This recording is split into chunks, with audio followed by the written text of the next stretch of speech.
There's a cold wave in Iowa City. I haven't played golf in over 5 weeks, and Iowa loses another close game in the Cyhawk series. Man. Speechless. First of all, what a game. Congratulations to Iowa State for coming out on top, I guess. What a brutal game, back and forth. Iowa got off to yet another slow start. We're going to have to ask Coach again what's going on with these slow starts, because this is now, I'd have to go back and look, but I think we talked about it last year. 9 out of 12 games got off to slow starts, including the non-conference. And again, a slow start where Iowa just got beaten down for a quarter and made a very valiant push in the second and third quarter, dominated the line of scrimmage for about 30 minutes of the game. And then when it was time to make plays, when the rubber needed to meet the road, it was Rocco Becht and Iowa State that made those plays. Kyle Conradi beats Iowa again for the second straight year on a 50-plus yard field goal. This is a tough one. This is always a game that we hate to lose. It's one of those ones that really does sit with you more longer than most losses do. It's not a game that we're going to get over in a couple of days or even weeks, especially now that Iowa has lost 3 out of 4 in this series and has lost 2 in a row at home. Yeah, I mean, it's a tough one. We're going to talk about it all. Corey's going to jump in here shortly. He was at the game live today, so he headed back to his home base to get started here, so he'll be joining us shortly.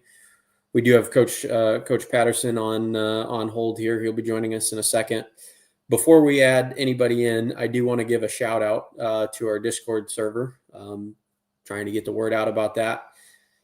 People that haven't heard, we have launched a Discord server. As Corey has said in the past, the foundation of the show is the interaction that we both have with you guys, with everybody that watches and listens and comments and subscribes and calls in. And we appreciate that very much. So this is our kind of way of offering a more premium experience and a more prolonged form of communication between us and you guys.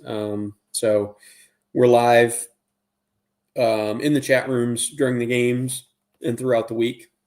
I'll be dropping stuff in there as soon as we get enough people in, and then possibilities for pregame shows, halftime shows, extended postgame shows, etc., where we can continue to talk before and after the games and after the regular postgame show is done here. Obviously, we will stick with you here from the Hawkeye the Storm to break down games after, but possibility for more experiences outside of that in the Discord server. If you want to join, $5 a month or $50 a year will get you in.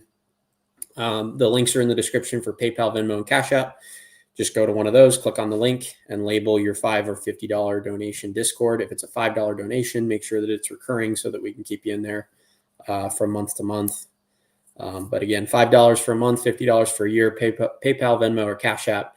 Just drop that donation using the link in the bio and label your donation Discord so that we can either celebrate or, like today, mourn in the chat as Iowa drops 16-13 against the hated Iowa State Cyclones. Well, let's get to it here. We've got Coach Patterson on the line. Coach, how are you?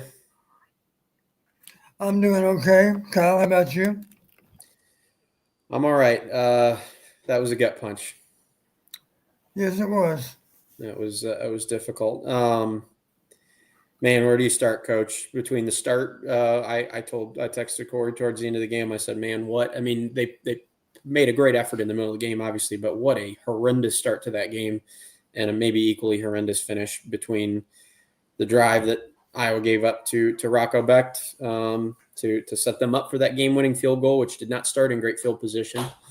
Iowa State worked their way down the field slowly, methodically, as it seemed every drive was in this game.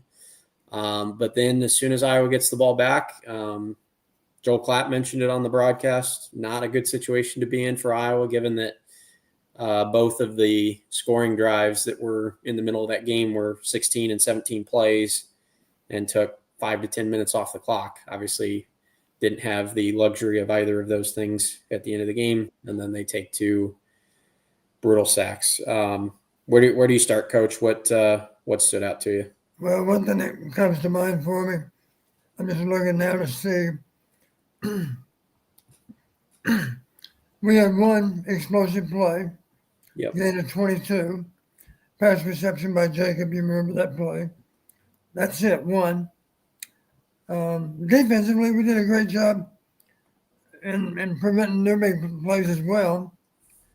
They had the 35-yarder when Lee was beaten, right? That was 35. Yep. And that's it. They had one play over 20 yards also. Only other slightly explosive plays in the game were pass interference penalties and personal fouls. Right. But even then, of course, at best, it's a 15-yard penalty. Yep. 10 or 15, depending on which category you're talking. Here's what's frustrating. Our first 2 drives, we were 3 and out. So we still made a first down on our first 2 possessions.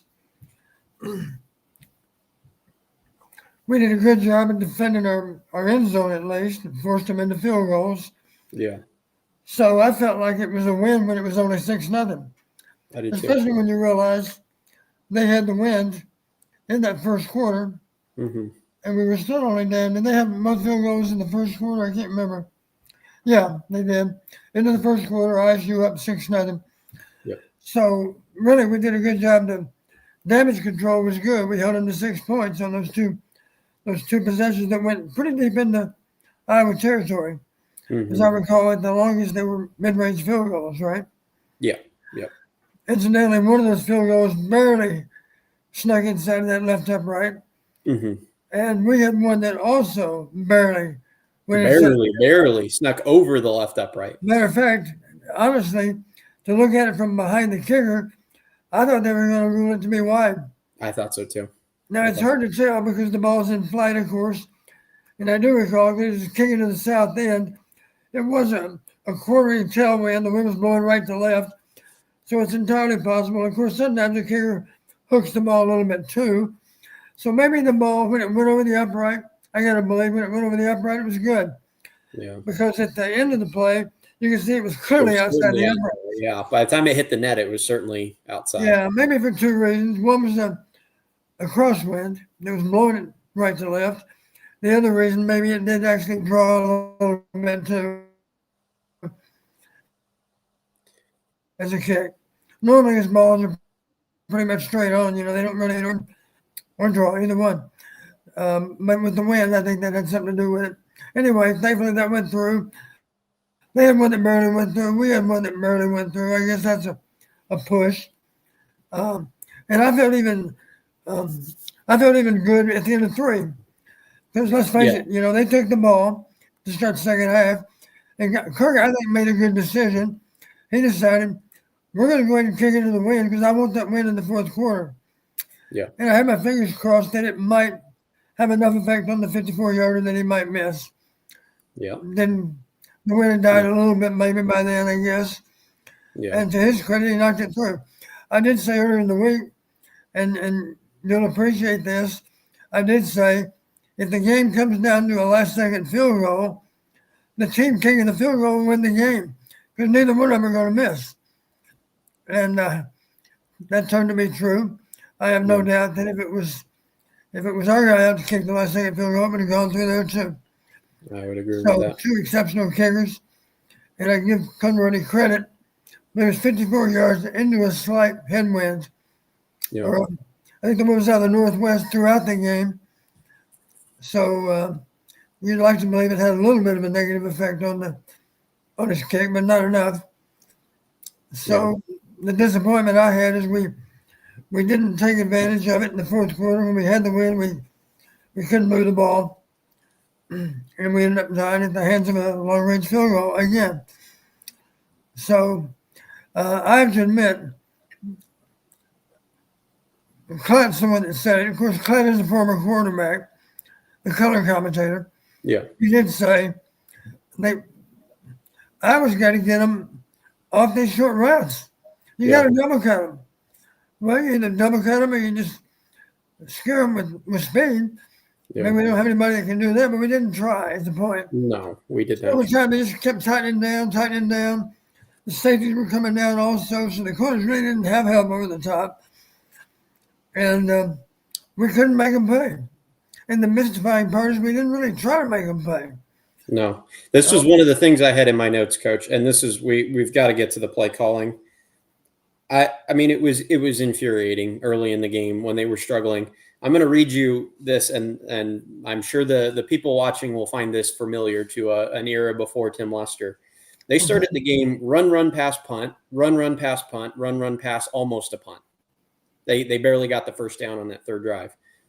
But to open that game the way that they did and really never give Gronowski a chance, because and they said this the same thing in so many ways during the color commentary, because it was like the same thing playing out every single drive. Basically, the whole point of the game was Iowa's a good rushing team. The offensive line looked impressive at times, and they have some stuff going for them on the outside, but they got nothing down the field. And as a consequence, Iowa State, who is not a better rushing team than Iowa, they're not. No. They had, at times in this game, they had more holes simply because Iowa had to respect them down the field. And only because Iowa had to respect them down the field. And there were times in this game, not in the middle of the game, Iowa ran the ball fine in the middle of the game, and I think the offensive line did very well. But there were times they struggled to run the ball purely as a consequence because of the fact that Iowa State's two safeties could just fire their guns at the box, load the box, join the linebackers, and stop the run. And it's like at some point, Klatt, you said it first, Coach. Klatt was begging for Iowa to do something, and I don't even think, and maybe this is wrong, but from a coach's perspective, but I don't even think they had to complete a pass deep. I think they just had to try a couple. You heard me say before, Kyle. At some point in time, you got to scare them deep. You got to make them think about it. It's got to be a thought. You can't run 60 plays or 70 plays or however many they ran and not try. It's like, as much as the zone running scheme looks great and some of the quick hitting stuff looks great from Lester, and Mark showed a lot of toughness. I'm going to say this right now. I don't know what's going on in the chat right now. I am not going to tolerate Mark Gronowski slander today. Mark played just fine.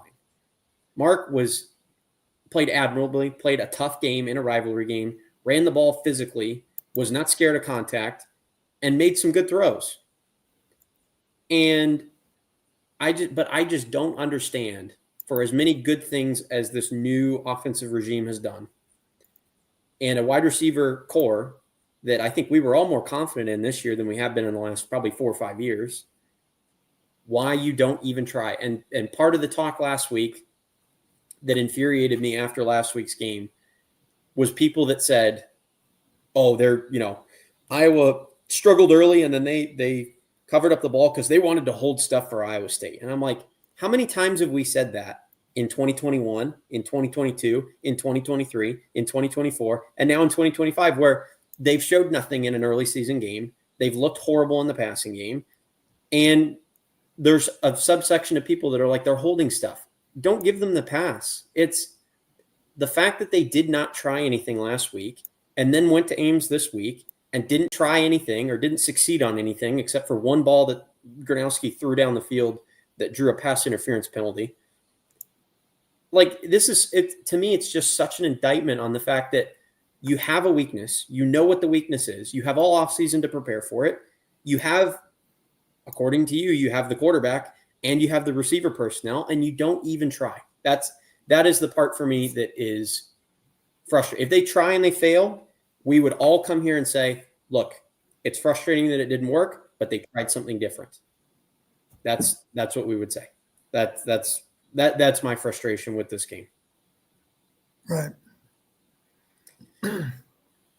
It's brutal. It's brutal. You heard me say, Kyle, your job as a coach is to do everything possibly to be done and generating a good game plan. Yeah. And here's my point with that. We always felt if you look high enough and long enough, you'll find something. Yeah. There's a particular formation that they do not defend well. You think they're vulnerable. Now, let's face it, you might have to look at 15 different formations and you finally decide, they're really sound with how they line up in these 14, but here's a formation where they're unsound. We're going to take advantage of that particular alignment because that's not sound, and no one's done it to them. Yeah. That, as a coach, that's when you get excited. You're thinking nobody's seen what we're seeing. We have every reason to believe this is going to work. And by the way, Coach, it's such a good point because it especially applies in this game because they're playing cross conference. Iowa State does not see another Iowa all season, and this is why they've struggled in this series when Iowa has been Iowa, because Iowa can do things to them that other teams don't. Well, we've won a lot of low-scoring games, of course, against Iowa State, but not today. Yeah. And truthfully, I said it in the week, I said, these teams mirror each other in so many ways. Simple example, neither one typically beats himself. Neither one shoots themselves in the foot with penalties. Neither one turns the ball over very often at all. Today we were even on turnovers, one apiece. Although we did get the ball out, I can't remember who forced the fumble, but I believe it was. It hit the turf, and then the Iowa State offensive lineman just belly flopped on it. Yeah, and of course, the other lucky play of the day was a deflected pass and ended up in the tight end's hands. Oh, that was infuriating too. I thought that might be the moment. And this is another thing we have to talk about too. We'll get Corey's thoughts here in a second, but like through 2 games, they have not sniffed a passing turnover except for that one play where it went straight to the Iowa State defender's hands. Like this, and this is a problem for the way that they play defense, I think, because the way that I've always heard Iowa's defense described when they've been really good by other coaches, by analysts, is that the Iowa defense stays back, they stay disciplined, they basically offer you those 3 and 4 yard plays over and over again. And they want to see if you're going to be patient with that all game. And if you're going to nickel and dime them to death. And the second you take a shot, they're ready to take advantage. Now, they're still doing, in my opinion, they're still doing a really good job on the staying home, staying back, not giving up big plays. They didn't give up any they gave up 1 fade route today or what was his name on the sideline. Yeah. But it's not like they're giving up explosives everywhere. It's just now when teams test them, they're not giving up explosives, but they're not making explosive plays on the defensive end. So, right. Corey? Well, folks, before we continue this, Kyle, thank you for holding down the fort as we begin this thing. And we are here to talk to you, the fan. So if you are here, we got a bunch of people already in the queue, people on hold on the phone line. We're going to get to my takes as well. And I got a bunch of questions for Coach Patterson. I just got back from Jack Trice Stadium. Before we get to that, a big thank you to our sponsors. First of all, Big Grove Brewery is the official watch party headquarters of the Hawkeyes. And there was a Hawkeye huddle I saw down at the Big Grove in Des Moines earlier this week. And Big Grove's so involved, so Hawkeye through and through. And they are opening a new place down in Omaha. So if you're a Hawkeye in the Omaha, Council Bluffs, Lincoln area, definitely check it out. It will be open very soon.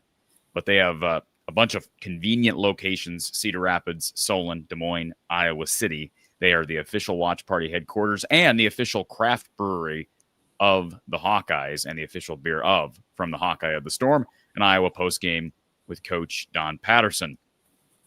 Also want to take a moment to thank Iowa Smokehouse. You see their bottom ticker. You can get this deal right now, folks, 15% off, free shipping on all of their orders if you use the code Hawkeyes. And they have some awesome stuff for football season. You can shop all of their great products, their beef sticks, their jerky, their salsas, their sauces. All of it's great. And it's great for game day as we start another long year of football, not just with college football, but NFL football ahead. Use that code Hawkeyes for 15% off your order at iowasmokehouse.com. And again, you spend $50, you'll get free shipping on everything. So you can't go wrong with this. Skip the store. I mean, Iowa Smokehouse is everywhere. But skip the store, buy it online, get free shipping right to your doorstep. Support the show by using that code Hawkeyes for 15% off your order. Also, Brad Van Meter and his State Farm team down in Des Moines. Brad is mourning with all of us. He's a huge Hawkeye fan. His whole team is. And they are found down in Des Moines at 4229 Fleur Drive. You can visit him online at bradvanmeter.com. Very easy to request a quote. bradvanmeter.com. Or you can call him 515-256-6480. And from what Brad has told me earlier this summer, August 1st was a bit of a turning point. Some really exceptional auto rates being introduced to State Farm customers, new and old. So definitely give Brad a call and see if you can switch all of your coverage over for all of your insurance needs. Folks, we're going to take a quick 30-second break. Again, thank you for being here. We've got a bunch of people lined up. I got a bunch of questions for Coach Patterson, but I promise we'll get to everything. You're watching Iowa Postgame with Coach Don Patterson. Let me introduce you to one of the proud supporters of From the Hawkeye of the Storm, Iowa floor covering down in Bondurant. Now, for the last year and a half, you've heard me talk about this great company in the heart of central Iowa. They've got their tough core, click together, 4.5 millimeter waterproof vinyl flooring, great for you DIYers out there. But even if you're just a contractor or you need a different type of flooring, they've got you covered, whether it be tile showers, carpet. Give Iowa Floor Covering a chance to serve you better and serve your flooring needs. Visit them online at iowafloorcovering.com. That's iowafloorcovering.com. Or you can give them a call at 515-379-7000. That's 515-379-7000. Thank you to Iowa Floor Covering in Bondurant. All right, we're back here talking about Iowa's loss on the road in Ames today to the Iowa State Cyclones. The number to call in if you're new to the show, 515-635-1601, 515-635-1601 to ask Coach Patterson. We'll let Kyle hang out with us for a little while. We may take him out, and then if he's available later, we'll put you back in, Kyle, as well. But you're welcome to do that. And I think we're going to hear from from Tom Kakert. Tom has had a lot going on here in his life, but he was in Ames today as well. He'll be joining us here shortly, so stick around for that. All right, before we get to our callers, and by the way, our phone line is right now full. So if you're calling, call on StreamYard. Easiest way to get through right away, and you'll get in the queue right away. All right, Don, I'm going to kind of restart in a sense because my observations were different than both of your observations there from Jack Trice. And I just want to say, start with this. There's nothing better than going to a road venue as a Hawkeye and getting a win, whether that's Ames or Madison, whatever the case may be. There's nothing better. And at the same time, there's nothing that sucks much worse than sitting in the Hawkeye section that's filled with Hawkeye player parents and having to walk that long aisle as those parents sit there. And obviously they're supporting their kids and see the sadness on the faces of all those families. So I'll say that I just want to give a big shout out to Addison Estringa's parents. I don't know what his outlook is. I know he was on crutches. It sounds like left the game. He's a senior. I saw his parents, wish them well. And I just wish him well because, man, tough time to get hurt. Such a big game his senior year. So best wishes to Addison Estringa and his family as well. But, Don, I don't know where this game went wrong. I agree with what you guys said at the start. I was listening. The lack of shots early was a little bit surprising. It's not like they were running the ball particularly well. It looked like to me that Iowa came into this thing, Don, and said, hey, we feel like we're going to be able to run at will against this team. And when they weren't early, they didn't pivot quick enough. And that would be my criticism, whether that be of Tim Lester or if Kirk Ferentz was involved in some of that game planning there in the first quarter, if some of that was kind of just mapped out pre-game, if you will. I don't have an answer to that. I keep calling it a pick six to everybody that I talk to because the interception was the difference in this game. All right. I mean, it just was. On the scoreboard, that was the difference in the game. Iowa caught a huge break getting the fumble recovery on the muffed punt. You and I, Kyle, we don't know if that was actually touched by the Iowa State punt guy, but it doesn't matter. It was the right call on the field. It looked like it was, but it was called a fumble on the field. Iowa recovered it. So it should have been, Kyle, it should have been an even split as it relates to momentum with the two turnovers. But Don, how big was that interception from Mark in that second quarter? And I think it was it Caden Weegan that slipped on that play? Yeah. Right. What went wrong on the play besides just Weegan slipping on the field? Well, in coaching receivers, I've always told them when you're running any kind of comeback route, you have to show speed. You have to scare them deep. You have to convince them that you're going deep. Otherwise, they're sitting on the route. And if it's an All-American corner out there playing that's got so much confidence in his ability, he's not getting out. He's not giving you a cushion, then you sure as hell better not be running a comeback. So Cooper was sitting on the route. And then on top of that, Weegan, he was awkward with the way he ran the route, the way he stuck the top of the route. He kind of stumbled coming out of it. Frankly, Cooper would have been on it. It would have been a contested play either way, I think. But the fact that he stumbled a little bit made it easier for Cooper, obviously. Should it have been thrown? Didn't contest the ball. Should it have been thrown? I'd like to believe that Martin would have realized, of course, it all happens in the split second. Maybe when Martin let go of the ball, he wasn't really in the stumble mode yet, I don't think. If he would have seen him stumbling, I think he probably would have reloaded, even if it meant just pulling the ball down and running for a yard. So I don't think he had any idea he was going to stumble. When the ball was released, I think the ball was out of his hands before he perceived the stumble. And again, it might not have mattered anyway. That's how he was sitting on the route. Nice play by Cooper. But the bottom line, of course, if you can't push a corner out of there, you better not try to throw underneath him. And a great corner, maybe he'll play you aggressively and dare you to throw it deep. And one thing I want to be sure people understand, you don't have to just have great speed to scare cornerbacks. I'll just take you back to guys back in the 80s even. A guy like Billy Happle didn't have great speed, but you know what Billy had? He was a great route runner. So he did a great job of selling the out. And guess what? You bite on the out and it's not an out. It's out and go. Or it's stop and go. Or it's slant and go, whatever the case might be. The point is, there's ways to win over the top, or at least scare them over the top, without just relying on nothing but speed. Because great route running can get the job done too. Right? You follow me? So some of our most effective guys on double cuts were not our fastest receivers. They simply knew how to sell the out or sell the stop. And then when the corner bit and guessed wrong, then they were still okay. They were still open because the corner, of course, is already committed to playing the short ball. I think it's fair to say that Caden Weegan is not a great route runner. I mean, I think he would admit that.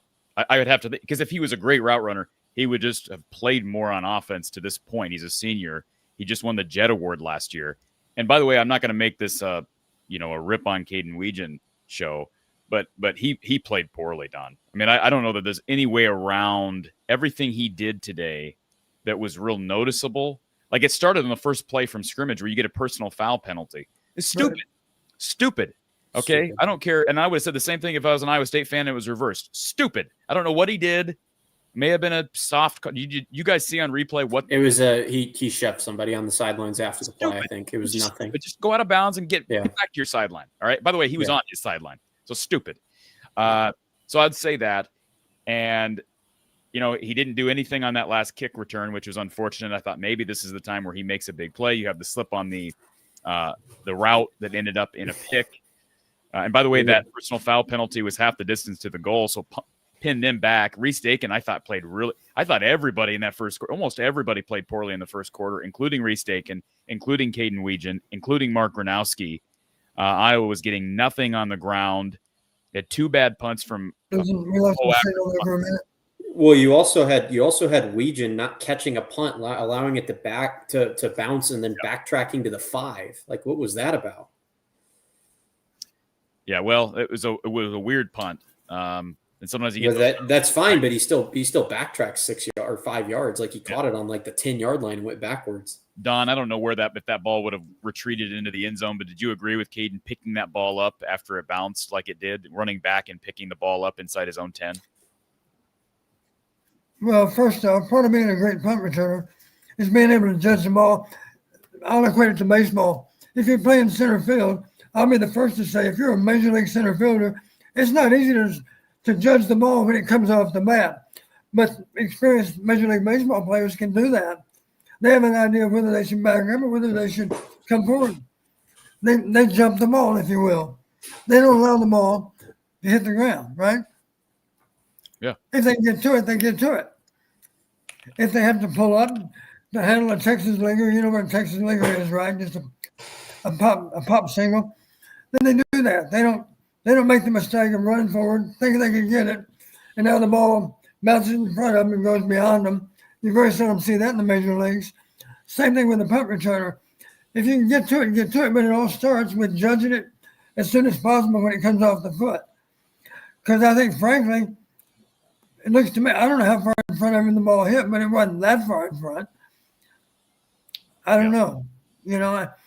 It's not easy to, but obviously if you misjudge it and the ball hits in front of you and bounces beyond you, you better think long and hard about possessing it as you run back toward the wrong goal line. Because you're heading the wrong direction already, and then we start off on the 5-yard line, right? Kyle, I'm going to start taking. He fielded on the 5. Then he returned it, but he fielded on the 5. Is that right? He fielded it on like the 7 or 8, and then he ended up at the 5, but he went backwards a couple of yards. Yeah. When was that? Third quarter? Yeah, I think so. Yeah. ISU was 3 and out, incidentally, on that possession. Region allows punt to hit the ground, then retreats, tackle on the -5. Yeah. So, just a horrible mistake. Brutal. Kyle, I'm gonna. Yeah, the other option, of course, if you know you can't get to it, let's face it, the biggest hop the ball's going to take is that first bounce, right? So if you know the ball's hitting in front of you, you break down, you're in a position where you can react either left or right to feel the ball, hopefully on that first hop. If you run up on it and you run on top of it, then that bounce might take it all the way by you, and that's kind of what happened. So that's why you got to be decisive. You either decide as soon as you can, yeah, I can get to it or not. If I can't get to it, I'm sure that it'll bounce for the next 30 yards. So I'm going to be sure to keep it in front of me, and hopefully I can fill it on one hop. But I'm not so close on the ball that I'm not disadvantaged by being too close. Do you follow me? Yeah. Kyle, I'm going to let you slide for now. That was a big play. Feel free to, I got did move the ball.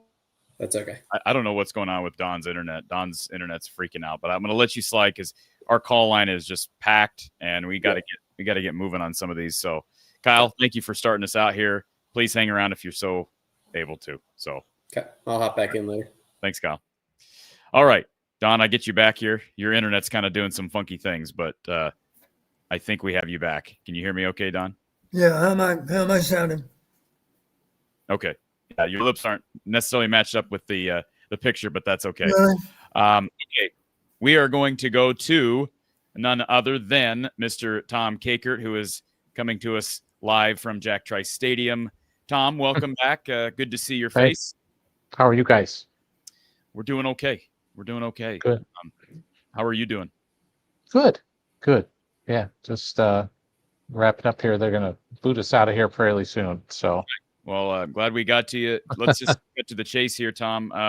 Yeah. Tell us what the head man had to say after another close loss in the Cy-Hawk game, in a game where turnovers hurt them, but they had missed opportunities with a tie ball game late in this one. Yeah, basically, I asked him. I go, the concern about 2 straight slow starts offensively and things of that nature, and he kind of just attributed to that Iowa State's a really good defensive team, and that's what kind of was the cause today of their struggles on offense, was that Iowa State's just a really good defensive team. He thought Mark Gronowski played better. Still has room to grow, but felt like he played better. I don't sense I don't sense that he's panicked about moving to a different quarterback at all. I didn't get that sense from him. I think he feels like Mark made some progress today, passing game and just playing with more confidence overall. Don, did moving to a different quarterback ever cross your mind at any point? Sure didn't cross my mind at any point tonight after the game. I think the $1 million question, and I'll be interested to hear if this was asked of Kirk, but Don, it felt like there was a lot of time for Mark to throw almost all day. Yeah. And so the question is, and I'm sitting there, and it's hard to watch two things, right? That's why you have game film. But I'm sitting there at Jack Trice thinking, okay, is it receivers not getting open? Is Mark not seeing them? Don, I'll ask you this first, and then kind of get Tom's perspective and just what Kirk had to say. Don, what did you see more? I know you're watching it on television, but did it feel like Mark was just holding onto the ball too long? What was going wrong with the receivers? Well, a fair amount of it was drop 8. They rushed 3 drop 8, so there are a lot of defenders out there, and they got more defenders than you got receivers, that's for sure. So it's not easy. And of course, it's on the receivers to find a way, even if it is zone coverage, you try to get to the softest possible spot in the zone. At some point, you still get open, especially when you now have the luxury of having a little extra time, right? Right. Tom, So, what did Kirk say about it? Did he talk about receiver play and just, obviously pass pro is pretty good. Defending less bodies in general, but what did he say about just the lack of downfield attack? Yeah, he really didn't say a whole lot about that. Mark was asked about it, and he just felt like they took the shot on the one play where he felt like maybe that could have been a touchdown if Seth doesn't get, but the guy was smart to take the PI and on the deep ball to Seth. But otherwise, he was just like basically they took what they were giving him and tried to find guys that were open. But I kind of felt like he was holding on the ball too long. At some point, you just gotta take a shot or live to fight another day. He did try to extend the plays with his legs, and but guys just maybe they weren't open. I didn't see any egregious ones where he's like, oh, this guy's just standing here all by himself. So it's really hard to say, but I keep wondering, are the receivers able to get themselves open? Are they running the routes correctly? Are they not able to get the separation? I don't know. It's hard for me to tell, but I thought the ground game was a little bit better today after that slow start. I think the slow start is the thing that's concerned me the most, is that this 2 games in a row where they've just come out of the gate and it has just been a 3 and out and not looking good in any way, shape, or form in those first 2-3 drives. And that is, even last game, they at least had a good drive to start the game. They came out fairly smooth. Today it was just not good. And then they finally got going after a little, at least got some points on the board after that punt play. And at the end of the half, that was a really good drive that they put together, probably the best drive of the year so far. And after that, it was just, they just can't seem to sustain a drive. Yeah, and they had a couple of drives. Obviously, the touchdown drive got them back in it at the end of the first half. Uh-huh. But just like last year, you get the ball down in plus territory, you want to come away with 7, not 3. I know it's it sounds like sounds like rocket science, right? But they settled for 3 and a couple of times, and we talked about the interception early. Tom, what did Mark say about that play? That was one where Weejan just lost his footing and went down, and that's really kind of what caused that more than anything else. Was just Weejan had a tough day. I mean, all around, just the flips, decisions on the penalty, decision trying to take that ball and then try to go around the edge and couldn't get around that edge. I mean, that's a game film he's not going to want to look at for very long, for sure. They're banged up front too. Dunker left the game with some sort of injury. I didn't get any specifics on that from Kirk. I saw Bo Stevens getting his left foot wrapped up. Kirk didn't seem to think either of those are very long, but the Ostrenga thing is going to be a long term. I mean, he was in a boot. He had to get carted off, couldn't put weight on his ankle. So I'm guessing that's the dreaded high ankle probably. And so he's going to be out for a bit. That's, the first Kirk game week press conference where he said they came out of camp really healthy. I was like, never say that. Don knows what I'm talking about. Never say that, because then you're just begging for the injury gods to come get you. They don't really tackle in fall camp, right? They're not. Don? Yeah, but you still have a lot of soft tissue stuff that pops up or. Well, I know, but I mean, there's going to be other injuries that occur once you're going full speed, right? I mean, it just makes sense. It's a collision sport, right? If you're not replicating full on collision, it's unfortunate. I'm not going to debate that. And I was telling Don before you hopped on, Tom, I could see it in the face of people. We were pretty close to the players' parents, and I didn't see him go off, but you could just feel once he was out of the game, you don't want to assume it's season ending, but for a guy who's a senior, that's a hard moment, especially in such a big game. I feel bad for Addison Ostrenga. And now, opportunity knocks for Zach Ortworth, Hayden Large, whether it's Michael Burt, after that, DJ certainly has a chance. I know they traveled a freshman, Thomas Meyer today. So there's opportunity there. But, yeah, you're right about injuries. Don, anything else before we let Tom get out of here? But anything else that you have for Tom about Kirk or anything related to the game, Don? Well, I just hated that, I said during the week, I think it might really come down to a last-second field goal, and it really doesn't matter which kicker's out there. He's probably going to make it. Yep. If he's wearing black and gold, he'll make it. If he's wearing cardinal and gold, he'll make it then too. Yep. It happened to be the guy that was out there for the last kick, and that was the difference in the game. Real quick, the hard part about that for me is you have a third down throw. It's a tough throw to make for Gronowski. Jacob Gill, midair, has to try to come back for it. Had they converted on that third down and Gill's able to come back and make that catch for a first down, they're in Drew's range easily with the way the wind was. And by the way, the wind did shift. It was basically straight out of the north to start the game. By the time we got to fourth quarter, it was coming straight from the west. But if Iowa had converted that third down to Gill, they're in field goal range and they have an opportunity to take a 16-13 lead.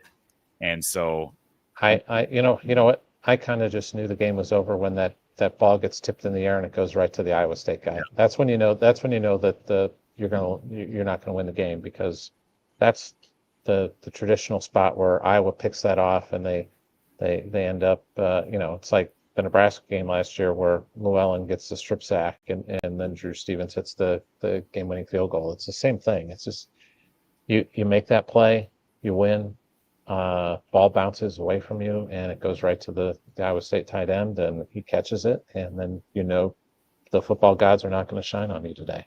They had 3 third downs on that drive. Yep. Granted, short yardage situations, at least the other 2, but could not get stops. And you're like Don said, you're in 50 to 55 yard range. Conradi is money, just like Drew is. So, Tom, thank you for being here. Yeah, absolutely. Safe travels back to Quad Cities, and we'll talk to you better days ahead. Yep, we'll talk to you guys soon. Take care. Bye-bye. All right, folks, we are going to get to your calls, your comments. Our Iowa Smokehouse line is full. Iowa Smokehouse is sponsoring our ability to take calls, so we thank Iowa Smokehouse for that. Again, you see their messaging across the bottom. Get your Iowa Smokehouse today.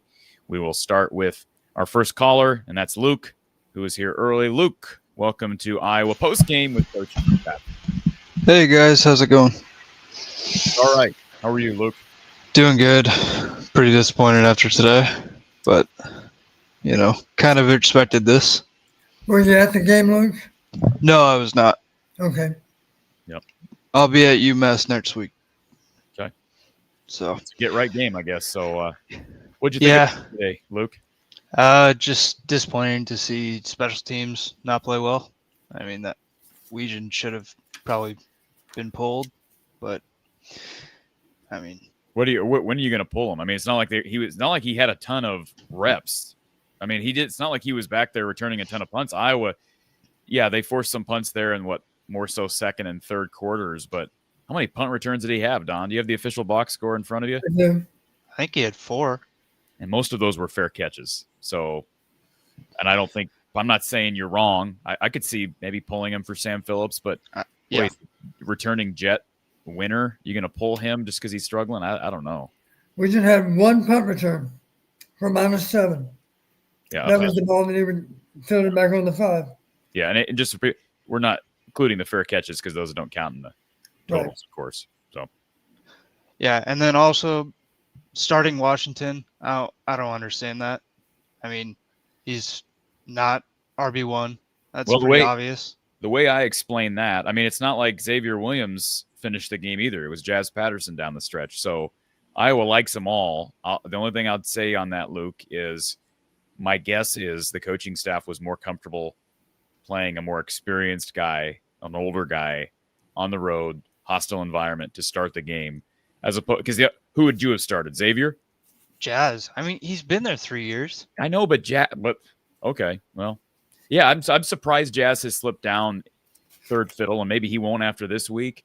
But after last week, I mean, people around us in the stadium were saying, why isn't Xavier Williams starting? Because he had 120-some yards last week. So yeah, I thought I'd see him as listed as number 1 on the depth chart. And I don't understand why Jazz isn't second on the depth chart. He's obviously proven he's better than Washington. So Yeah, there's got to be a reason, but I understand your frustration. And he seems to, I mean, he had the big game against Iowa State 2 years ago as well. So I would expect, unless there's stuff going on off the field that we're not aware of, that if Moulton is still out, that maybe Jazz will get the start next week. We'll see. Sure hope so. It was also. I did make a note, guys, that Patterson is the most effective running back. I said that in the third quarter. Yep. Yep. And I give them credit. They did not go away from him. I give them credit for that. In general, they stuck with Jazz Patterson because he was giving them their best shot. Yep. I'm glad TJ Hall played well today. That's good to see. I was proud of TJ. I thought he did okay. Yeah. Made a beautiful play on that deep post. Yeah, that was great. And had some nice tackles too. I was proud of him. Don, that deep post where he timed that perfectly right on the knockdown pass. I looked over because Terrence Hall was standing in the section right next. No expression on his face. You could tell he's a former player. He wasn't getting too high, too low. Just no expression change from Terrence Hall, TJ's dad. But no, good play. And I'll give him credit. They didn't allow the dreaded big play down the field that cost them last year. So if you had told me, Don, that, I mean, I pull up the official box score. I've been looking at the unofficial box score from ESPN. But if you had told me that they really wouldn't get hit for more than just a couple of explosive plays and none of them would go for a touchdown. Exactly one. One explosive or super explosive? It happened to be super explosive, but there were no explosives other than that one. One play of 20-plus in the game. Yep. One play of 20-plus in the game. If you had told me that Iowa would hold them to one play of 20-plus in the game and they would outrush them and break even on turnovers, do you think I would have picked Iowa to win this game, Don? We had one play that was explosive also. It was 22 yards. Well, so there were a grand total of 2 in the entire game. Yeah. But I would have taken Iowa on any day of the week under those circumstances, Luke. So, yeah. I do have a fun little stat here. Mark Gronowski has broken the record for fewest passing yards by a Big Ten quarterback through the first 2 games of the season, minimum 35 attempts since 1995. Wow. That's amazing given who has been playing at Iowa for the last 5 years. Yep. Kane Coulter from Northwestern had the record with 177 in 2012, and Gronowski has had 127. No, I'd say good stuff, but it's not good stuff. It's bad stuff. So, yeah, Luke, thank you for being here. Thank you for calling. Yeah, thanks, guys. Don, I mean, what's your level of frustration with, I mean, you don't get frustrated with people necessarily, but how much do you look at Tim Lester right now and say, you got to be better? Because I'm a big Tim Lester guy, but I'm all for the buck stops with the coach and the coordinator, and Brian Ferentz dealt with his share of blame. We're only 2 games in, but after a loss, it's a fair question to ask. How much do you point the finger at Tim? Well, let me say this, Corey. Here's the way I always thought. Here's the way Coach Fry always thought. If you can't find a weakness on the part of the other team, then you simply haven't looked hard enough and long enough. Go back and look again, because everybody has a weakness. Somewhere you can find a weakness. And that's what you strive to do. You continually look under rocks, if you will. You're looking under rocks for a solution. And if you haven't found very many, if any, you better keep looking. If that means you got to spend a few more hours in the office, you better do it, because the game plan's at stake. And if you don't have a good game plan, then good luck winning, because that game plan is designed to give us the very best chance to win. And today it looked like we didn't have any good ideas about how to get the ball downfield. I mean, is that why would that be? Why would that be? How do you not have any good idea? I'm not saying that that's actually the case, that they had no good ideas, but how could you even not have good ideas about getting the ball down the field in such a big game? I don't quite understand why there weren't shots taken earlier in the game. I mean, what would be the explanation for that other than they're dropping a lot of guys back? And well, here's one possibility. You might ask, why couldn't we hit on any of those good ideas? maybe we had a good idea. We called a good idea. It was based on the last game or the K-State game. That's why we had the good idea. We saw it on video, right? And maybe they simply corrected it. Let's give them credit maybe for correcting that good idea that we saw based on film. They're no longer as vulnerable as they were. The reason we put it in the game plan is because it was there. You could see it on video. Maybe they got it corrected. So I'll give some credit to Iowa State maybe for cleaning up their mistakes.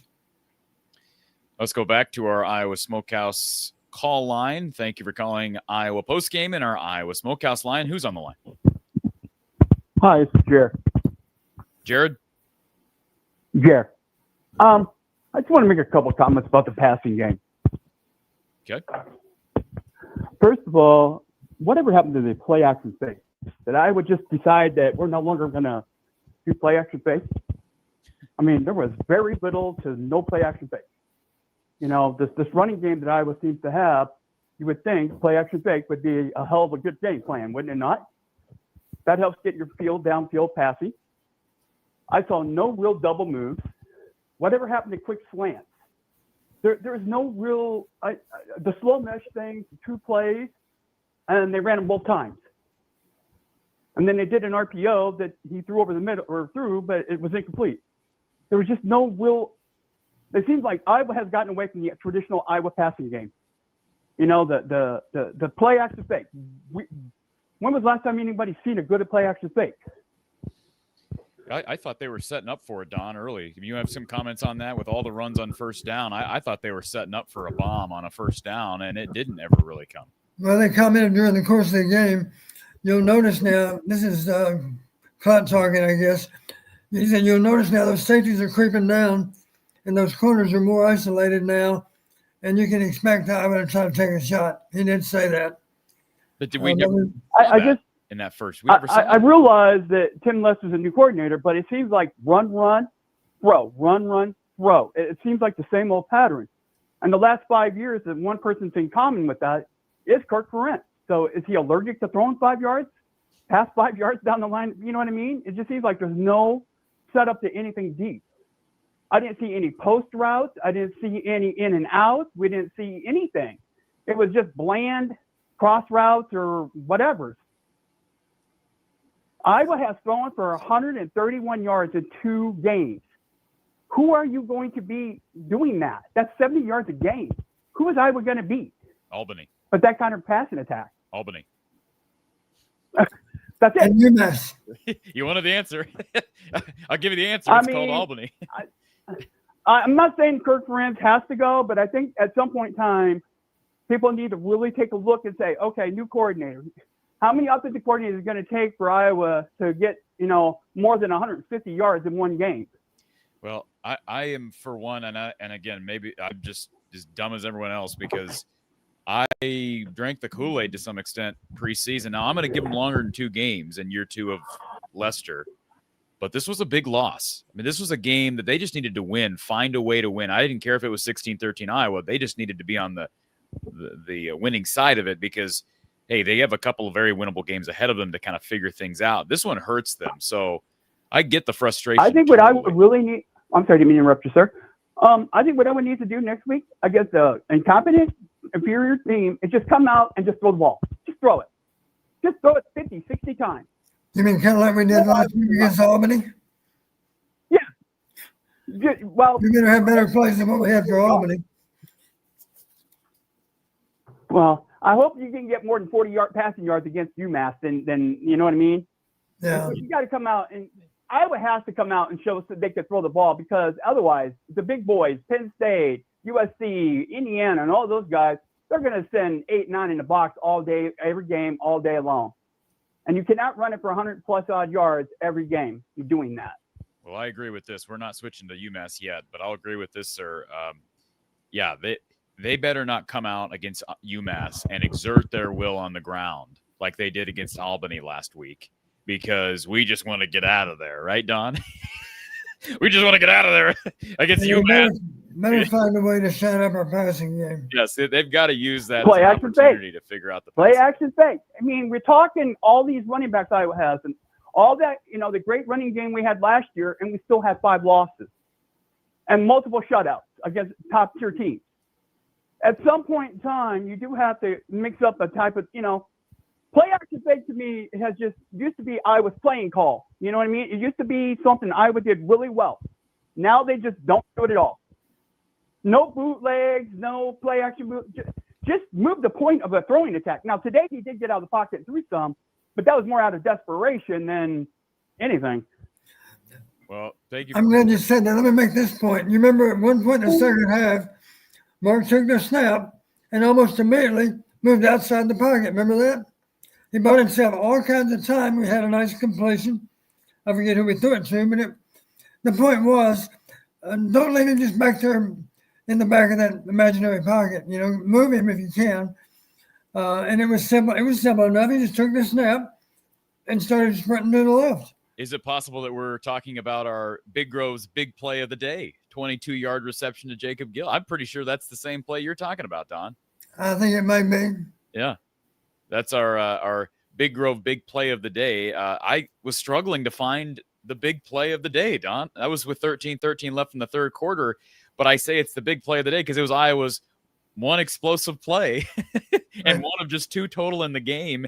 And you're exactly right. He rolled left, and I thought Jacob Gill was solid today, but that was there were moments in the game like that play where Iowa looked solid passing the football, but it was just few and far between. And it's almost like it feels like Iowa's in this weird place right now, Don. And I even say the same thing about the Albany game. And this one makes more sense today almost because, Iowa felt like their best chance was to run the football against that 3-man front and wear them down. And I think in general they did. The problem was they got down 10 and the interception hurt them drastically. But it feels like they're in a weird place right now, Don, where they want to run to exert their will, but they need to figure out a way to get rhythm in the passing game. And if they just run because they feel like that's their best option, I don't know. Are they not giving Gronowski and these receivers opportunity enough to get rhythm, momentum? You know what I'm saying? Am I totally off on that? That's funny you mentioned that. I remember one time I was given 2 different quarterbacks equal opportunity. So I told him, I said, okay, you've got the first 4 snaps. You've got the next 4 snaps. And then after that scrimmage, I heard from one of those 2 quarterbacks, Coach, I have a hard time getting in rhythm with just 4 snaps. I said, well, here's the bad news. We typically only get to use 3 of the 4 snaps. Because if you got 4th down, we have to punt. So you better figure out how to complete a pass on 1st, 2nd, and 3rd down. In other words, you can't have the luxury of just staying out there until you get warmed up. You got to be going on the field ready to go. Yeah. And mentally, you got to be ready to hit passes right off the bat. And my point is, you shouldn't feel like you have to work yourself into being effective with your passing game. You warm up on the sideline and you're mentally ready to go. Okay. And your point's well taken. It does help you to get into a rhythm if you got a good mix of run and pass. Well, I talked about preseason, Don, and I guess I was wrong on a couple of counts because I said preseason. I thought there would be games, or just 2 games in, but I thought there would be times this year where Iowa would have to throw to open up the pass. Right now, based on what we've seen through 2 games, it doesn't look like Iowa's ever going to have to do that or ever going to choose to do that. They ran the ball effectively after the first quarter, but yeah, I just that's why I said against UMass next week, we better see a concerted effort to get the ball downfield through the air. Even if you can, line up and, 10 yards in a cloud of dust. Against a team like UMass, we should have a few more waste downs than what we had today too, right? Yeah, what did you think about Iowa's lack of usage on waste downs today? I thought there were a couple that Iowa passed on, and I don't know that the one was 3rd and 1 in plus territory. I thought it was probably 4 down territory, and I believe they ran with Mark. And I don't remember if that was the possession where they scored a touchdown, but they did have probably a handful of waste downs downs plays where you could argue they're waste downs, at least 2 or 3. And again, knock on wood, they didn't even attempt to take advantage of waste downs. And we spent plenty of time talking about Brian Ferentz choosing not to take advantage of waste downs. But how much of that do you believe is Kirk in those situations on a critical down? Yeah, I can't remember the exact situation that you're talking about. Well, I texted you on one of them. Because they were coming out of a timeout. It was 3rd and 1. And I texted you. I said, this is a waste down because this is 4-down territory. Yeah. And I believe fourth quarter, you think, or fourth quarter? No, it wasn't fourth quarter. May have been third. No, probably was second quarter done. Let me take you back. It been the drive where they ended up scoring a touchdown. So that's why I say, like, we look back and say, well, they scored a touchdown anyways. But that's one example of they did have some opportunities on short yardage situations to take a shot, and they just chose not to. Corey, maybe you have a better recall on this than I do, but I want to ask you this. 3rd and 2, this is in the third quarter. We burned a timeout on 3rd and 2. Remember that? Yes. My comment was, hope we don't need it later. I said the same thing. And as you know, when we received and Mark was very quick. Mark was very quick. Whatever he saw on 3rd and 2 that he didn't like, right away he turned around. If we're talking about the same timeout, it was the first timeout burned. Was it the first one or the second one? First one. Yeah, he turned around. I'm sorry? He turned around right away to the official. Right as soon as they basically broke the huddle and got set, he was like, yeah, I don't like it. And he called the timeout. So. Okay. It wasn't because the clock was low. It was not because of the clock. Absolutely not. Well, that's interesting because typically, if it's a critical down, short yardage, and you don't have the alignment you want, you still got something you can check to, so you don't have to run a timeout. Yeah. So maybe there was nothing available. Incidentally, one reason that I'm frustrated, there's some pass routes that give you a chance to run out after the catch. You know what I mean by saying that, Corey? Yeah.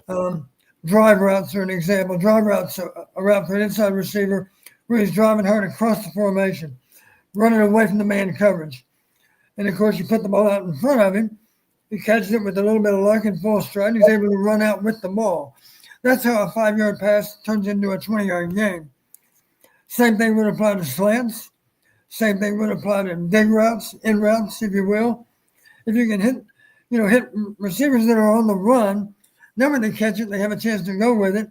Or the other possibility, of course, is just get the ball to those guys. Maybe it's a back. Maybe it's a receiver like number 21. You've heard that expression, just getting the ball in space and let him run.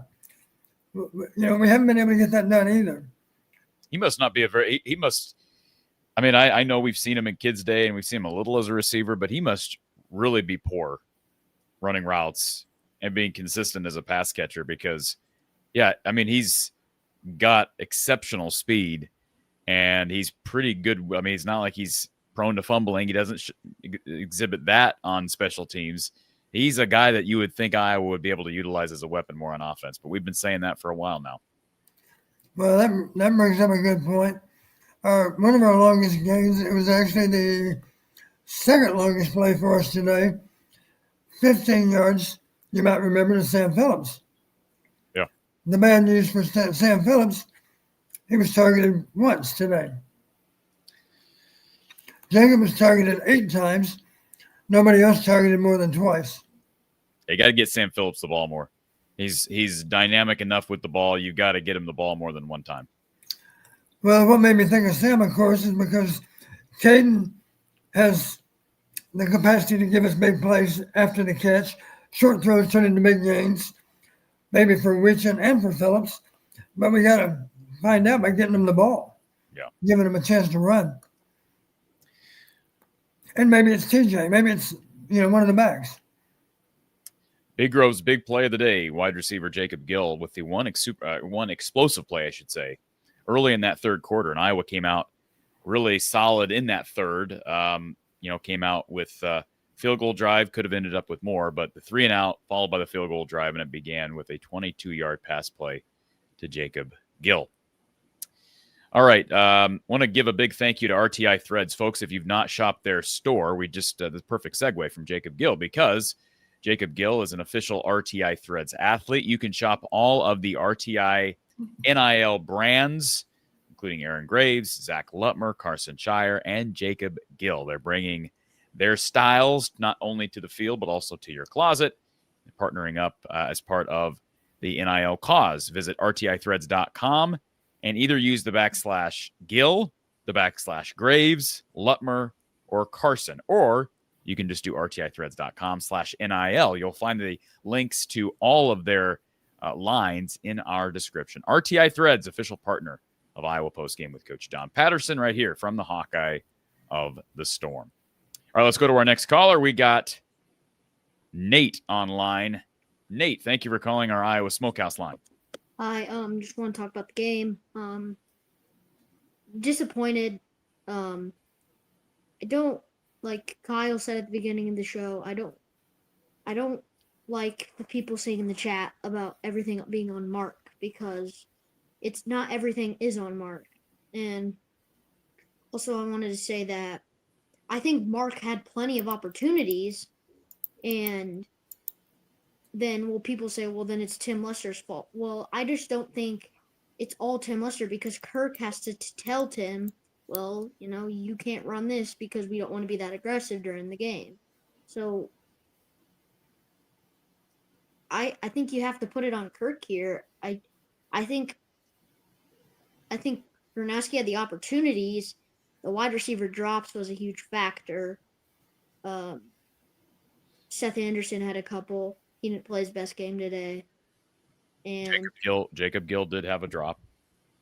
And obviously you talked about it. It really hurts losing Addison Ostrenga, because besides, obviously Hayden Large has a lot of experience just playing football at Iowa, and then Ortworth has a little bit, but there's not much experience behind him in the tight end room. Fair, yeah. Yeah, and Hayden Large has worked a lot as a fullback, not a ton as a pass catcher, so that's a fair point. And Don, I remember when Big Ten Network visited Iowa as part of their annual fall camp bus tour, they made the statement that Addison Ostrenga, at least that day, was Iowa's best pass catcher. And so for him to go down, and I don't know if he got hurt. Did he get hurt on the deep throw? Because they did take one shot early in the game, and it was to Ostrenga. Probably should have gone to his outside shoulder, if I'm remembering the play correctly, and it fell incomplete. But was that the play he got hurt on, Don? Did you notice? I'm not sure. I didn't make a note of exactly when he was hurt. I knew he was out for the game, but I didn't. Wait a minute, I didn't see it. Let me find it. But Nate, I agree with you. Tight end play. We thought maybe we'd see an uppage in tight end usage as far as pass offense is concerned, and I felt like they tried too early, but losing Addison hurts you in that category. Yeah, it's kind of the latter part of the first quarter. She was good on a 27-yard field goal. Now it's 6-0. My next entry is a stringer out with lower leg injury. So it was in the first quarter. Another thing that I've been saying ever since fall camp and what you've been reporting on, I've always thought since the beginning of the season that Shaheed Barrows should be starting over Deshaun Lee. And I know Deshaun, he bounced back, but that deep ball he was guarding the guy, and also he got away with a holding call. I think it was in the second quarter on a possible deep play. And I like TJ Hall. I think he's a clear cornerback 1. The uncertainty of cornerback 2 will it'll just be an uncertainty all year, I think, especially against the good teams that have good receivers that can make plays down the field. I just don't know. There's not a certain cornerback 2. Yeah, Shaheed Barrows, I thought the same thing during the game. I'm like, man, we haven't seen Shaheed Barrows. He's a guy who came in out of the Missouri Valley, Don, and I thought he's got a chance to be one of their starters. But it's apparent that Phil is most comfortable with TJ and Deshaun, and I thought TJ did play pretty well today. Seemed like maybe he had one of his better games given the opponent. But, and again, Nate, if there's one thing I'm not going to complain about too much, it's the fact that Iowa didn't really get burned by an Iowa State receiver. They had the one long play to Eskildson in the first half I believe that was Deshaun Lee, that side of the field. He had a couple of plays. There was a play in that fourth quarter, Don, or was it third quarter, where Iowa had backed up Iowa State up against their own goal line. And part of that was because it was a stupid play by the Iowa State kick return guy, number 35, calls for a fair catch and then lets it bounce. And another guy fields it. So it ends up being downed inside their own 10. That was dumb. Yeah, -3, I believe it was. Yeah, and so Iowa State got out of there. And if TJ Hall kind of had it looked like he was playing outside leverage, Don, but he failed to make a tackle. It might have been third. It was either second or third down, gave Iowa State a first, and then they moved the ball, flipped the field. Well, that was a big series. But in general, Nate, I'm not too upset with the corners. Don, how did you feel about – I know you felt like TJ played better. Deshaun Lee, we saw a little bit of nickel at times with Jalen Watson on the field. Yeah, I'm assuming Watson's our third quarter right now. Would that be true? Yes. That's disappointing in my opinion. Yeah. Just two quick Well, things and I'll let you go. Number one, the defensive line, I was not impressed at all. We have some veterans on the line, including Jonah Pace, Max Llewellyn, Ethan Hurkett. And to be honest, besides that one sack that I think it was Llewellyn got, and I mean, I'd say we got some pressures at times, but we just couldn't get to the quarterback. And I don't know the status of the Iowa State offensive line, but I just feel like we could have pressured the quarterback. Officially, we had 3 sacks. Yeah, three sacks officially, and I don't know how many QB hurries were in there. I thought Jonah Pace really did a nice job. Number 91 did a good job in that first half, Don. That was a wonderful play he made out in space. Yeah, he did a good job. But, yeah, I mean, I was hopeful that Iowa would be able to get home a couple more times. But, I think K-State got home 4 times officially. Iowa got home 3 times. I don't feel like that was the big issue today. I didn't feel like lack of a pass rush was the big issue today, Don. I didn't feel like pass coverage was the big issue today. I felt like the big issue was the slow start and the lack of explosive plays in the passing game. And you couldn't even say either, Corey, that we did a poor job of tackling them today. You didn't see that many missed tackles, did you? No. Then last thing before, talking about the QB position, I think Gronowski is the clear-cut number 1 guy. I don't think anybody will argue with that. But I mean, you think back, these last couple of years, when Iowa, the 2 times they really went to a different quarterback were Alex Padilla in 2021 and Brendan Sullivan in 2024 last year. And, it worked. I'm not going to say that Hank Brown or Jeremy Hecklinski is going to be different, but, it could work. I don't think Hank Brown would be a necessarily good option because he's not going to be able to run like Gronowski will be able to be because he's a pocket passer. He has a big arm. He won't be able to run out of pocket and stuff like Gronowski would. But all I'm saying is I did comment on one of your videos about how I would like to see Hecklinski play a little bit maybe against UMass instead of Hank Brown. Well, Nate, we appreciate you calling in, sir, and we'll talk. I just called the kid sir, but that's good. Nate, you're growing up. Good for you. Thank you for being here, Nate. We always enjoy hearing from you. Thank you. Just have it done. Here's one alarming observation, Corey. We snapped the ball 63 times today on offense, and 16 of them involved Mark as a ball carrier, one way or the other. A fourth of our plays had him being tackled with the ball. Yeah, that's a concern. Well, and I want to say this. I never thought about like now or before, like that never crossed my mind that Iowa needs to insert a different quarterback. I do want to know why he's standing back there scanning, and then having to evade. Like, is it most often than not receivers not getting open? What is it that's causing that? Besides just, Iowa State rushed a few and and it was just difficult to find spots. But this is also week number 2, Don. The same thing happened down the stretch of the Albany game when he did throw. It's not like pass protection was ever bad. I think the offensive line has played pretty darn well through 2 weeks, and that's in spite of injuries to Dunker. Now it sounds like Stevens is dinged up, injury to Bryce George. They've played pretty well. But at the same time, like I have the same concern you do. Mark is a tough quarterback. It's one thing I respect the heck out of Mark Gronowski because he is a tough quarterback. I mean, I don't want to compare him to someone like Spencer Petras because that's not fair. But that's the type of quarterback we're used to seeing at Iowa in recent time. You could not be more different if you're Mark Gronowski. And he is a running back when he decides to run. And that is refreshing to me. He's just got to they got to figure out what's going on down the field, why they can't push the ball down the field. But other than that, and it is a big that, but other than that, I enjoy watching him play even through some of the struggles here early because of how tough he is and his ability to make plays with his feet. But I agree, he took a beating today, and he took a beating last week. You know, when you run that many times, he's getting as many runs as the running backs are. So here's one of my disappointments talking about the running game, Corey. You might be surprised by this. Who do you think had the best rushing average today, Iowa or Iowa State? I would guess Iowa State did, just because ever so slightly, 3.5 versus 3.4. But the point is, we ran the ball 39 times for 131. They ran it 30 times for 104. They actually had a slightly better average than we did.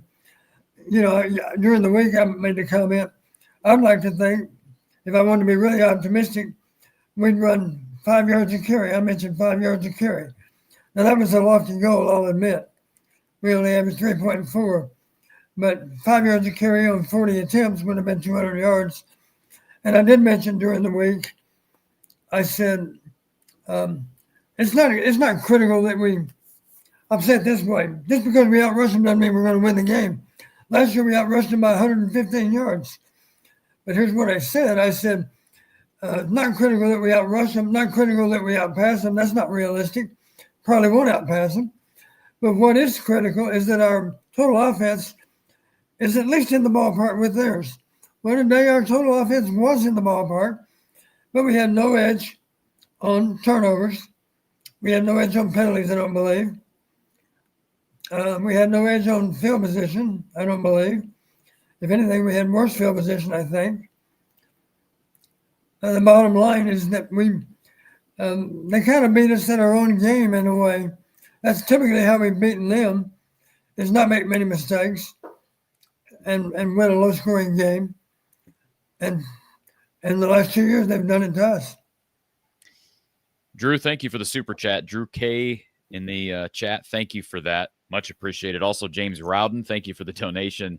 And I'm just going to read James Rowden's comment that he made on his Venmo donation. He says, and I quote, hopefully a Hawkeye wins the Powerball tonight so we can buy some players this offseason. So tongue-in-cheek there, but I'll laugh at that. Drew K, also thank you for this super chat. Going to disagree with Kyle. He says Gronowski did not play well. It's hard. It's because there were facets of this game that, you know, Iowa probably they would not have been in the game if it weren't for Mark Gronowski's legs. But the reason they lost the game, 2 big reasons: the interception, a lack of ability to hit a play over the top, and some of that's play calling. But like down the stretch, that last drive, you hate to be in that situation. Don, those plays just broke down. You take a couple of sacks. That last play on 4th down didn't even really give his receiver a chance at that ball. What happened on that final drive collectively? Well, the first down play, the TV copy wasn't very good. It was zeroed in on Mark scrambling around, and you really couldn't tell what was happening downfield. It wasn't a wide shot. So I don't know if there was any better option on 4th down. Obviously, you got to put the ball down the field because the clock at that point was really against us too. But the bottom line, we took that timeout in the 3rd quarter, and then we took a 2nd timeout to ice the kicker, I guess. And now we start the last drive with 1 timeout. Well, good luck driving the length of the field and with 1 timeout. Yep. And limited time.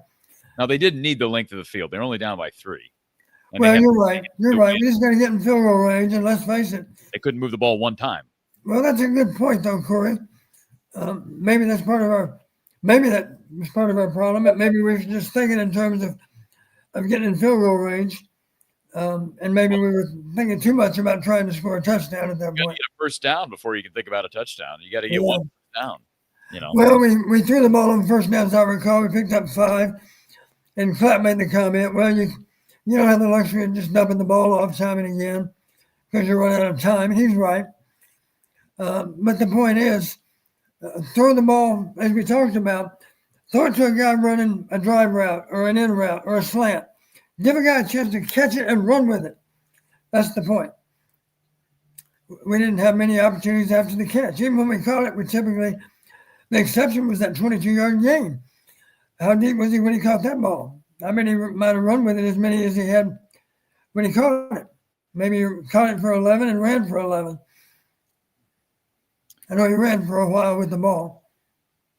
And by the way, I on the 22-yard. Yeah. By the way, I didn't mention this earlier, folks, but our RTI Threads player of the game, you may have seen that was posted on social media. So it was Jazz Patterson. Again, sort of like the conversation about the big play of the day. I had a hard time with this, Don. But Jazz kind of helped them get back in this game. 5.5 yards per carry on 11 attempts. And you could make the argument maybe he should have played more early and had more than 11 carries, Don. Is that an argument you could make? Well, I consider his average was clearly the best, 5.5 yards a carry. Yeah. The guy that was really short on yardage on production only had 5 carries, but it was TJ. 5 carries for 8 yards. Yeah. Now, it's simplistic to just strictly look at the numbers because maybe a lineman got beat and the guy was in his face and he had no place to go. Or maybe it was all short yardage. Some of those carries, of course, are a lot different running the ball in short yardage than it is in long yardage. Because let's face it, if you're running a draw play on 3rd and long, yeah, you gave up 5 yards, but you still got off the field. You know, as a defense, you got off the field. So it's wrong to assign too much value to the yards per carry. Right. But it is some indication of how you run the ball. Yeah, TJ had a hard time getting space early. And again, that was just the first quarter as a whole. I mean, he got most of if not all of those carries in the first quarter and just struggled to get separation. And then they went to Xavier and then they went to Jazz. And finally, it was at that point, whether it be because at that point the offensive line was starting to exert their will on that defensive line, or it was the difference of Jazz maybe being a little bit more crisp in those cuts. Don, what does he, with him being our RTI Threads player of the game, what does he bring that's unique? It seems like he, packs a punch. He's always looking for contact. But give us an idea of what makes him a different runner than the other two that are healthy right now. I like him because he's how do I say this? He attacks the defense. He's going to make his move on the run, and he's not going to spend a lot of time trying to figure out where to go next. You know, all his decisions are made when he's heading down the field, and his pads are low. He'll get a few more yards after contact than the average guy, just because he carries his pads low, and it's not easy to get him on the ground. Jazz Patterson, our RTI Threads player of the game. Let's go back to our call line, our Iowa Smokehouse line. We got Doug here. Doug, welcome to the show. Yep. It's not 1997 no more. Can't just walk into Ames, put 63 points up on the Cyclones, I guess. But well, it'd be nice to get it'd be nice to get 16 points. 16 might have won the game today. If they'd gotten 16 first, maybe they'd won. That's what I thought. Again, in Klein, or the Colorado former quarterback who does the color commentary with Gus Johnson, said Kirk always goes for the points. I was just like, they need 17. They need 17 here. And it seems like they played for a field goal on that in the third quarter and tied it up. But Iowa State did as well. And that was it the second quarter, Don, where Iowa State played it conservative. And on 3rd and 9, I think Rocco Beck just ran the ball. Or am I getting that mixed up with the fourth quarter? I don't think I am. Right? They ran the ball to make it 13-3. Am I correct in saying Well, that? Let's see. Yeah, they had 13 at the half, right? Yeah, one of those, they ran the ball. Rocco just ran the ball, got it in the center of the field. and that was basically it. They were pretty conservative on third down. They out Kirk in a lot of ways. They played that's an Iowa State Iowa game, and It's fair. And I told you on Monday, it's going to be field goals. There was one touchdown for each team. And it is a good point. That's the first time I've heard somebody since the game ended say that, Don. But in a way, Iowa State just beat Iowa at their own game today. They limited mistakes, with the exception being the punt thing, but they got a big interception. Normally that's Iowa doing that. Yep. They had one short field. Yep, they played with the lead. They didn't go over the top much, but they ran the ball when they needed to. Rocco didn't really make mistakes, any big mistakes. The one mistake, the deflection, they managed to deal with that, and it actually turned into a positive play. And they won on special teams. Yeah, teams. Yep, that's what I was going to get at too. I thought I thought 21 played a pretty bad game, actually. Legion, right? I agree. I agree. I think it was probably one of his worst games since being a starter. I was almost put someone else back there. Well, again, they made a really dumb special teams play with the ball bouncing off the kickoff. I thought that was about grab the damn ball, But why are you calling a fair catch, Don, and then not catching the ball? Yeah, that should not happen. I started last weekend on the part of someone too. I can't remember who, but you're not. I mean, you're not doing your job as a special teams coordinator if that happens. Yeah. I think they played better, and they're well coached. I don't think they don't have any more talent than Iowa does, but they're like I said, this Iowa State is not the same Iowa State. Now they would probably be 7th in the Big Ten if they were in the Big Ten. And I just told them that I'm more scared of Indiana's as good, but we play Indiana at home.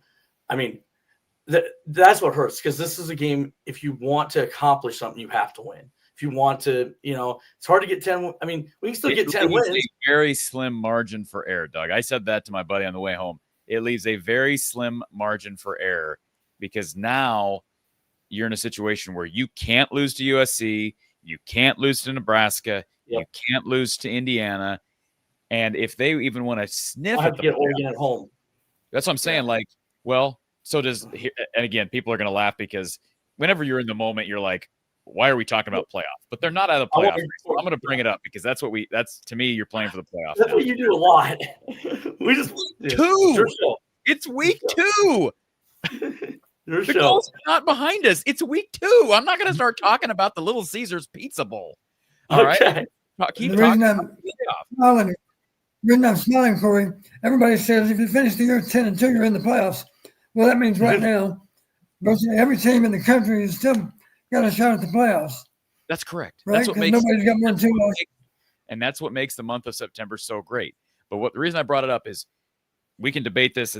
We don't need to spend a lot of time in week 2 post-game show talking about it. But if Iowa ended up 9-3, and one of the losses was to Iowa State, they lost respectively to Oregon, respectively to Penn State, they would be in the conversation.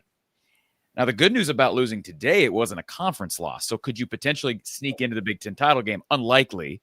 But at 9-3, 2 losses in the conference, sitting at 7-2, that's my point. If they lose to Oregon, Penn State now, just to get to 9-3, they have no margin anywhere else. They have to win every one of those games unless they steal one of those games at Penn State. Tough. At USC, I don't see us. I see going to LA as I see going to LA is tougher than I see going to Nebraska as being tough. I see I know everyone. You were saying, hey, let's still have hope, but a lot of us are just going 7-5. We all have hope because listen, like Don said, everybody has hope right now. The only teams that don't have hope are teams that are 0-2. Western Illinois, sorry, Don, they have no hope. They got their pants pulled down yesterday by Northwestern. I know. I mean, that's one of the – I love you, Don. That's one of the worst programs in Division I right now, and they just are. They're horrid. Yeah, They're I'll just remind you, we were ranked number 1 in the country a few years ago. Well, I was ranked number 2 a few years ago. Yeah. I have to ask my dumb question, which somebody in the comments will say, "Yep, you're dumb, Doug." But we were talking about the last drive with 152, 1 timeout. That's what we had. They did complete a pass for 9 yards, got a false start, went back to second. That's true. So Good point. Yep. So my point was, I was all ready. I have a dumb question. Please don't hurt me in the chat for asking. We have an offensive coordinator here. He'll answer this question. At that point in the last drive, is the running game just completely out of the question with 152 and one timeout? With one timeout, I'd say yes. Okay. On 2nd and 1, I don't think it would have been. On Well, 2nd no. and 1, you can run the ball because you get a clock stoppage at a first down. But The clock only stops until the change are moved, right? the problem is 2nd and 9. What do you do there? Do you risk running and having to burn that last time out at that point? And No, you got to throw. Yeah, that false start hurt them a lot. Yeah, I thought they wouldn't have got that false start. That's what threw him off. It seemed like Mark got all not right when he got the false start. Because second, wherever he was second, they were maybe second, fourth, they had a good field and they got a false start, and it just seemed like that was troubling. Here's one that comes to mind. I'm talking about 2 minute again. And you got all kinds of people that are deporting coverage. I'm talking about last minute. Don't lose sight of the fact that a screen pass always has a chance because they're trying to pressure you, right? And obviously a lot of people are down the field. So if you can dump the ball off to a back and get some lineman in front of him, that can turn into a big gain or two. And as you work your way downfield, of course, maybe you get out of bounds as well, whatever. And real quick, before handing it back over to you, Doug, I just want to, because we're getting pretty old here in the super chats. Blake, thank you for that super chat. It's much appreciated. Also, Leeds, he says we kicked field goals on 4th and 2 twice, one on ISU's 12, again on ISU's 18. Gone for it on either one of those. Well, the way the third quarter was playing out, the more obvious one would have been the second one, where we kicked the tie. Yeah, because they had that momentum in that third. They came out really. Yeah, the way we were moving the ball in the third quarter, it looked like we had the momentum. That we actually, I'll say it this way, that stadium was pretty quiet. Yes, it was. And they had 3 and out. They forced the 3 and out defensively. Because it looked like the tide was turning in Iowa's favor. Correct. And Kirk's always don't take the points. So yeah, so at that point, obviously we don't have great confidence in our short yardage ability to gain 2 yards. And we have great confidence in our kicker, and it was just a chip shot for him, of course. But I was afraid it wasn't enough. Yeah. All we did was tie him up. Yep. And the beauty of going for it, if you do hit 6, that gives you a chance to be 7, and now you're up by 4. Yeah. I think they score a touchdown on that drive, they win. I think they win. Yep. Because then it would have required Iowa State to somehow get to the end zone. Yep. Okay. I hope this is actually a smart question because I know that it was brought up on the broadcast, and you guys have already talked about. And Gill had 52 yards receiving on the day on 5 catches. If you take out the 22-yard pass, he has 30 yards on 4 catches. There was at least, you say 8 targets. There was at least 4 targets where he wasn't at the sticks. Why would you throw that below the sticks? There were a couple plays, at least twice, Don, where they threw short of the sticks on 3rd down. Why are you throwing short of the good point? Why are they throwing short of the sticks? I remember a flat route by Gill. He needed 5 to gain 4. Yep. Well, first off, you shouldn't be that short on the route. I put a little blame on him for being a little bit anxious to cut it off a little short. Then beyond that, it was not a great throw, and he had to be a little bit out of bounds just to catch the ball. And by then they were on him. We didn't hit him in full stride type thing. It was a little bit low. He had to bend over and commit to just catching the ball. And at that point, he wasn't in any position to advance it. And so they were on him in no time and tackled him short. You're right. So if you're not beyond the chains, you better be on the chains. And now if you're on the chains with a good throw, you'll have a chance to lean downfield and have your first down probably. But it's a cardinal sin. Don't be caught a yard short. And we were. Not once, but twice maybe? Yes, twice. Yeah. Well, I think Anderson had one too. Yeah, just a little better awareness of what we need. I think the receivers in both cases were a little bit short. And with an ideal throw, we'd have been fine, but maybe the throw was a little bit off. They were compromised just to catch it, and then they couldn't advance it. Anything else, Doug? No, I'll let the smarter people talk to you guys. But No, just think this one hurts. Iowa State's a winnable game every year. They're not, I don't care. The Big 12 is not that good a conference, but they're all happy. I have to deal with them. I live in Ames. It sucks. So, thank you, Don. Again, these 16-13. I want to see some offense. I knew it would be a kicking game. Gotta get some touchdowns. Just I don't know. I hope we do well in UMass, and I hope things turn around when we play UMass a little bit offensively. I think defense is doing well, right? Yeah, in general, the defense has been okay, right, Don?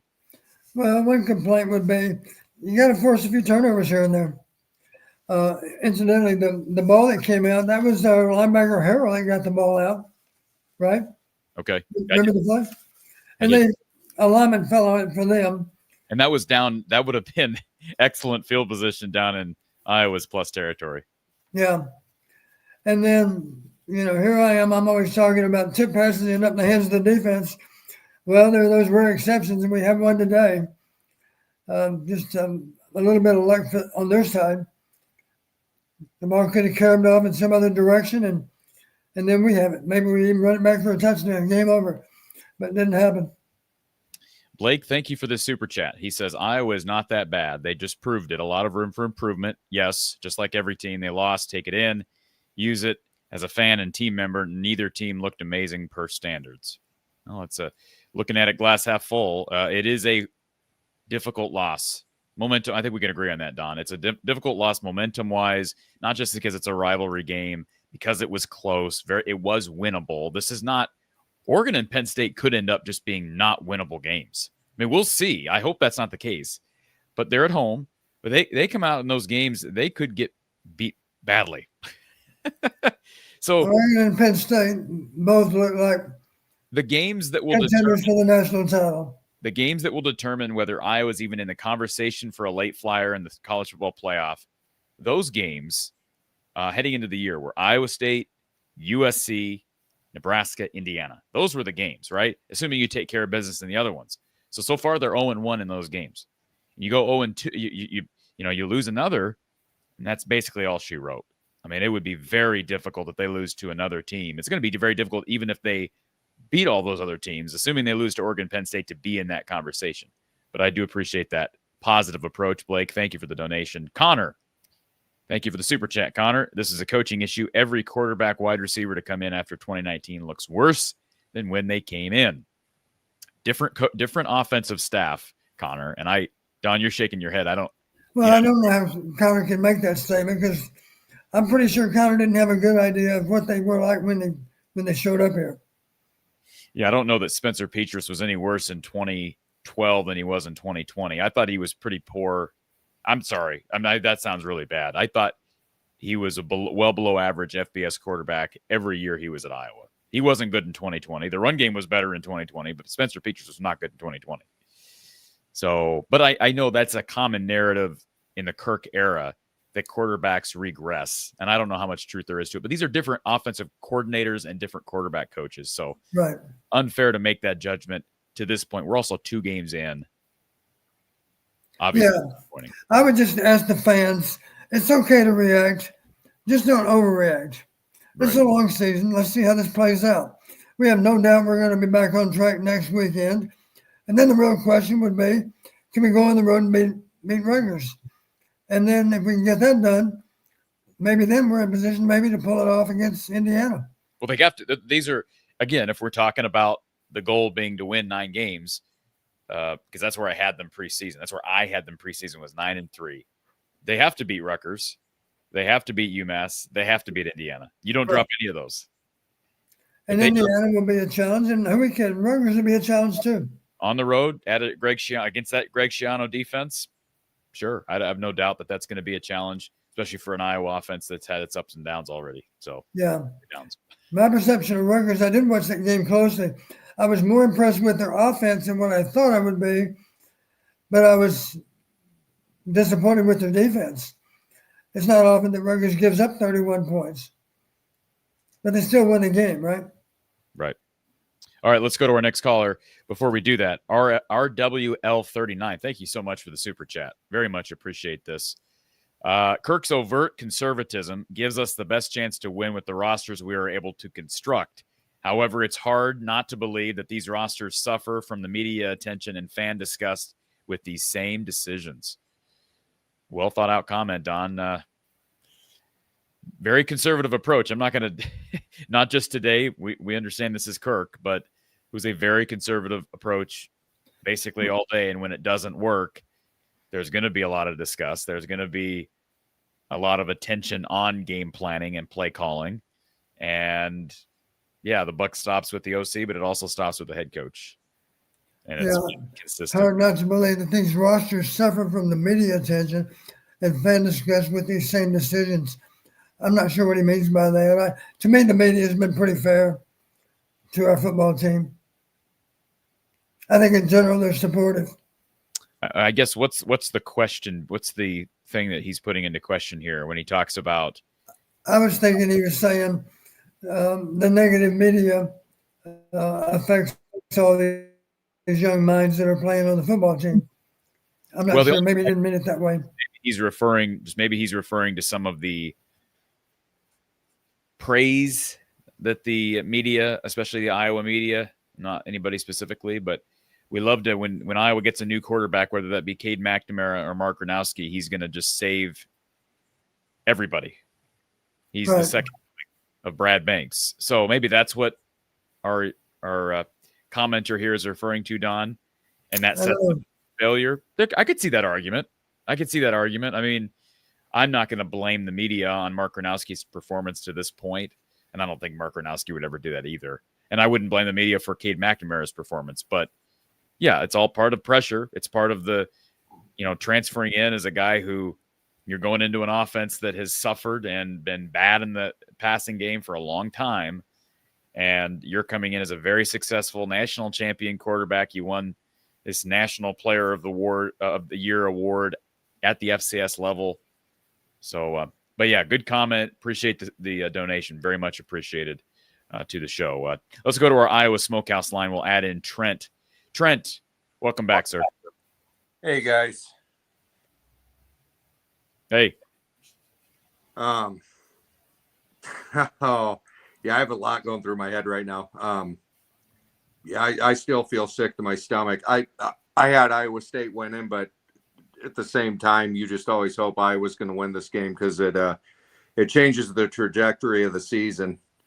I think I said that last week, and it always has. And well, is it possible? Can they overcome that, though? I don't believe so, no. Okay. Well, if they can't overcome it, then you're right. But now their job is to overcome it. But I hear you, Trent. Right.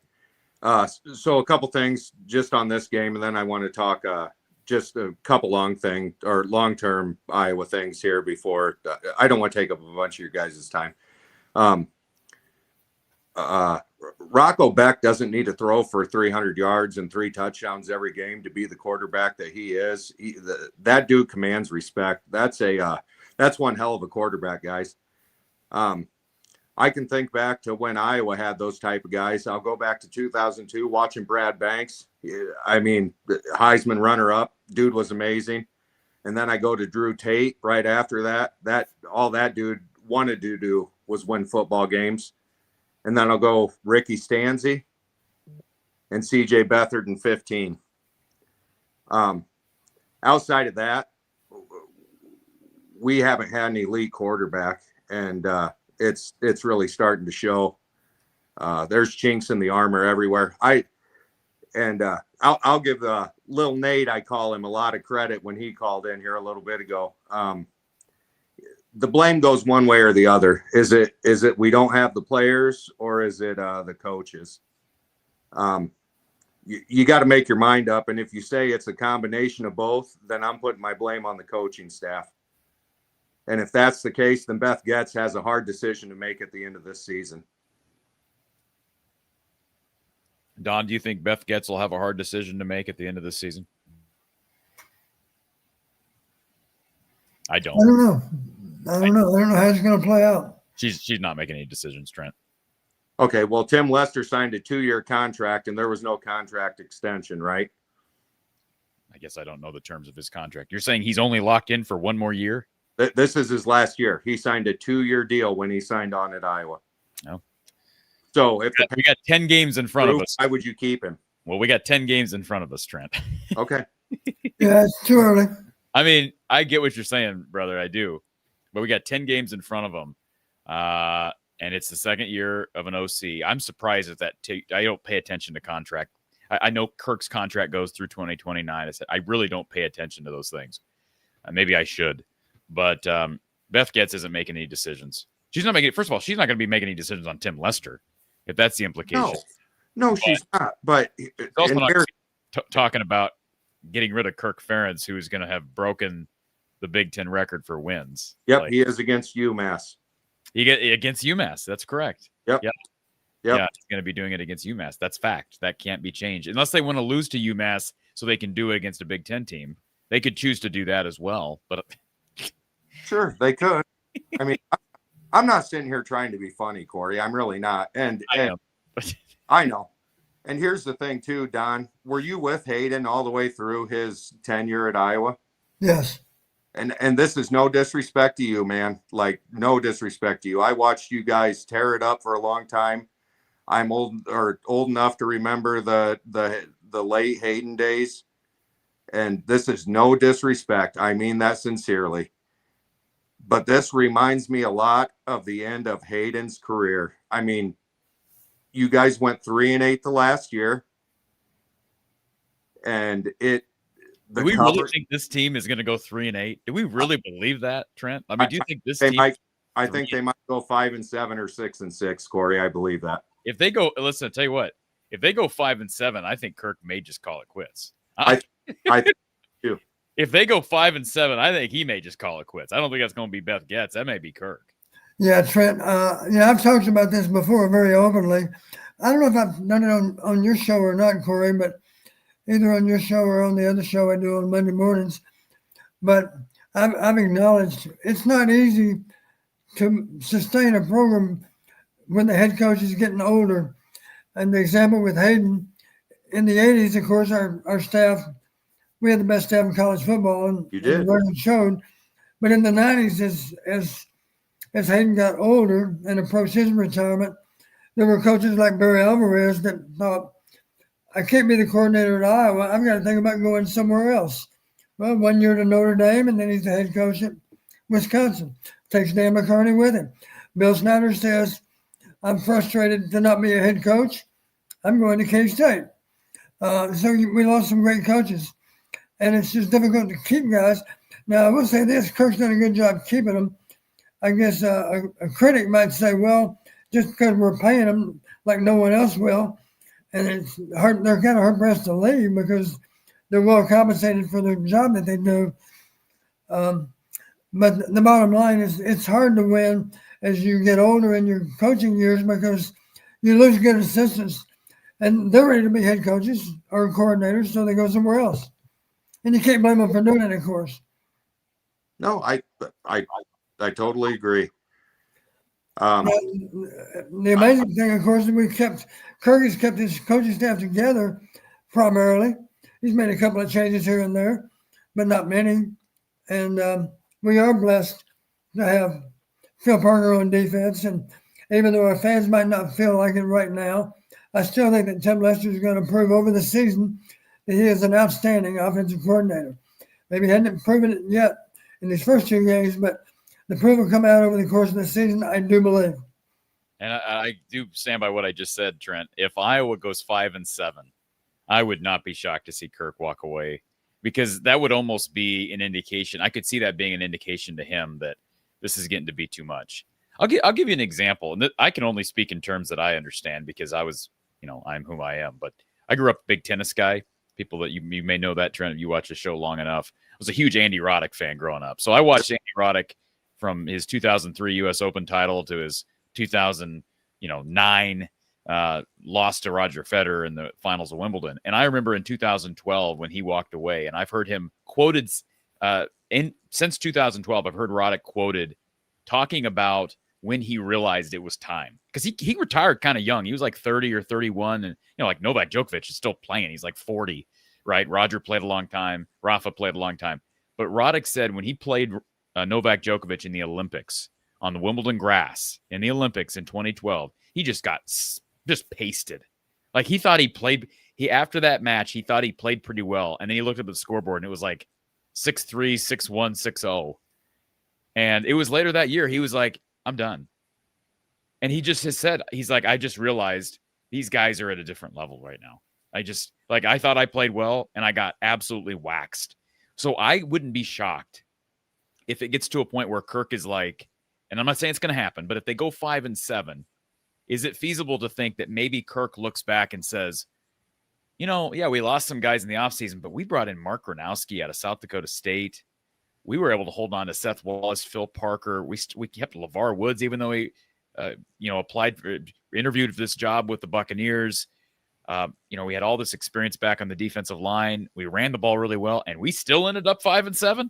I could see him thinking that, and just thinking, this schedule just getting too much. This is just too much. This schedule, like these teams are recruiting with NIL and the portal at a different level. I'm not saying it's going to happen. I'm just kind of playing land of make-believe for a second, Trent.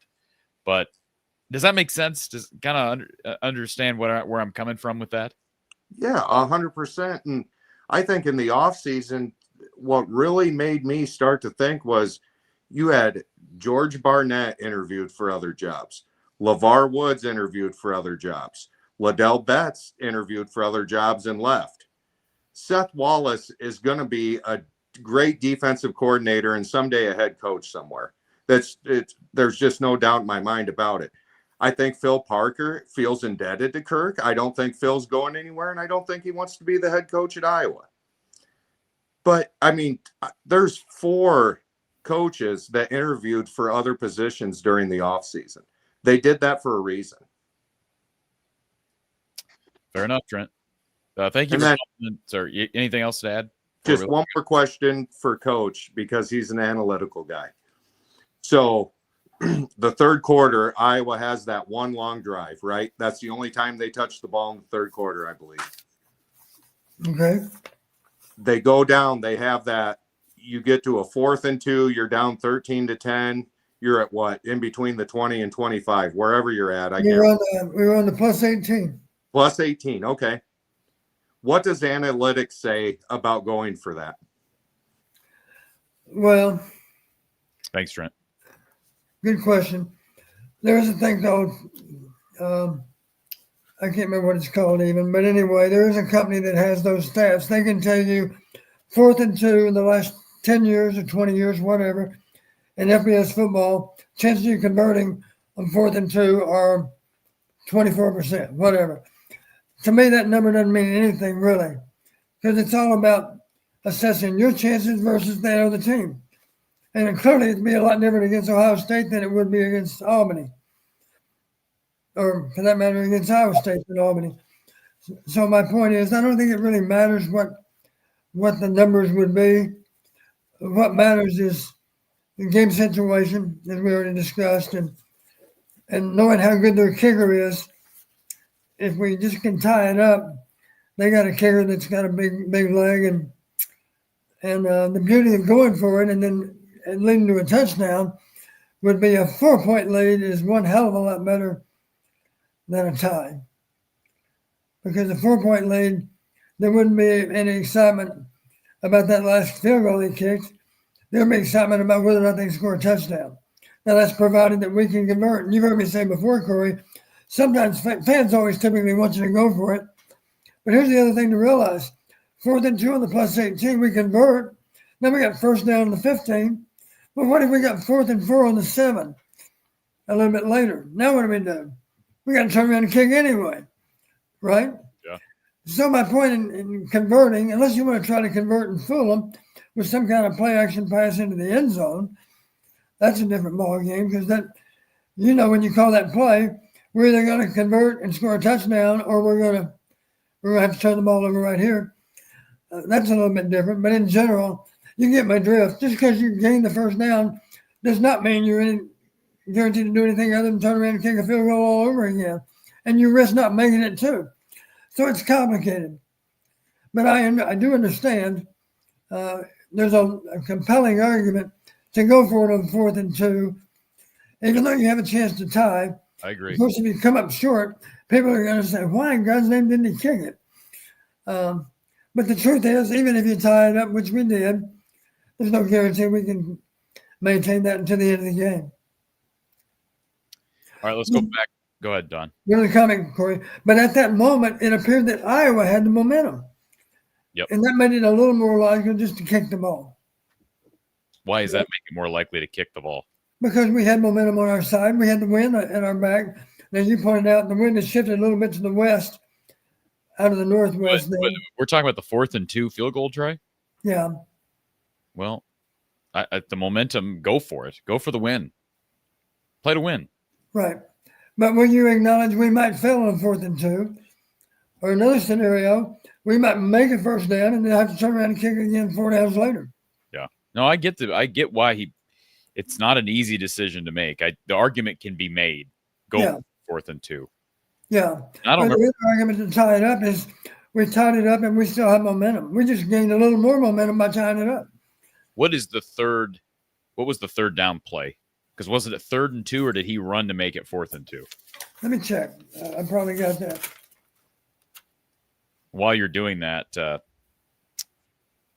just want to make sure we've got our next caller in the queue.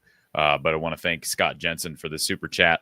Focus on UMass. Was mediocre today. And some of these comments, I have to say, I did kind of giggle at.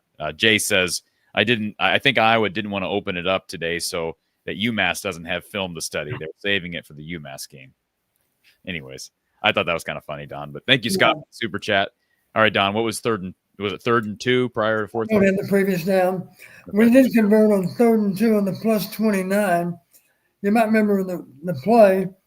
It was a play action roll at 9. We faked right, roll left. And it was a run option for a first down. I don't recall what we gained. Well, I can figure it out. We had 4th and 2 on the 18, so the line to gain was the 16. So that meant we started on that last series of downs on the 26. So 3rd and 2 on the plus 29, we gained 3. That gave us first down on the 26. And then 4 downs later, it was 4th and 2 on the 18. So I don't know what happened. I don't know what our 3rd down was. I can't remember, Corey. I didn't write it down. So I think we probably gained a few yards with a run, I think. Yep. I don't believe we had 3rd and 2. Okay. Your point is that was a waste down opportunity too. Well, no, it wasn't because it wasn't. No, it wasn't, Don, because Kirk didn't view it as 4 down territory because he kicked a field goal on 4th and 2. So no, 3rd and 2 was not. It would have been for me. It would have been for me, Don, but not for Kirk. Blake, thank you for the super chat. Also, Iowa ran better today with Jazz Patterson than Xavier Williams. They should split time. Williams looked better versus Albany, but clearly Jazzy and Patterson is better. And that's not even bringing up the fact that neither one of those guys started the game. That was TJ Washington who started the game. And we also know how long Kamari Moulton will be out, Don. There was one particular snap. I don't even know how many carries Xavier had, but there was one snap that really bothered me a little bit because he was very tentative. I don't know if you remember the play. It was some kind of inside run, and it looked like he was just kind of creeping along. Xavier or Jazz? No, I think it was Xavier because I was surprised. Okay. Because Xavier's the guy with the big thighs, of course. Was it the slow? Jazz is never tentative, I don't think. No, Jazz is a wrecking ball, Don. Yeah. That's the thing I like about him. It wasn't the slow mesh. No, it wasn't the slow mesh I was thinking of. Okay. All right. Thank you for that super chat, Blake. And then also Mike with the super chat. Deer in the headlights on those last plays from the quarterback. Not acceptable. I know you said you have to go back and look at the game film, Don, but just give me your thoughts on those last 3 plays that Mark ran. 2 sacks and a incompletion to end the game. Well, one way to look at it as a quarterback, if you're fundamentally still in the pocket for a long time, right? He got sacked in the pocket. Yes. Right? So the only negative about sitting in there for the longest time is at some point you can't really, you're threatened on right and left, right? Yeah. You're threatened all over the place. So you really can't, it's not easy for you to identify the nearest threat. You might be threatened immediately right here and right there too. The beauty of getting out of the pocket is now at least you're running away from some tacklers. You know where the threat is. The threat's back where you came. That's the argument. If you can get on the move, you're better off to be on the move. Right. At some point, you got to find a way to escape the pocket. Because if you just sit there, you're oblivious to threats all over the place because you're just a sitting duck. Thank you, Mike, for the super chat. And Lance, thank you for becoming a new member here on YouTube. And folks, you'll see the message across the bottom of the screen. You can become a member here on YouTube and get select premium information. Sometimes you'll get some informations on. I don't want to overpromise here, Don, but we've had some releases on injuries and some newsy items over on the premium board on YouTube. But you'll also get select early video releases, and you'll get a shout out whenever you're in the chat. So, Lance, thank you for being here, being a part of the show, and being a premium member. Thank you for joining. Let's go back to our Iowa Smokehouse line. We've got OS for Hawks with us. Welcome to the show, sir. Thank you for calling our postgame show. Yeah, good evening, gentlemen. You hear me okay? We got you loud and clear. I just wanted to reiterate what I said last week before Don came on, and I just wanted to say thank you, Don, for all your expertise. I really enjoy listening to you because you are a football mind, and I think you bring a lot to the table to this forum, and I appreciate it a lot. Second thing is I do have some experience myself. I just became a member of the Medicare Nation this month. My birthday is Tuesday, so now you know how old I am. Welcome to the club for those that are already in it. Yeah. I just wanted to say I wrote 3 notes down in the first half of the game, and this was before our touchdown scoring drive. And I just want to throw them out here quick. 3 drop balls that were dead on target in hands in that early part of the game. I also wrote here, we need to take more shots downfield. Yep. And then my third note, wide receivers are not getting open. Now, I'm just saying, those are the notes I wrote down. Were you there, though? I mean, how do you know the receivers weren't getting open? Well, no, I wasn't there. I was watching on TV. So this is my observation from TV. But you can't see the receivers. You can't Well, see some plays you can. So whatever. I don't know. I'm just saying you could be right. I mean, you could absolutely be right. Because that's kind of a question we had last week, especially in quarter 1. Well, I have to say, I have to believe with all the experience that Mark Gronowski has, if receivers are open, he's going to let the ball go. I don't think that he's going to hold it and not throw it. That's all I'm saying. He did have one where he missed Sam Phillips. Mark was rolling right, and I have to wonder if maybe Mark. I saw the same play. Phillips was wide open on the left side of the field. Yeah, I know the play you're talking about. Yes, didn't go. So that's one play that comes to mind. But right, without going back and looking at game film, it's hard to just say. And then the one other thing earlier when we were talking about the defensive line, we brought something up. According to the statistics that I've seen on my phone right now, we didn't have a single sack, according to what I have on my phone. We had 3. Yeah, it shows Iowa State had 3. I'm not seeing that saying the stats I have. It says sacks by. There's 3 listed. I'm sorry, you're correct. You are correct. Oh, okay. That's what I thought. Iowa State had 3. We had nothing. Okay, well then. Yeah, we had nothing, because that's why I was bringing that up, because I didn't think that I don't think we were performed poorly on the defensive line, but I don't think we brought really any pressure. We had a couple pressures, but we had no sacks. That was just a point that I wanted to bring up. And then I also wrote down here, Jazz ran with some fury today. I thought it seemed to me that Jazz had a little more passion about running the football than anybody else did today. I don't know.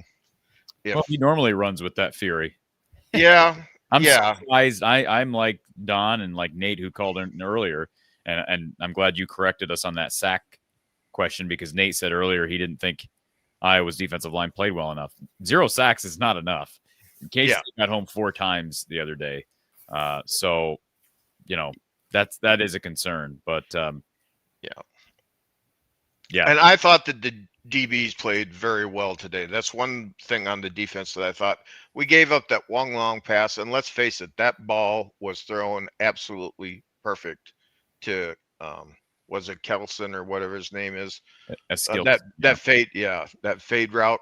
That ball was. If that ball wasn't thrown perfectly, it would not have been completed. So. Yep. Yeah, but I agree with you, and I agree with Nate. The defensive line has to be better, and I am surprised Jazz Patterson has fallen down the depth chart. It's just odd because remember he didn't get. I know Caleb dominated the carries last year, but Jazz was way down on the depth chart beginning of last year as well. So it's not like just the new running backs coach. Jazz seems to play well when he's given the opportunity. So you wonder if there's other stuff going on off the field that keeps him from being higher on the depth chart. I don't know. But when he got his chance today, he made the most of it. Yeah. And Ostringer was hurt on that very first throw to him. He came up lame immediately. Yeah. And the other thing that I wanted to bring up, the replay got shown over and over and over on TV on that muffed punt. And they basically, it came down to because the call on the field was muffed. Now, Klatt on the broadcast kept talking. They showed it again several times, and it looked to me like the ball just barely grazed the wrist of I can't think of his name from Iowa State. If that's true, it didn't graze the wrist, then it was the correct call. Yes. You had to remain with the call on the field. You just had to. Yeah. Well, I will say that's a hard one, Don. That's a hard one, and I'll just bring this up real quick. Isn't that a hard one for officials because you want to err on the side of letting the play continue. You want to let it play out because if they blew the whistle, then they can't go back and say, it was actually a fumble, but because they blew the whistle, they blew the play dead. So you kind of have to err on that side. You see what I'm saying? So then you go back and say, well, we called it on the field this way because we wanted the play to play out. So I thought when they were taking so long to review, I thought they're looking at yardage. Yeah, if you make a quick whistle, then if you're wrong, then you really compromised. So that's why but I think it was the right call. I did look like, even from our seat there in the stadium, that it the wrist or the hand. There was one throw that Rocco made that was a very lateral throw. Happened to be thrown toward our bench. Yep. And it bounced out of bounds. Yeah. On TV, that looked like it was almost perfectly. I made that comment because it was a third down. It was close enough. It should have been reviewed. It was like that's my opinion. And I said that ball went out of bounds. I'm like, was that a backwards pass? I am very surprised that it did not get reviewed. It was that close. That kind of shocked me when I saw it on the broadcast when they showed the replay, and that did. I would have made it big. What happened on that drive, Don? Can't recall. Okay.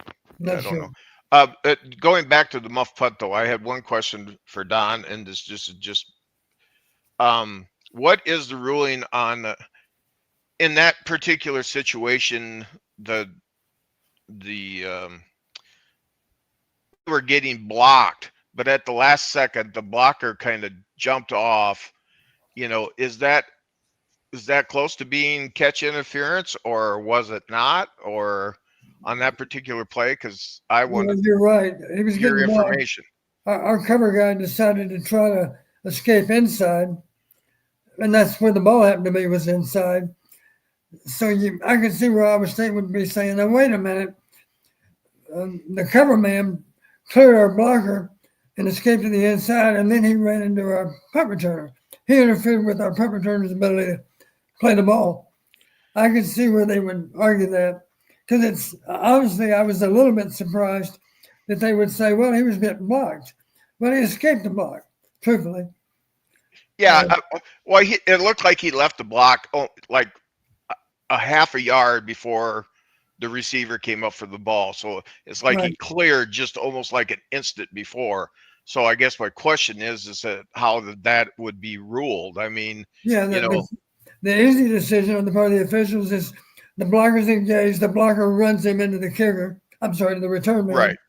Well, clearly that's not the cover man's fault, the blocker's fault. So the ball is, he's not going to be flagged for running the return man because he was blocked into him. But that wasn't the case in this case. I could see where they had a good argument that the call was wrong. They could argue that. Well, I didn't have anything more, gentlemen. I appreciate you taking my call. I just wanted to say I don't think I can call in next week because my best friend's son is getting married and I have a wedding in Sioux Falls, South Dakota.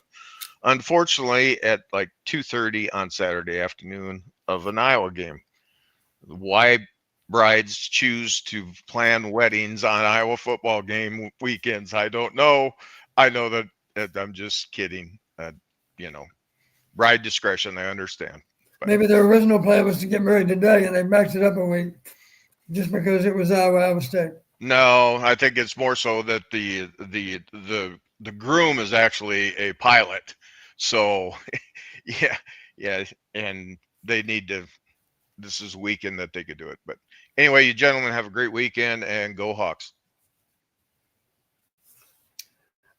Incidentally, Corey, there was a pressure for sure by Aaron Graves because it actually forced a bad throw. I don't know if you remember the play. It was on a 3rd and 2. God, there were a lot of short yardage critical to Answorther. I lost your sound. Yes, there were. Sorry about that. Yes, there were. I don't remember the play specifically, but there were a number of 3rd and shorts. And unfortunately, that drive that ended in a field goal, the game-winning field goal, Iowa State was 3 for 3 on 3rd downs on that last drive. Yeah, you're right. I'm going to check right now. I don't know how many pressures we had. Let's see what the stats say. You want to guess? How many pressures? I'll say they had 5 pressures. What does the stat sheet say? Quarterback hurries 1. What? Iowa had 1. Wow. And it belonged to Pace? Aaron Graves. That's it. So what about those Jonah Pace hurries? Those weren't officially quantified as. Well, I mean, Jonah made a great play in the open field. I believe he held it to a gain of 1. No, maybe that was. I thought he made a couple. I thought Carson Shire played a good game. Yeah, I saw him several times. Yes. And the other guy that impressed me was Pace. It was early in the game. I got to find it. Here it is. 3rd and 7. Great hustle play by Jonah Pace. It forced a punt. They dumped the ball to running back out in space. Jonah redirected, went out there and tagged him downfield for a gain of 5. Left him 2 yards short. That was a nice hustle play for a D lineman. You don't see that very often. Okay. We're going to take one more call, and then we have to take a brief sponsor break. So let's go to our caller who's been on hold for a long, long time. Thank you for calling Iowa Postgame with Coach Patterson, our Iowa Smokehouse line. Who's calling in? Hey, this is Pat. Hey, Pat. Pat? This is Pat. How are you guys doing? Hi, Pat. We're good. How are you doing? Good. I've got a compliment, a comment, and a question. Okay. Compliment to the Iowa State defense. The ability for them to stop that attack of Iowa was impressive, holding them to 13 points.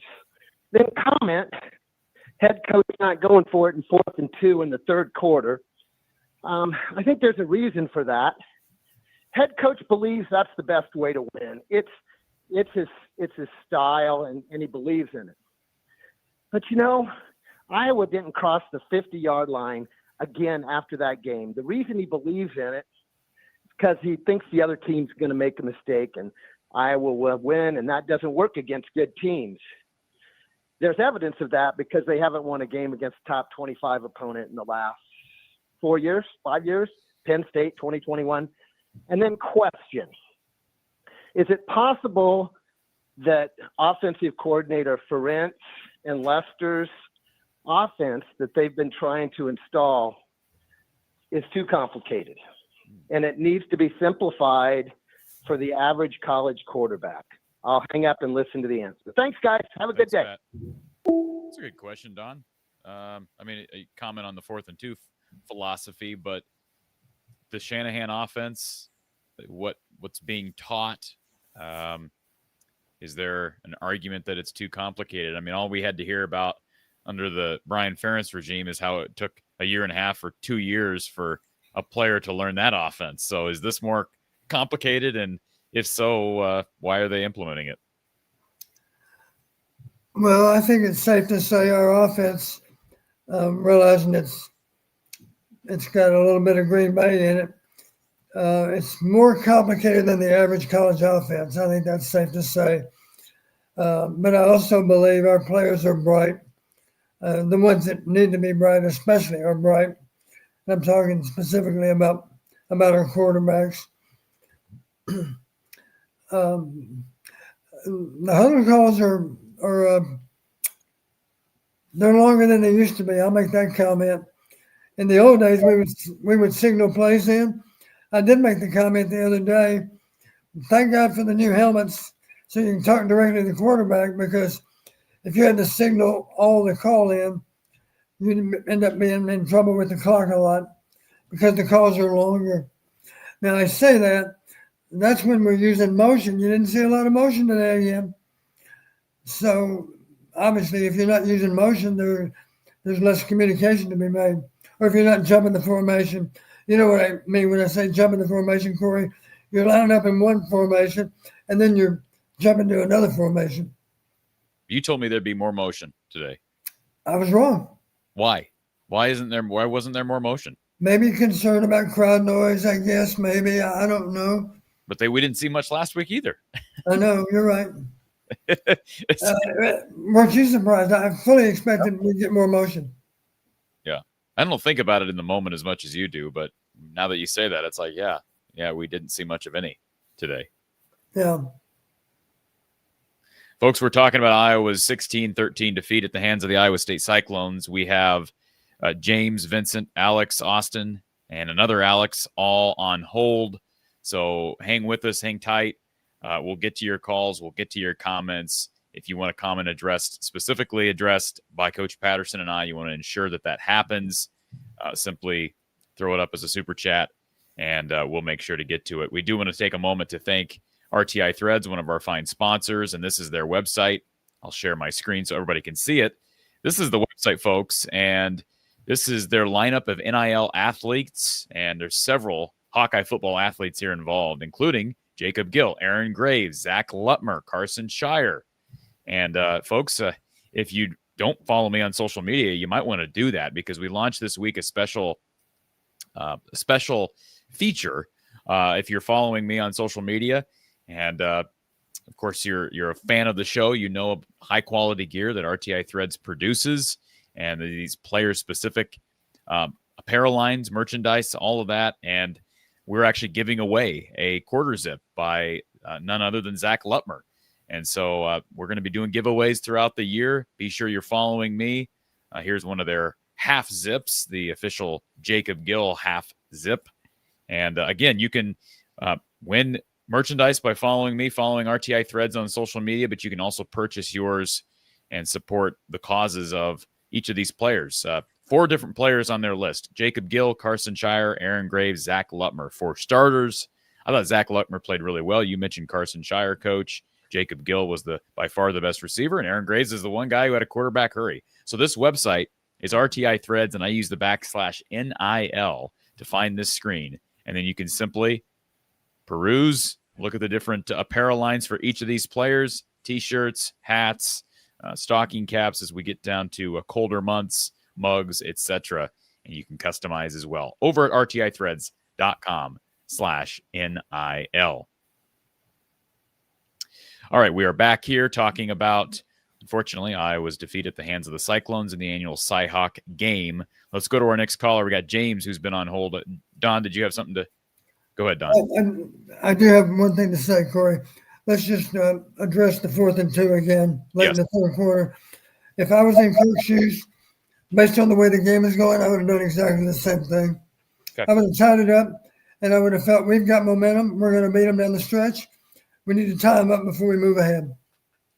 Yeah, I didn't really have an issue with it at the time. Hindsight's always 2020, right, Don? Right. It's It always is. 2020. So I didn't have an issue with it. I understood the decision. And if it was 4th and 1, do you change your decision, Don? Maybe. Well, we did sneak the ball once. I think we had 1 yard needed there, and they were lined up to really defend those A gaps. And to Mark's credit, he slid outside the guard into that next little seam and easily picked up the first down. I'll tell you why I say no. Let's talk about this. Let's go back to Ohio State and Texas. Remember the play on the goal line when Texas got stuffed? Yeah. There was more than one D lineman lined up in the neutral zone on that play. Go back and look at it. No flag. So in other words, you're saying you don't want to put you are a little bit gun shy when it comes to quarterback sneaks. You've talked about this. Well, if the D lineman line up in the neutral zone, they got a chance to stop him. Yep. Ohio State proved it against Texas. But there absolutely were a couple of linemen that were clearly lined up in the neutral zone. Okay. Well, so 4th and 1. Go back Would you have done it on 4th and 1? Today? Yeah, today. I'd have probably kicked it. On 4th and 1. Okay. Because as we've already discussed, who's to say we might not have to kick it 4 downs later anyway? Yeah. Okay. There you go, folks. People probably won't agree with that, Don, but that's I everybody. understand that, but again, based on the way the game's playing, at that point, did you have a lot of faith in our defense? I did. The only problem I have, Don, the only issue I have, and this would have applied even if Iowa scored a touchdown, although you're up 4 instead of being tied. So Iowa State would have needed a touchdown. The only issue I have with that is Rocco Becht has proven time and time again that he's good for Right. getting his team in a position to win late. That's the only issue I have with it. Like, I was still nervous about them taking a deep shot. They never really did, but I've just seen it too many times. Rocco, including the Cy-Hawk game last year, Rocco leading his team down the field for either a game-winning touchdown or a game-winning field goal, and he did it again. So that's the only issue I have with it, Don. Yeah. So, but I understand one point. How far did they have to drive on that last drive? You remember when they took over? Iowa, where they took the ball, Caden returned it to, I think, like the 18-yard line. No, I'm sorry. How far did Iowa State drive on their game-winning drive? Quite a ways, because it was a punt, correct? I think it was a punt inside the 15, wasn't it? 37 plus 49, incomplete to Gill with a dig. And I think we punted after that. So I think we punted from the plus 49. So they were backed up a lot, weren't they? Yep. And they just methodically went down the field, burned a lot of clock, got them in field goal range, and Conrady struck it through. I'll look for that while you're doing something else, because I do have the play-by-play here. I'm curious how far they drove. Yeah. Blake, thank you for that super chat. Can we be honest? Game ended how we expected, could have gone both ways. Thank you for that super chat, Blake. Thank you for being a premium member. James, welcome to our Iowa Smokehouse line. Yeah. So first thing I want to say is, like, I've been watching Iowa for like 27. Well, I guess I can remember like 24 years, probably, since I can remember right. Some of them before I can't remember right. But I've been watching Iowa for 25 years. You've been watching Iowa for a while, Corey, right? If I can tell you that stack the box, man to man, the wide receivers, and that's how you're going to beat them. If I know that, how do they not change anything? I've been watching them for that long.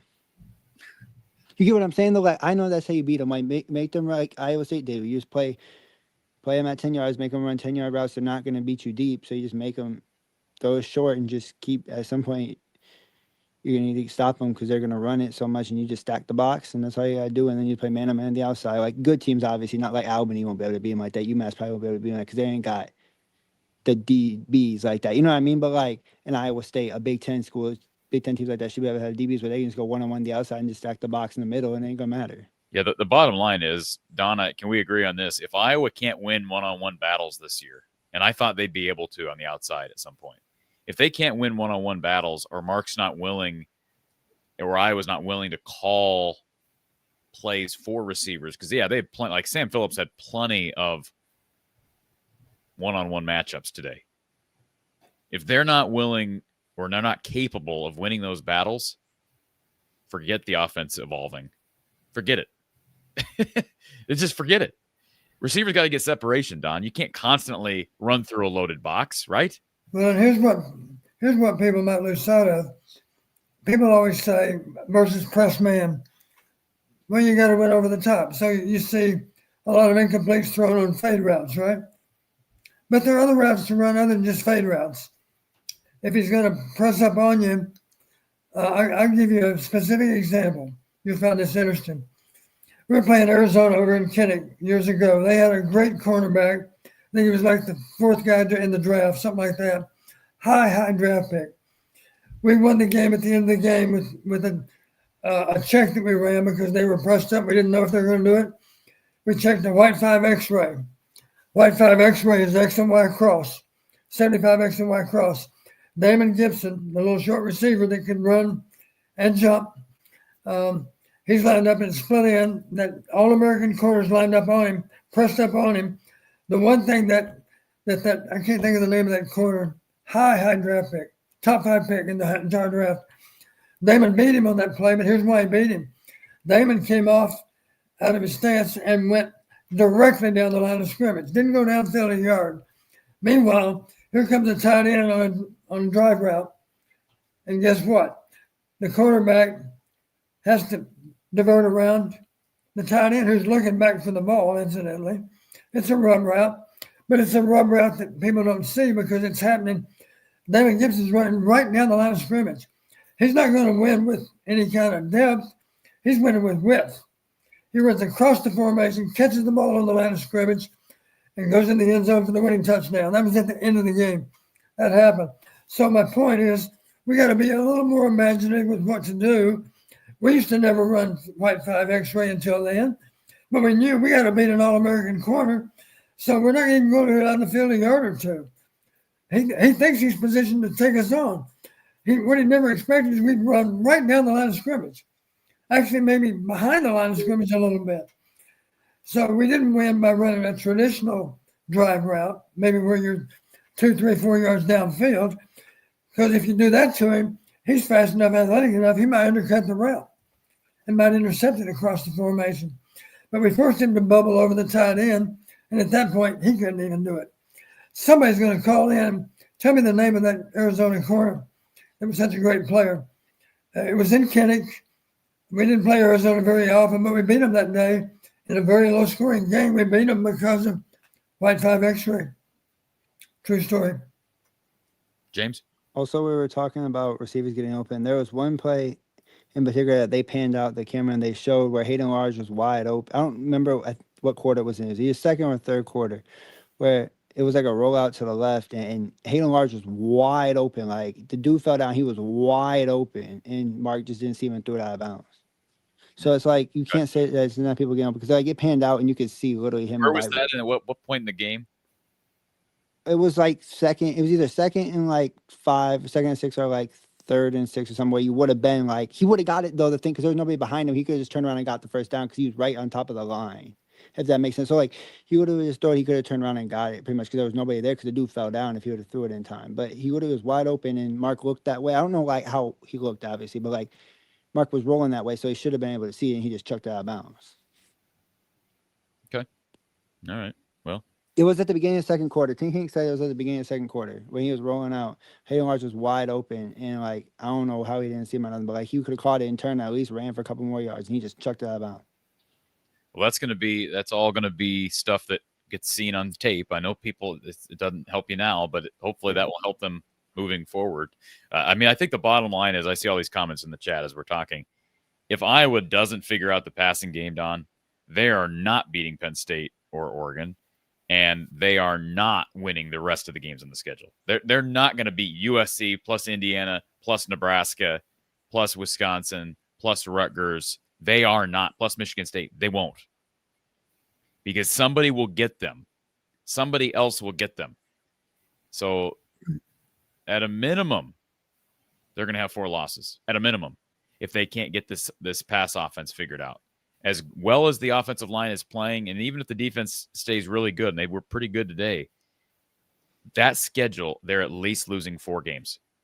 And there have been years where Iowa had a chance to win 10 to 12 games with no offense because they're so good on special teams defense. Not anymore. Schedule's too tough.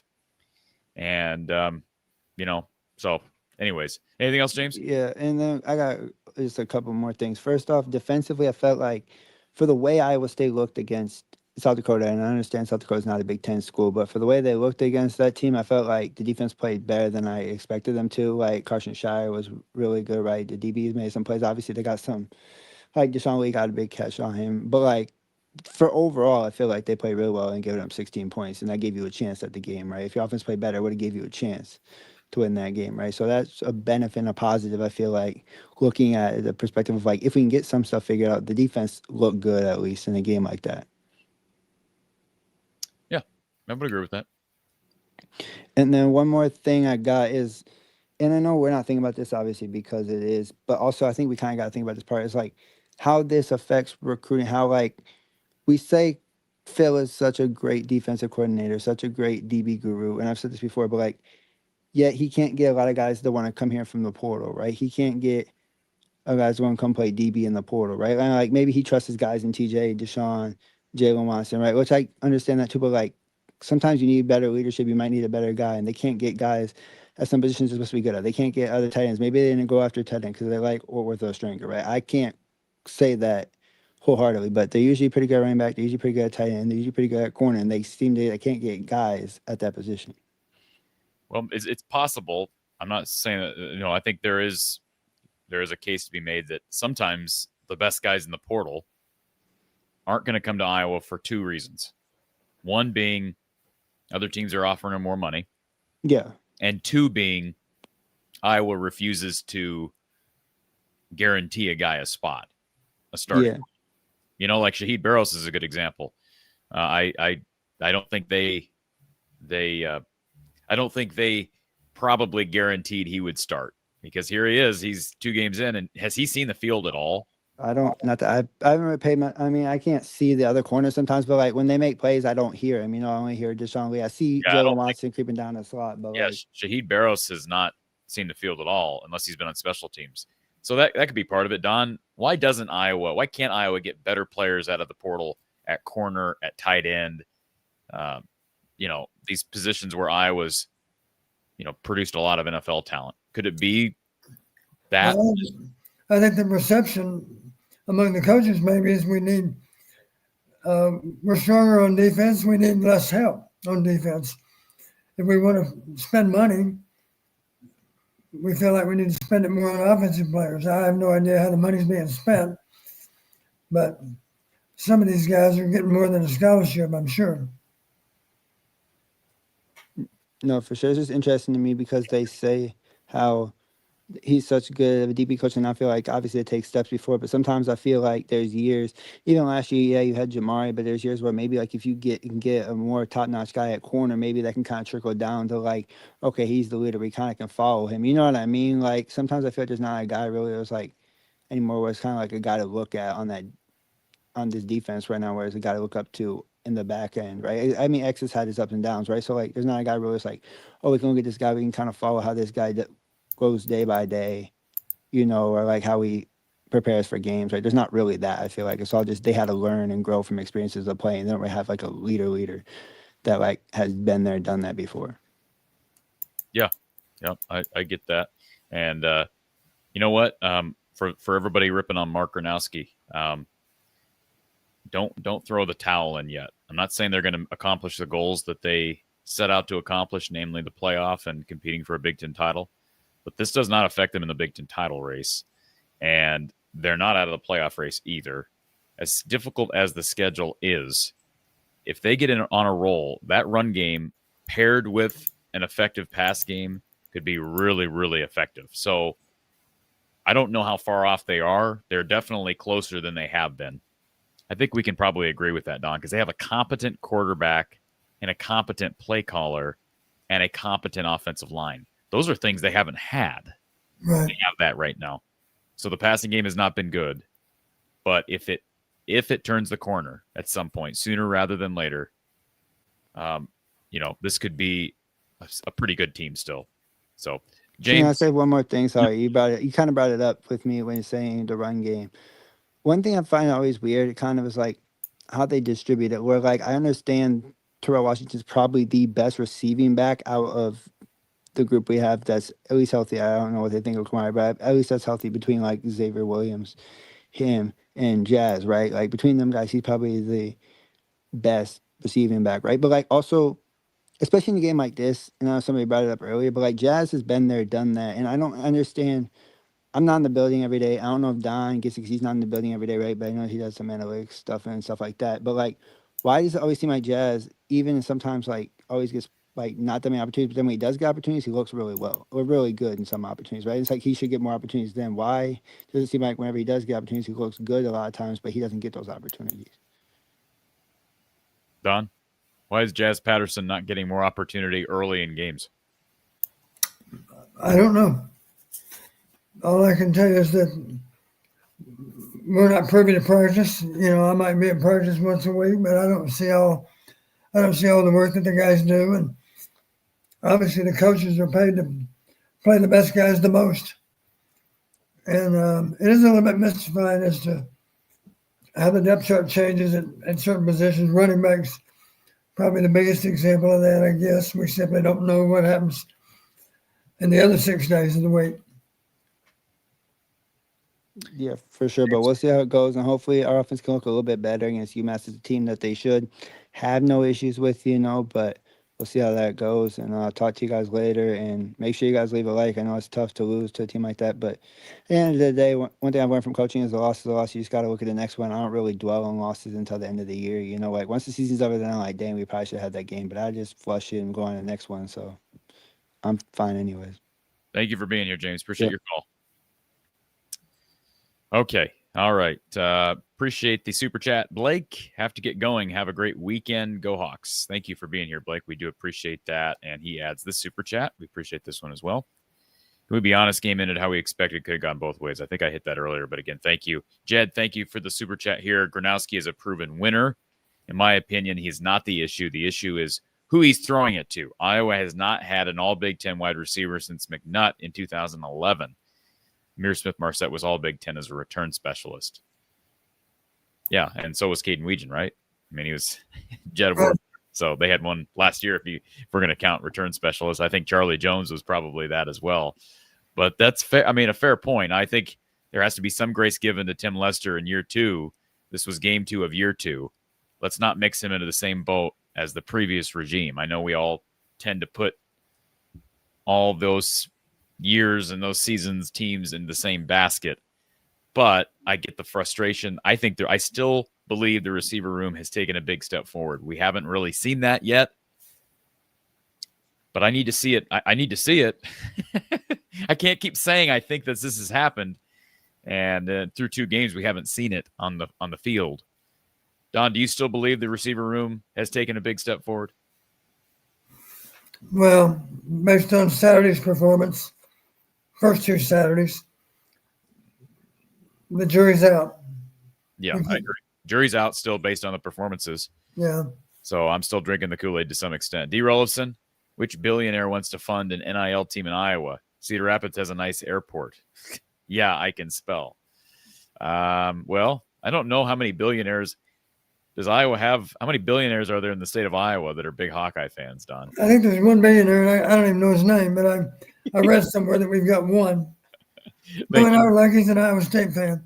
Yeah, probably. Blake, thank you again. Corey and or Don, do you think Iowa should have incorporated more designed runs for Gronowski today? No.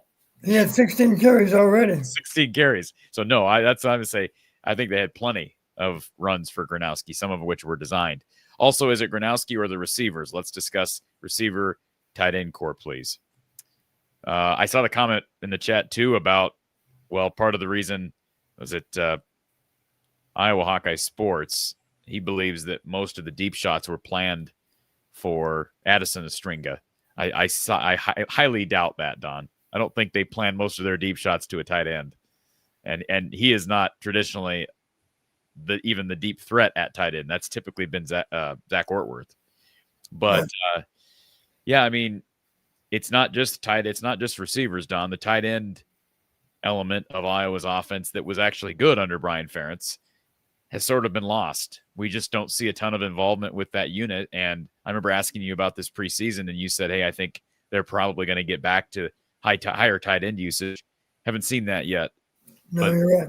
it's a collective effort or lack thereof, right? Yeah. Corey, while I'm thinking of it, I did go back and look at the play-by-play. Talking about end of game, their last drive. They started on the -10. I saw that. I looked it up too. Yeah, they drove 55 yards to set up the 54-yard field goal. It took them how many plays? Where is it? Once again, that Iowa State offense turns up big when they need to. 13 plays. Yep. 3rd and 2. Beck rushes for 3. 3rd and 4. Beck pass complete short right to Merkel. Yep. That was the tip pass. 17 yards. And that would have been a punt if they just, at a minimum, That knock was a it down. third down. That's That was a a punt. third down too. Yeah. If the ball just been complete, they'd be in a Exactly. pickle. They would They'd have. Ridiculous. They'd almost had to punt. Yeah, there's a lot of time that they would have punted. Ridiculous. Play Ridiculous. of the game really was the tip pass. Yeah. Because it gave them a chance to sustain the game-winning drive. Don, so let's try to answer this question as best you can from Blake. Do you think at this point the passing woes have been more receiver related, Gronowski related, or I'll throw a third in there, play calling related? Well, you heard Mark even say we had some called shots against Albany, but they were playing soft, and we had to come off those receivers, which would suggest we simply didn't call the play at the right time. Now, of course, in game one, you don't really have a very good handle on what you might get from one down to the next. But that was just Mark talking that they had some call shots, and they were simply covered. So that's probably what really happened. I think he made that comment even during the week, right after he'd seen the game video. Of course, the coaches go over the video very, very thoroughly with all the players on the team. So I guess you might argue in game one, our play calling, when we took the shots, it didn't time up well with what Albany was doing, so we didn't see it happen downfield. Today, I don't know. It didn't seem like we had many calls, but you would argue that, I guess you could argue with the way the game is going, if we could just shorten the game and grind out first downs. We did have more first downs than they did, incidentally. I think it was 16-14. And total offense was pretty even too, right? They outgained us by a little bit, not much. You've been muted again, Corey. Sorry about that. I just want to say real quick, we're almost 3 hours into the show, so we go a little bit off the rails. That's okay. I just want to share real quick because our guy Kyle Spence just sent this to me. This is from Chris Hassel, sharing this on Twitter. I'll just share it. I don't really know that we need to spend a ton of time talking about it, Don. Okay. But so here is, you can probably gather what this is. Let me get better view here. They actually reviewed this play, though, right? They review this play, right? So this His knee is not on the ground right there. No, his knee's not on the ground, but the point is he was beginning a slide, Don. The play stops when you start to slide. Well, hold on a second. No, don't shake your head at me. Well, if he's beginning to slide, how come he's absolutely vertical with his posture? Why is his knee parallel? His knee's about to hit the ground, incidentally. Why is his knee parallel to the ground if he's not beginning a slide, Don? Why is his torso vertical then? Okay, we can go back and watch the play, but you and I both know this was the beginning of his slide. They actually reviewed this play, right? Yes, but I'm just saying this was the beginning of his slide. That's not debatable. And okay.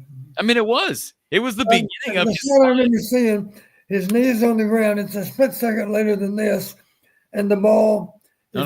If you want to talk about the plane, the ball is across the plane. This doesn't have anything to do with the knee, Don. I don't know if people said, "What's he about to do?" I'm not sure how many people would say, "Well, he's going to begin a slide." Well, but we know he did begin the slide from this stance. So his knee is down because he's about to start sliding. Now we're the same ones that got the benefit of a muff on the punt too, right? That's another call. That's one that went our way. This one, you might argue, did not go our way. Yeah, I'm just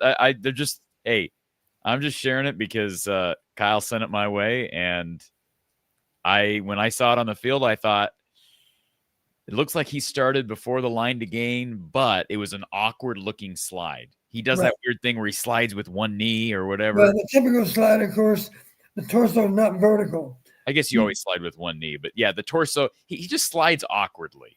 Yeah. Right? It's just an awkward slide. So you're right. Anyways, thank you for that, Kyle. All right, let's go back to our Iowa Smokehouse line. Can we confirm that they did in fact review that play, right? Oh, yeah, they absolutely reviewed it. They showed it a bunch of times. I'll give Jack Trice Stadium credit.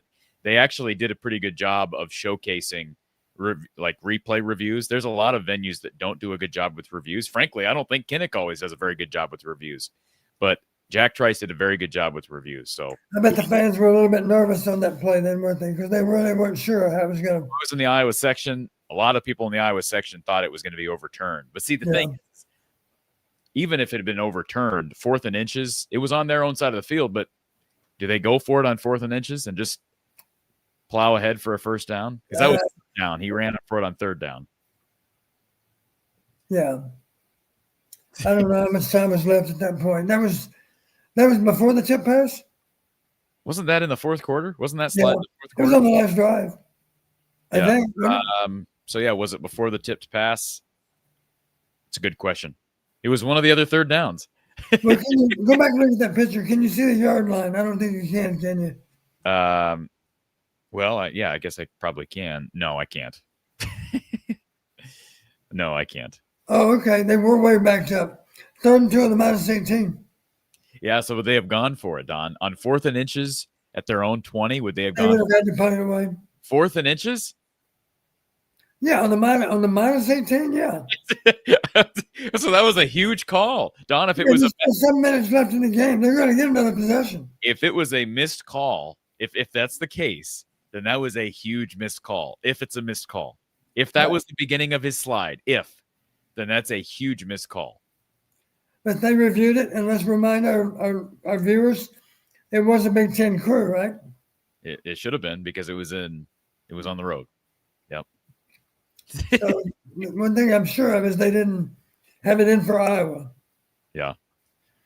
Real quick, let's give a quick thank you to our guy down in Des Moines, Brad Van Meter and his State Farm team for great coverage, auto, life, health insurance. He can help you with that. He can help you with homeowners. He can help you with boat insurance, motorcycle insurance, basically everything. Give Brad a call and see how he can help you and your family get great coverage and save large amounts of money. 515-256-6480. 515-256-6480, or visit him online at bradvanmeter.com. And as I mentioned earlier in the show, lower auto rates having been offered starting beginning of August. So call Brad and see how he can help you and your family save tons of money. Also, Iowa Smokehouse. Use that code Hawkeyes and get your supply of meat sticks, jerky, salsas, sauces, and so much more. Smoked ends, everything is delicious, and pair it with your favorite beer. Use the code Hawkeyes at iowasmokehouse.com and get 15% off your order. You will get free shipping on any order, $50 or more. So don't let the loss bring you down to a point where you don't enjoy yourself some Iowa Smokehouse this weekend as we start the NFL season officially this week as well. iowasmokehouse.com. Use that code Hawkeyes for 15% off your order. We appreciate Iowa Smokehouse for being a part of the coverage here from the Hawkeye of the Storm. All right, Don, go ahead. You got something else? On that same drive, correct, 3rd and 2. Here's the play that really did us in. 3rd and 2, pass complete, short middle to Burkle for 10 yards. Remember that? Yeah, that was a typical catch by Burkle. My question to you, was that the jump pass? I think it was, wasn't it? Yes, that was the jump pass. Which he was in the gun. He demonstrated run. Yep. Stepped to the line of scrimmage, jump up and threw it. He threw it a little bit out of bounds. He threw it on the tight end's backside, but he adjusted to it and caught it. So another big play on their part. 3rd and 2, they converted. That set him up for the field goal. And Xavier Wampa saw it coming. He was just a split second late to respond to the tight end. So yeah, Xavier's response was good. He kind of stoned the guy, but he already had the first. Yeah. I mean, he's coming from distance. Okay. Let's go back to our Iowa Smokehouse line. We've had another caller who's been waiting a long time. Thank you for calling Iowa Postgame with Coach John Patterson. Who's on the line? Hey, it's Tyler from Florida again. Called in last week for the first time. Hey, Tyler. Hey, how are you? Hey, just jumping on a little late. Haven't been a chance to hear you and Don go through, but appreciate you guys covering it again. So just a few observations. Much, I would say, better offensive performance than last week. A couple things that stood out. Gronowski, accuracy, significantly better. Early on, we ran, pass, pass with the first 2 possessions, first 2 3 and outs. But nothing was past the sticks. Everything was 5 yards and out through that way. So I'm curious to get Don's opinion on this, I guess. Do you think those are scripted, the first couple series? Or do you think they're calling the plays live as they go, or those first 2 series to settle in scripted? I know to Brian Ferentz, pretty confident it was scripted, and after that kind of fell apart. With Lester, do you think it's scripted for those first couple possessions, or is it based on what they see? Good question. I'm not sure. I suspect that they're scripting. A lot of people go first 15 plays. And of course, even though they're scripted, you still have to adjust based on down and distance. But the point is, we want to get these 15 plays into the game in the first quarter. And I don't know for sure that Tim scripts or not. We used to never script, actually, to be honest with you. We did have, I think I've told you this before, Corey. I'm talking about when I was a head coach. We had a top 10 list of runs, top 10 list of passes. And those 20 plays, I guarantee you 18 of them are going to be run. So you're not going to forget about them. And we just worked off those 2 lists, 10 runs, 10 passes. And yes, those got run early in the game too. Typically in the first half, probably 15 of them run in the first half. If he's scripting the first quarter or whatever, I might recommend stop scripting, because it seems like Iowa starts playing better on offense once they're not scripted. Agreed. Well, yeah, so that was right away, and Clad actually pointed this out later, but right away, I love watching the defense, watching alignments. With their 3-3-5, instantly Iowa State actually played to stop the run. The way they did that, they dropped 2 of the middle, I guess you could call them, they're not linebackers, but 2 of their safeties, more or less, not the deep safety, but in their back 5, at the snap, instantly set the edge.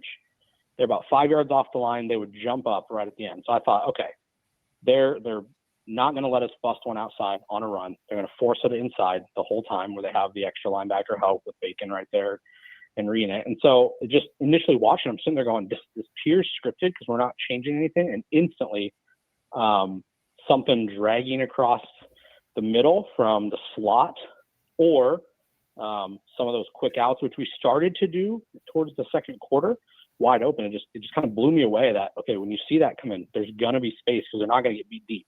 So they're going to be backpedaling, those 3 that are playing on the backside there. So I don't know, maybe any thoughts on that side? That's what it appeared. That's why I asked the question.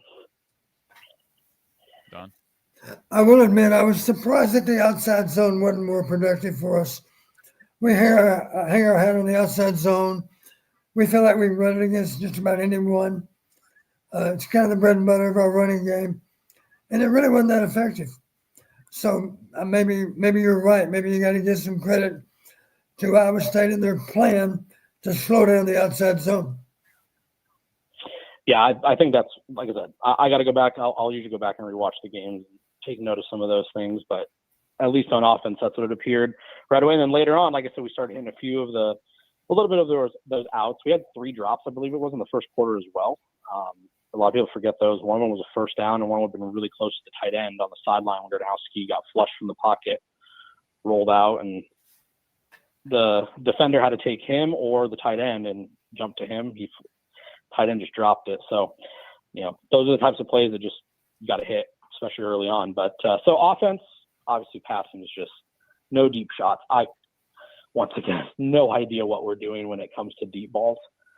A simple double move, a stutter and go, out and go. You can't convince me. You cannot convince me that Tim Lester doesn't know great plays to run down the field, Don. Like, I can't. I'm not gonna be convinced otherwise. So there's got to be something else. Tim Lester knows how to call a game, Don. Tim Lester knows how to get his receivers down. So explain why you're not seeing those plays on the field then. I don't know. That's why you're here. That's why I pay you the big bucks, Don. Yeah. That's why you are here every single week for the last 5 years. So tell me, why are we not seeing passes down the field? It's a mystery. It's a mystery. You've heard me say before, part of the problem, I'm going back in time, part of the problem that people have with the Iowa offense, it appears that they're just calling plays. In other words, there aren't enough plays designed to do something big. Simply play action and try to throw it over them, or a reverse, or a fly sweep, anything a little bit exotic. You don't see many of those. So the perception is, well, maybe they're not making big plays because they're not trying to make big plays. And there's some truth to that, I think. I would argue you can engineer some plays that have a good chance to make big plays, but you got to engineer them.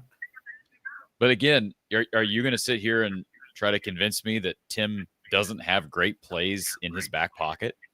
Well, we need to see him.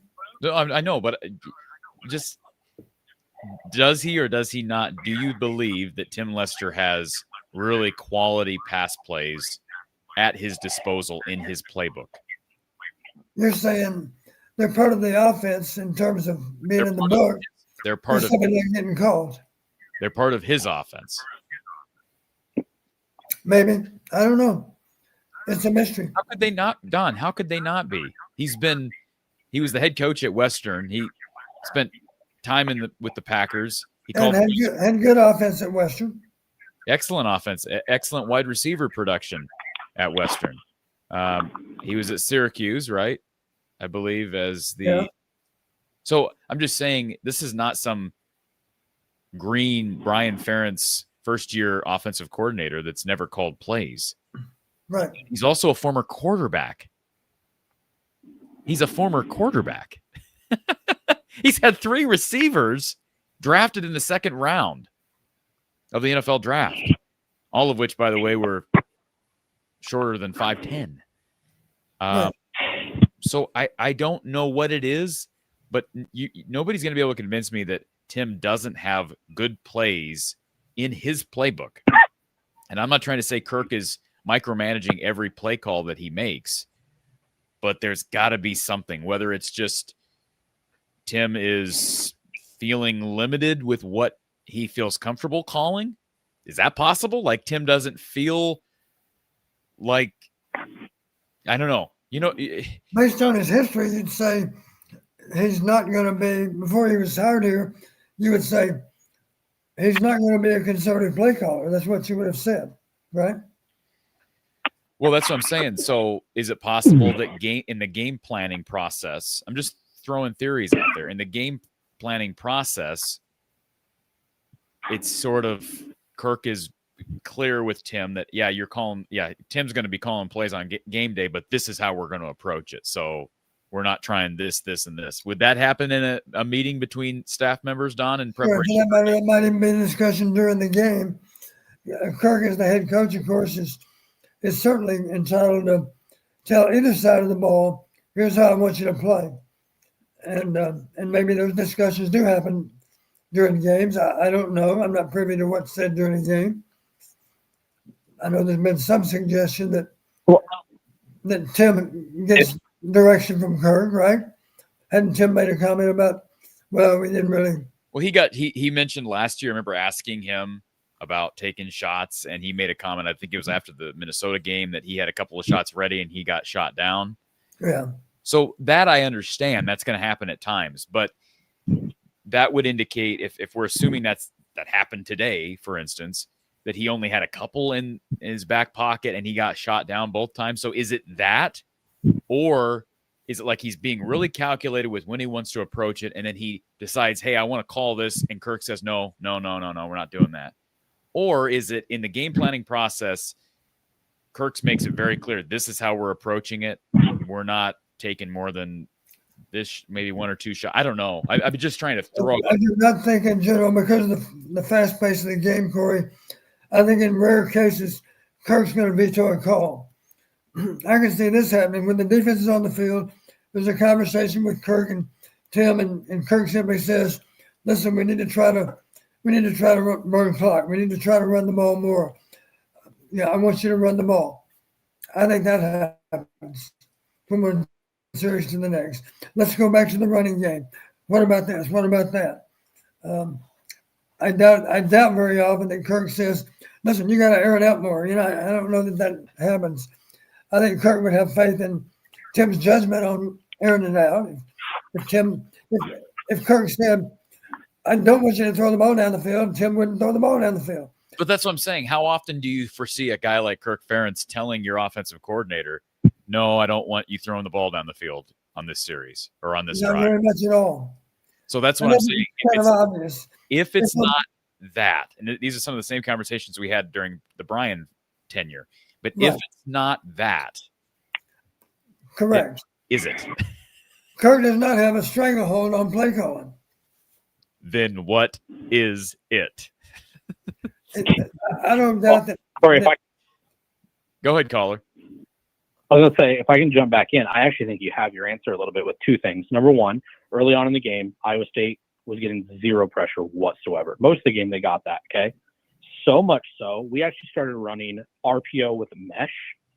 Like, the fact that we were running that shows that they knew we had time with the offensive line. They were just waiting to see what the linebackers are going to do. Shoot the gap, or are they going to drop off? So that tells me that those were built in already. And no, we're not going to try to go deep and change from our deviation based on what we have from the game plan. So I would say, yes, that has to be discussed, that, hey, we're not going to give balls late deep. We're not going to throw deep, take risks, because I would assume Kirk thinks that's a risk. He has been risk averse for 27 of 27 years. Since he's been at Iowa, that's just who he is. And so based on the fact that, one, no pressure was coming, and we started running RPO mesh for at least the whole series there, that tells me, okay, it is not ever intended that we're just going to start taking some shots deep, even if the game calls for it. Well, I don't know, Don, but if I sort of agree with the caller, if it's not a play-by-play micromanaging from Kirk Ferentz, I just can't imagine that Tim Lester approached this game and was like, yeah, I want to take two shots this whole game, one to a tight end and one to Seth Anderson. Right. I just can't imagine that Tim Lester, given who he is and who he has been, would approach a game plan that way. So I don't know. I mean, I do think, based on, correct me if I'm wrong, wasn't Iowa State among the leaders in terms of pass defense a year ago? That's right. Yes, they led Big 12. Yep. Yeah. So my point is, they're sound in the back end. They do what we do. They don't give up big plays. So just that fact alone would discourage Tim from taking too many shots down the field, because other teams have proven that it doesn't really pay off for you. And that possibly could have been in the game planning process, not just on game day. Yes. Individual calls. So anything else, caller? Yeah, just a couple quick comments. I'll let someone else hop on. I don't know if it was mentioned, Caden Weegan, probably one of the worst games I've seen him have. Agreed. As a Hawkeye on special teams. So that was very surprising. Today felt like a little bit of, he was trying to hit the home run ball to change or flip some sort of momentum. instead of just make the play, take what's in front of you, and then get out of there and see what happens. Especially those 2 drives into the second half, first one of the third quarter. Iowa moved the ball. Like, we legitimately moved the ball in those 2 possessions. So it's like, okay, just get out of there. So that was the first thing. Special teams, a little surprise there. I have a lot of confidence we'll clean that up. Defense, I actually thought defense played very well, all things considered. And you were talking Rocco Beck here, Big 12 Player of the Year candidates. Very good wide receiver core, especially their tight ends. Tight ends were relatively quiet. 2 kind of weird plays in the last drive to win, the deflection, and then obviously the jump pass. Both tight ends. Yep, exactly. And then the touchdown, obviously, look, you can't guard 6'7". It's going to be tough down there. You're on a linebacker too. So tough areas. I thought Iowa defense played really well. Shout out to the linebackers, especially Shire. I thought he played a very, very good game. So nothing on the defense. I actually feel really good about our corners. I'm still going to hold my prediction. I think we beat Indiana at home. I think we beat Rutgers and UMass as well. I think we're 4-1 now, headed into our first bye, and we'll see what comes up. But anyway, those are my comments. So looking forward to hearing the rest, and I'll hopefully talk to you guys next week. Appreciate it, sir. We'll talk to you next week. Good call. Good stuff. Corey, I will say this. If you would have told me before the game we're going to hold Iowa State to 238 yards of offense, I would have said we're going to win the game. And Don, like I say, they broke even on turnovers. You told me that was going to be a hard thing to do. Yeah.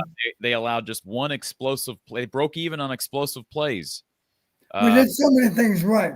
They broke even on let's see, what else did they break even on?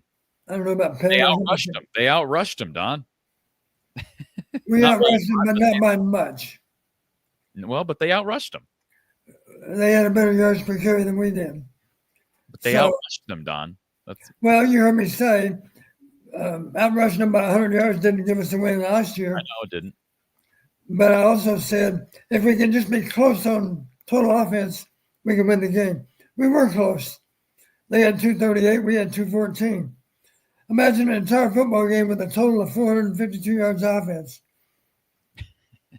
Defense won the day, didn't they? It was a good game. I mean, it was a good game. I just, boy, could have lived without that interception. Was a, I don't want to say a nail in the coffin. It wasn't at the time, but in hindsight, it was a huge play. Penalties were really even. We were penalized 38 yards. They were penalized 42. Both pretty low. I think you'll take both of those numbers. You know what I do wonder? I wonder about average starting field position, because I think they beat us with that. Maybe not. I'll go back and check. Well, time of possession was trending toward Iowa big time, but I think that evened up as well, didn't it? Yeah, let's see. I can get that one in a hurry. Because Iowa was dominating. We had 31, a little over 31 minutes to their 29.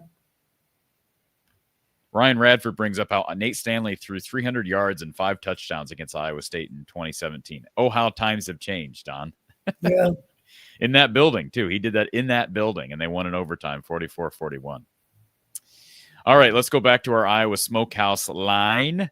But before we do that, we want to make sure we plug our RTI Threads player of the game once again. Jazz Patterson with 11 carries, 60 yards. You mentioned yards per carry, Don. I doubt anybody as an individual back had a better yards per carry than Jazz. I know nobody else on the Iowa roster did. And I don't believe they did either. Yeah, so Jazz Patterson, 5.5 yards per carry. He was good, and maybe they should have gone with him more earlier in the game. Also had 1 reception for 2 yards. But we talked about his effectiveness, and now you wonder, I'm not saying Iowa just decides to go a different direction. You don't just make split-second decisions throughout the season based on one performance. But based on what we've seen from these guys, Terrell Washington, Xavier Williams had their day against Albany. Jazz Patterson was a guy against Iowa State.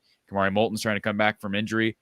Who should be starting week 3 against UMass and beyond? I'd go based on what happened today. I'd go with Patterson. Yeah. Is that because your last name is Patterson? No. No relation. Okay. Jazz Patterson, our RTI Threads player of the game with 62 total offensive yards. Go ahead, Don. Rushing averages for Iowa State. Sama with 3.9, Hansen with 4.2. So Rocco averaged 2.2. how much of a difference would you advise Hawkeye fans there would be? Like with a guy like Jazz Patterson, you see a pretty substantial yards per carry difference. Do you think most of that is because of when he came into the game and obviously they liked him once he got in there? Was the offensive line wearing down that opposing defensive line, or was he just that much more effective against Iowa State and making cuts and vision and all that? Well, to me, one big argument for making a decision at running backs is comparing yards after contact. I think in general, Patterson will always show up well there too. Yeah. Better than Terrell, and today better than Xavier. I think so. Yeah. And by the way, folks, I mentioned this earlier, but RTI Threads giving away that quarter zip. So stay tuned. If you made your predictions, I was pretty close on my prediction, by the way, Don. I had Iowa losing 23-20. So give each team another touchdown, and I'd have hit it on the head. All right, let's go back to our Iowa Smokehouse line. We've got Vincent. Vincent, welcome back to the show, sir. Oh, hey, Corey, can you hear me all right? We got you loud and clear. Most of the stuff I was going to touch on, you and Don have already kind of gone over, so I won't spend too much time. But Don, I know you said if a caller knew to let you know, the Arizona DB you're referencing, is that Chris McAllister? Yes. Thank you. Who that? Yep. I think he was a first round pick, late 20s pick for the Baltimore Ravens, if I remember correctly. So I just wanted to help you out there. But other than that, Chris McAllister. Yeah, he was a solid Thank DB, you. a good part of 10 years. That just proves I hadn't lost all my faculties.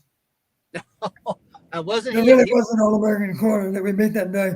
And I don't know what year. I'll go back and look. Next question to our listeners. That Arizona game, when did it happen? I know it was in Kinnick. It was a one-score game. We beat them at the end of the game. It was Damon Gibson that caught it. If I have a minute, I'll look that up. Are you I don't know asking what me? year that would be. Probably 95 or so, I think. No, I think that was 90. I thought it was 96. I could be wrong. I'm in my You're in the ballpark for sure. Gentlemen, I won't keep you guys on here long. Like I said, most of that stuff has been covered. The only thing, Corey and Donna, just to kind of piggyback off of you guys, I know a lot of folks are digging on Gronowski in the chat. There are some videos that I've seen, or to put it short, week 1 against Albany, he was just missing players. He was going through his reads too fast. So that would be something that's attributed to Mark. But I think he got a lot of that stuff corrected, looked much, much better today. Now, Absolutely.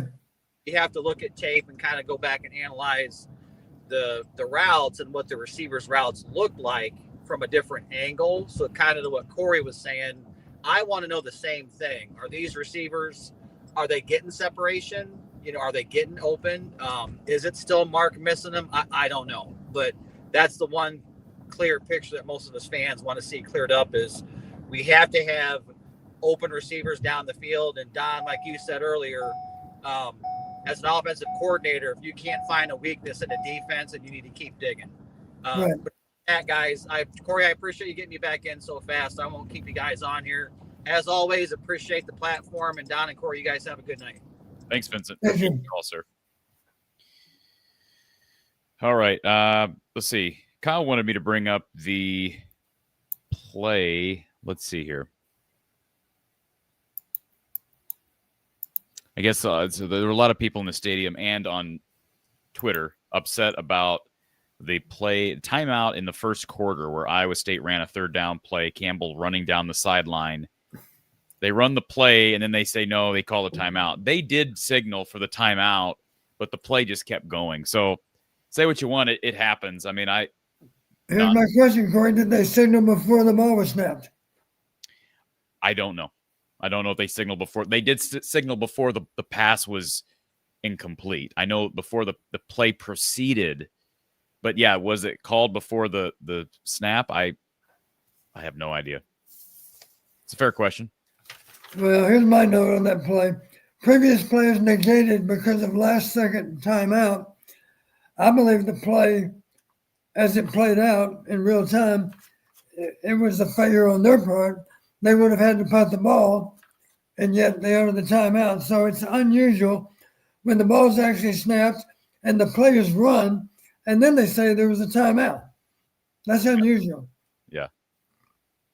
I mean, it's like we're giving you a free play. Well, but again, they tried to signal it before the play transpired. I ask you, was it before the ball was snapped? You don't know. I don't know. I don't know. But when you agree, it's kind of hard to imagine, since they're playing at home, that the crowd noise is that significant, right? So why in the world didn't it blown dead? Well, how could it be significant when it's Iowa State's on offense? That's what I'm saying. They were telling me they didn't hear the whistle. I would still wonder, is it possible that the officials signaled timeout after the ball was snapped? I think so. I think that's not just, I think that's probable. So at that point, why do they? But what do you do if you can't honor a timeout if the ball's been snapped? Yeah, I'm sorry, coach, you're too late. But they blew it dead. They blew it dead after the ball was snapped. Yeah, but I believe the play had even ended. I know the play hadn't ended. You mean they stopped him in the middle of the play? I don't believe so. I believe it was a bad outcome for Iowa State. The play. I'm just telling you what. When I saw the official signaling for the timeout, the play was happening. It was not completed. That's all I'm saying. Okay. So that's a hard one because what are they like? Some players might stop. If the play's not completed, it doesn't make a damn. If they signal too late, the play's going to stand. I thought Iowa got screwed on that one.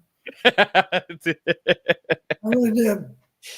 Well, as our OC in the chat says, we love you, Don. And this is an OC from where, I wonder? Oh, Are those initials, or is that a job description? It's probably just initials, Don. Okay, let's see. A couple more here in the chat. Scott says, appreciate the super chat. Corey should just outlaw fans saying defense was good today when Iowa lost. Not cool. All right, fans. No longer can you compliment the defense when Iowa loses. So thank you, Scott. Springtime, that's Alex. And I think he's still, no, he had to leave. So Alex, come back if you still can. You had you in the queue. But he says, unable to stay in the stream, son's birthday. Okay, well, it would have helped if I had read the super chat.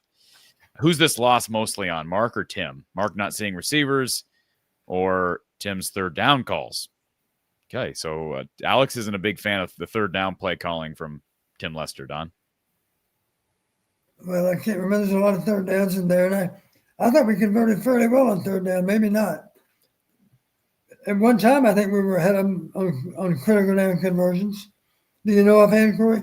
I don't. I just know Iowa State was 3 of 3 on critical downs there at the end. And it helped that second quarter drive that got Iowa back in the game, Don. Iowa converted several. Yeah, they were better than us. We were 5 out of 14. They were 8 out of 15. Of course, a lot of those came late on that last drive. That's a significant difference, Don. Yeah, I know. I can do math. Don's getting a little cranky 3 hours in. All right.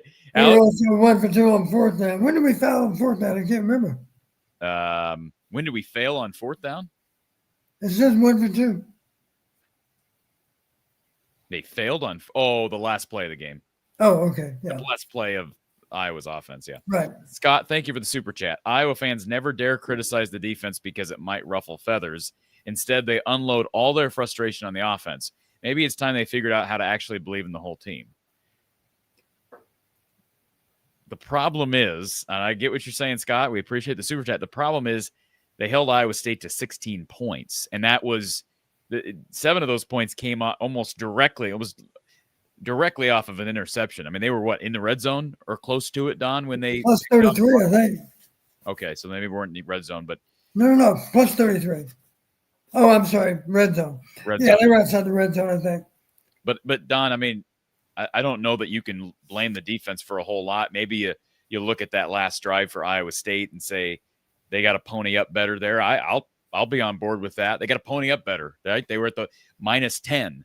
You can't allow them to go, 50 yards to get in field goal range. That's not acceptable. That's what they did. They literally went 50 yards, over 50 yards to get in field goal range, converted 3 third downs. Right. So, yeah, I mean, you can't totally take blame away from the defense. I guarantee you Xavier and Cohen and those guys on defense are feeling crappy right now because they feel like they lost their team the game. I guarantee you those defensive players, Don, feel like they let their team down by not being able to get off the field on 3 different occasions on that final drive for Iowa State.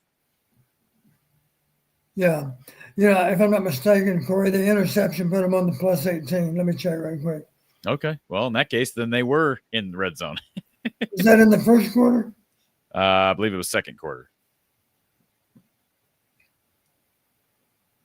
I'm confident it was in second quarter. Yeah, it became 13-3. There it is. They were on the +18.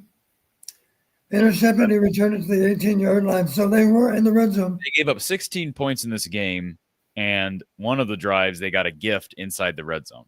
So, I mean, I have a hard time blaming the defense for a ton, except that last. And for that matter, correct me if I'm wrong, the only touchdown was an 18-yard touchdown drive for them. Holy cow, you're right. That was the only touchdown, wasn't it? Can you believe that? That's pretty good defense. Can you believe that? That was the only touchdown in this game off that interception. I'm just now putting this together at 6:30 in the evening, Don. That was the only Iowa State touchdown when they got the ball at the 18 off that interception. Can you believe that? Oh, man. All right. Well, that just sent me into a deeper depression, Don. That is right. And that 3 field goals, yeah. No, you're absolutely right. No, you're absolutely right. The only touchdown drive was an 18-yard drive. They didn't allow a single touchdown drive that started outside the red zone. That's correct.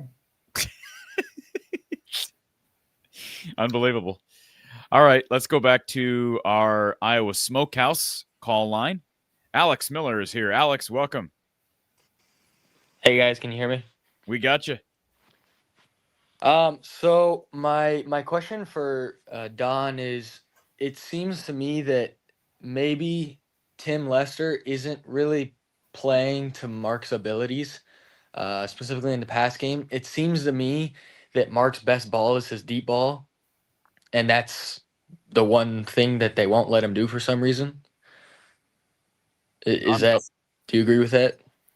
Well, it seems as if we've called some plays that were designed to be down the field, and we simply haven't been in position to throw them.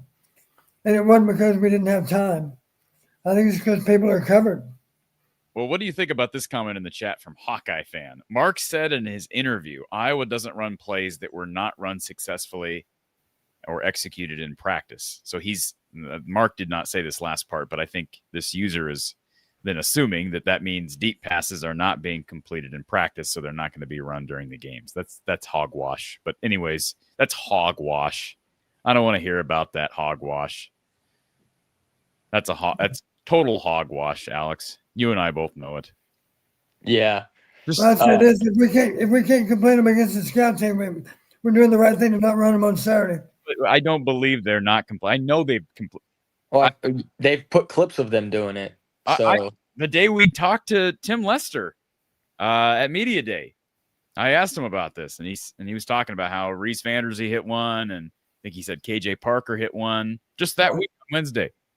So I don't want to hear about that they're not hitting them in practice. I mean, well, with those deep passes, is there ever a situation? I saw a number of times at the game where you had tight coverage outside one-on-one with no high safety help. Is there any time where you shouldn't be sending that deep? Well, like we discussed, there were ways to defeat press coverage other than just run fade routes. First off, even if the guy can cover you, what's wrong with running a comeback and go, as we call it? You're driving down the field, now you're putting on your brakes as if you're going to run a comeback, and then you go deep again. Now, that takes time. You got to have protection. But time wasn't an issue today. Double cuts, like you heard me say earlier, just because you can't run by a guy doesn't mean you can't beat a superior athlete with a well-run double cut. I talked about possession receivers at Iowa that were good on double cuts simply because they would sell the short route and then win when the guy bet on the short route. That makes sense? Yeah. So it's not just a question of being able to run down the field. There are other ways to beat press coverage other than just fade routes. But a short in or a short out would be considered a bad play call because I saw that way too many times. Yeah, well, they're pressed up on you. You're not going to be open. You're actually at risk of getting intercepted, of course, with tight coverage. With TJ Washington, I mean, I don't want to hate on anybody too much, but how useful it appears that TJ Washington is a good receiving back and maybe not so good at rushing. How useful is a guy like that in an offense as an offensive coordinator? Because it seems to me that when they hand it off to him, he doesn't go anywhere. And so if he's in there, everybody knows that he's only going to do something if they pass it to him. Does that make him a liability? Don, real quick, if I can jump in here, there are running backs that have made nice careers in the NFL, either being third down backs or being considered pass catching backs. I don't know, like Akram Wadley is an example of somebody who I think would have fit that bill. I don't know that TJ Washington is that. I think we need to see a bigger sample size. It's obvious Iowa doesn't see him as a one-dimensional back, or they wouldn't have started him today. But Don, do you have some comment on TJ? Well, it is a little bit of a mystery why TJ started. But again, they have the advantage of looking at him in practice every day. Might be tied into a minor injury. Somebody missed practice time during the week. I don't think Kirk or the coaches make that big a deal out of being the starter because you go into the game knowing we're going to play multiple backs. It doesn't matter that much who starts. What really matters is who gets most of the carries over the course of the day. Yeah, well, I'm a little higher on the offense, I think, than some people. I see potential there. To be honest, it feels, maybe other people feel like this, but it feels like Tim Lester was the biggest weak point on the offense today. I still don't understand how nobody could get open with an 8-second pocket, but They got 8 guys playing pass defense. I guess. Blows my mind. We only got 5 receivers. Yeah. Final question. The defense played pretty good, but Iowa State still had a number of long drives that ended up turning into field goals. What would you say was going on those drives? What was the thing that was that Iowa's defense was failing at? It seems to me that at all 3 levels they played decently. And the only quote unquote thing they didn't do was get pressure, but Iowa State was just passing so quick. What's the problem there? You're right. I think, Corey, in the preview I mentioned this.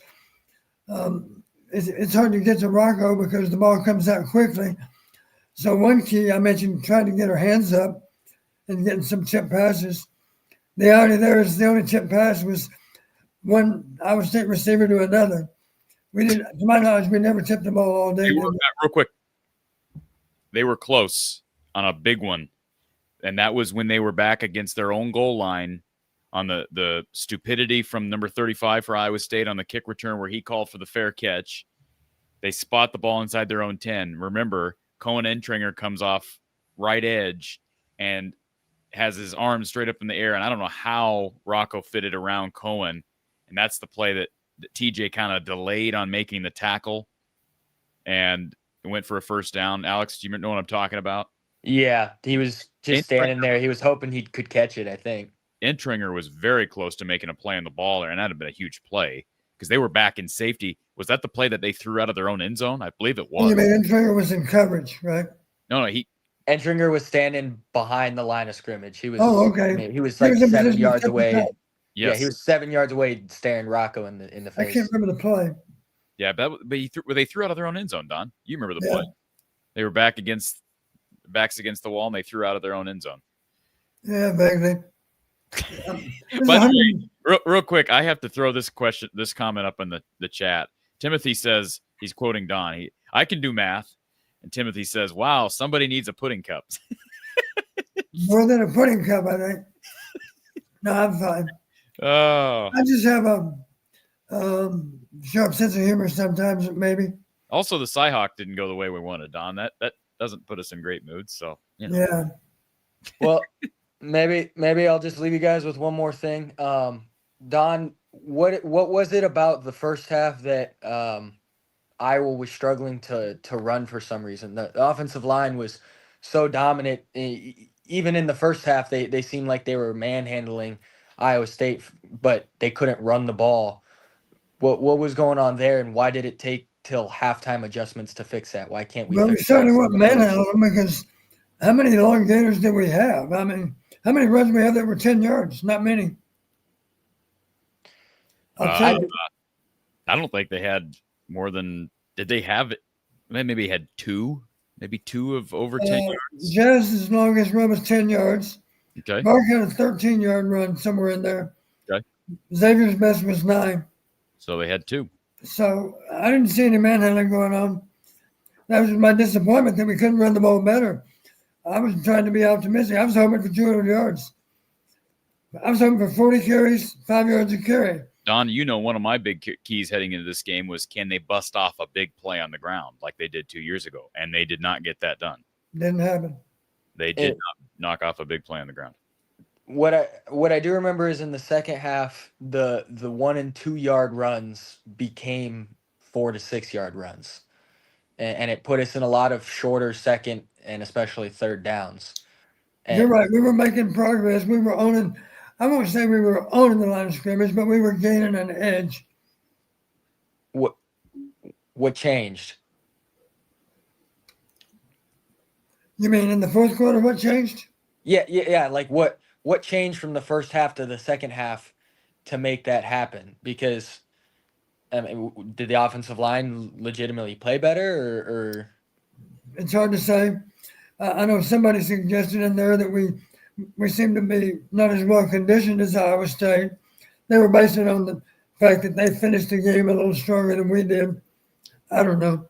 I mean, it wasn't a hot day, so conditioning shouldn't have had much to do with it. Yeah, I don't know if I agree with that, but that's all for me, guys. Thank you. Hey, Alex. Appreciate the call. Good stuff. And all right, we're going to go quick fire on these last comments, and we got Austin, and then if anything else from Kyle, and we're going to wrap this show up so we can watch some football this evening, and I can get some food in me, and Don can get some food in him.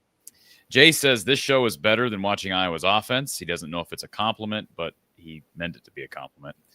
Brandon, KJ, thank God for shows like this to help me off the ledge. Happy to help. Andrew wants to know if the defense got gassed in the fourth quarter. Bad time to get gassed. They tend to do that. Teams tend to get gassed a lot against Rocco Beck in the fourth quarter. No, there's a facet of this that is just really solid offensive execution. It's called 2-minute offense in some cases. In other cases, it's just bleeding the clock and making big plays, calling your best plays and saving them for the big moments. And credit And to let's not forget the biggest play of that last game-winning drive was a tip pass from one receiver to another. I know. But they made other plays on that drive that extended the drive, and the jump pass and Rocco extending it with his feet. The tip pass was a critical down too, as I recall. Yes, it was. It was 3rd and 4. Would have been 4th and 4. You're real hung up on that tipped pass, aren't you, Don? Well, yeah, because how often do you see a ball is tipped from one offensive player to another? I know. Jeff Schwinke says we may get our pants pulled down by Rutgers. One of Corey's favorite expressions. It's just a figure of speech, but I don't think they're going to have it happen at Rutgers, just for the record. I don't think that's going to happen. Hawkeye fan says, you're not taking shots downfield because each down today was so valuable.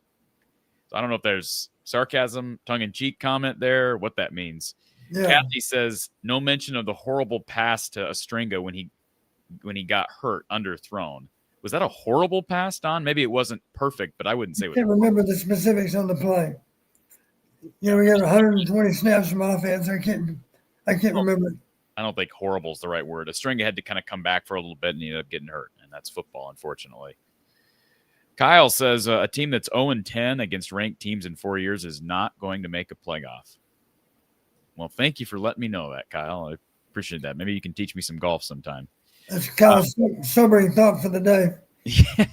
Matt says, Don, can you give me your take on, I think he spelled Wampa wrong, but can you give me your take on Xavier Wampa today? From what I know, I think he played okay. Not as many tackles he had. He certainly wasn't beaten badly, as I recall. Corey, your thoughts? You were in the stadium. Anything that I thought he played well. I mean, I'm not a film expert and I haven't looked at the film, but I thought just on my Xavier had 7 tackles. Yeah, I thought he was very present. Yeah, I don't recall a single missed tackle. Maybe there was one, but I can't remember it. It wasn't really obvious. Again, we didn't see anything deep, so that's credit to him and those DBs in part as well. So, I mean, my first inclination is to say he played well. And then Brett wants to know about what you think of linebacker play today. Well, Shower, I thought played okay. He showed up with a couple of really good plays. He had 7 total tackles. Harold had 9 total tackles. And let's not forget, didn't he have a forced fumble too? Yes. Didn't recover it, but he did force it. Yeah, it's recorded as a forced fumble too. Kevin Fisher says, Don, just tell the truth. Come on. About what? About Corey? About the nicest guys you'll ever meet. All right. Matt wants to know if a running back caught a pass. Well, Jazz Patterson caught a pass. Any other running backs catch a pass today, Don? He got a pass for -6, as I recall. Does that sound right? No, he was credited with 2 yards. Oh, okay. 1 catch for 2 yards. Who had a -6 catch? I thought we did. Maybe I'm wrong. Okay. I got to pull up my stuff again. How about I'm talking about TJ.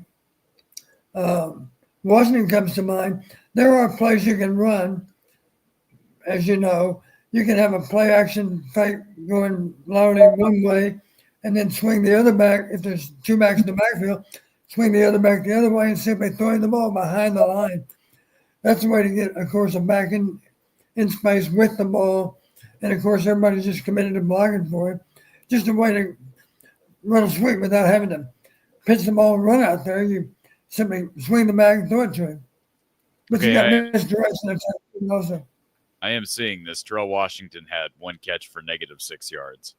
And I thought so. Xavier Williams had 1 catch for -2 yards. Jazz Patterson 1 catch for 2 yards. We're not getting any mileage out of our backs as receivers, are we? They're not really getting mileage out of their receivers as receivers. I'm sorry, but I mean, right. It is true. Let's see. Super chat. John. Thank you, John. Appreciate the super chat. He says, KF handcuffing the offense. We have had 2 high-level QB transfers, and they both were bad. The broadcasters were mocking them.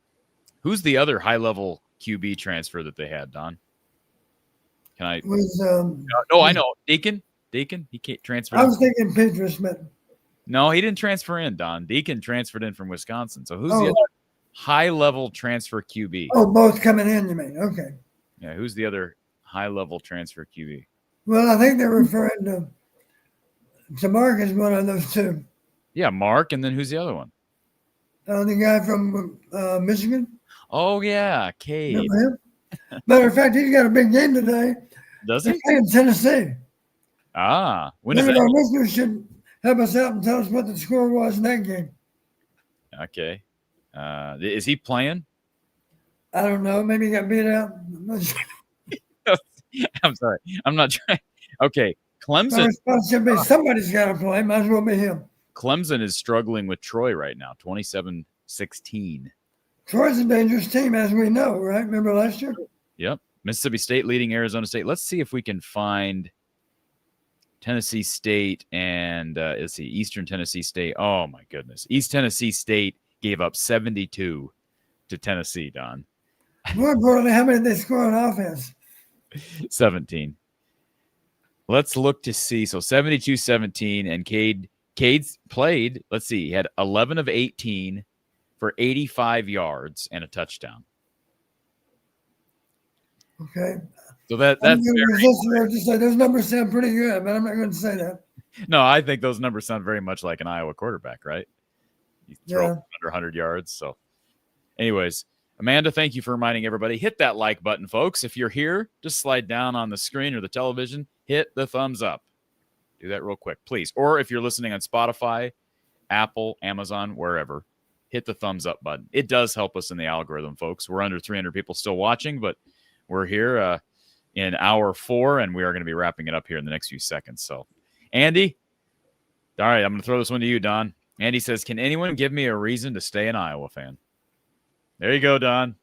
Little softball for you. You say it this way, Andy. I don't know if you have any daughters that are maybe college age, but the players on this football team, in so many cases, you'll be thrilled to have them as your son-in-law. Well, that's not a response I expected, but that's good, Don. That was deep. Because those young men have high character. They're going to be winners in life. They're going to do the best they can to win in college football, too. Jay Brock says... That's my reason to stay an Iowa fan. No, that's good stuff. Jay Brock says, credit to you guys. You're really working overtime in this game. By the way, Chev Yoda, thank you for that. Chev Yoda says, the back judge granted the timeout, not the line judge. Shire tackled the receiver short of the line to gain. That's what I thought. Chev Yoda says, if it was blown dead, no one reacted to the whistle. Yeah, it's unfortunate. That's all I have to say. It's very unfortunate how that transpired.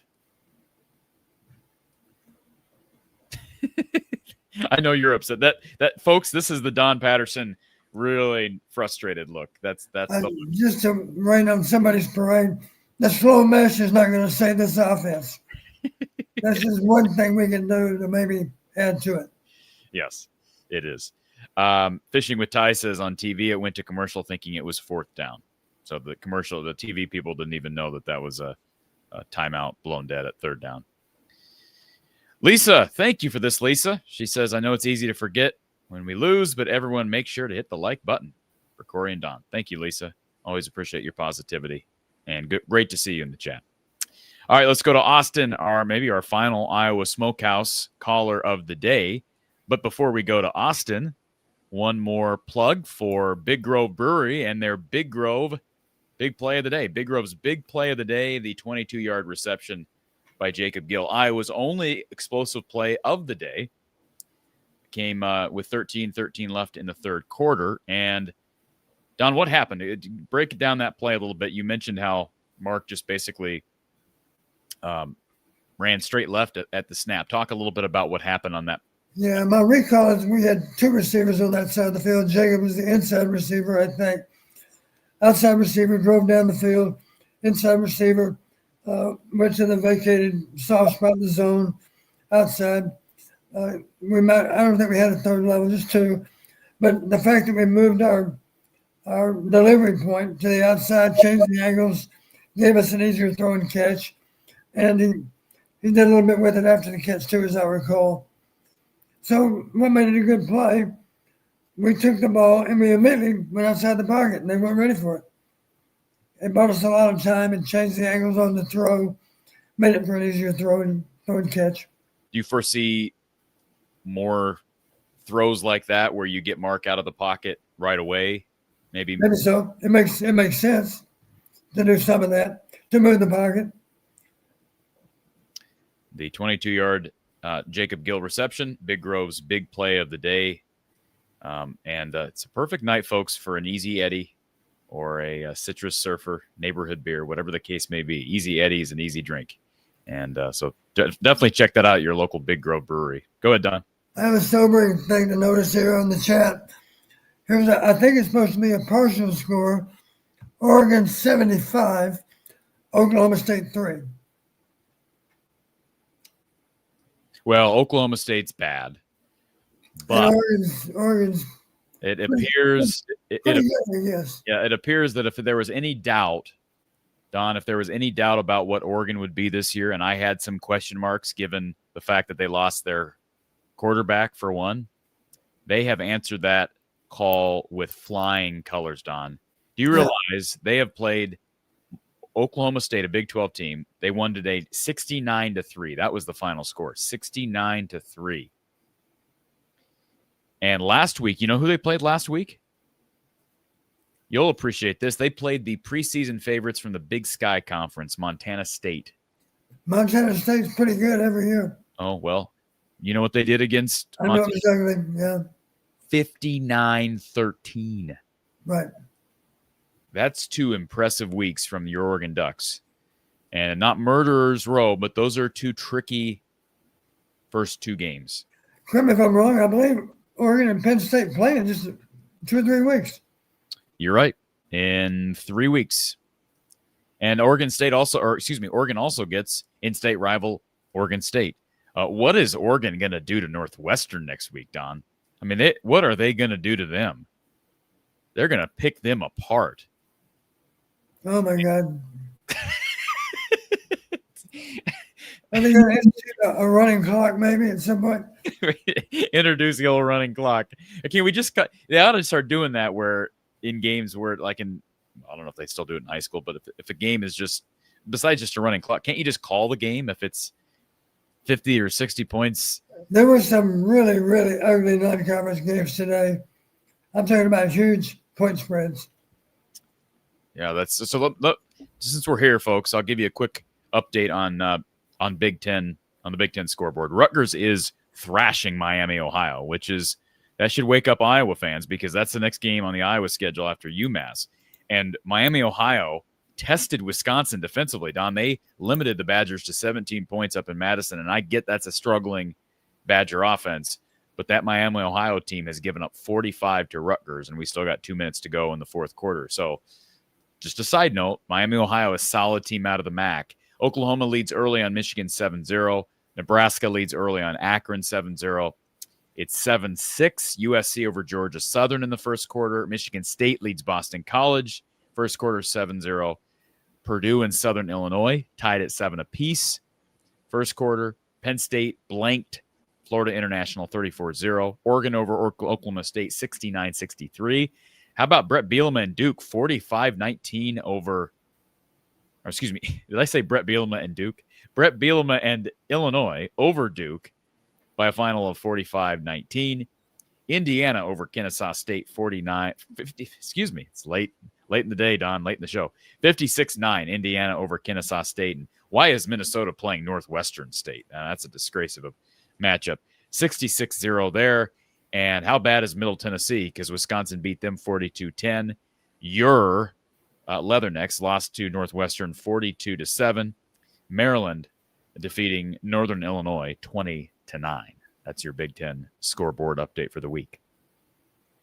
Sam wants to know what Oregon's going to do to Iowa. I don't have the answer to that. So let's go to our final Iowa Smokehouse caller. We've got Austin here. Austin, welcome to the show.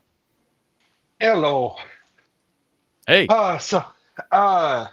Preface, I'm going to do 2 things that I absolutely shake my head when I hear callers say. And the first one is I did miss a couple parts of the game. Okay.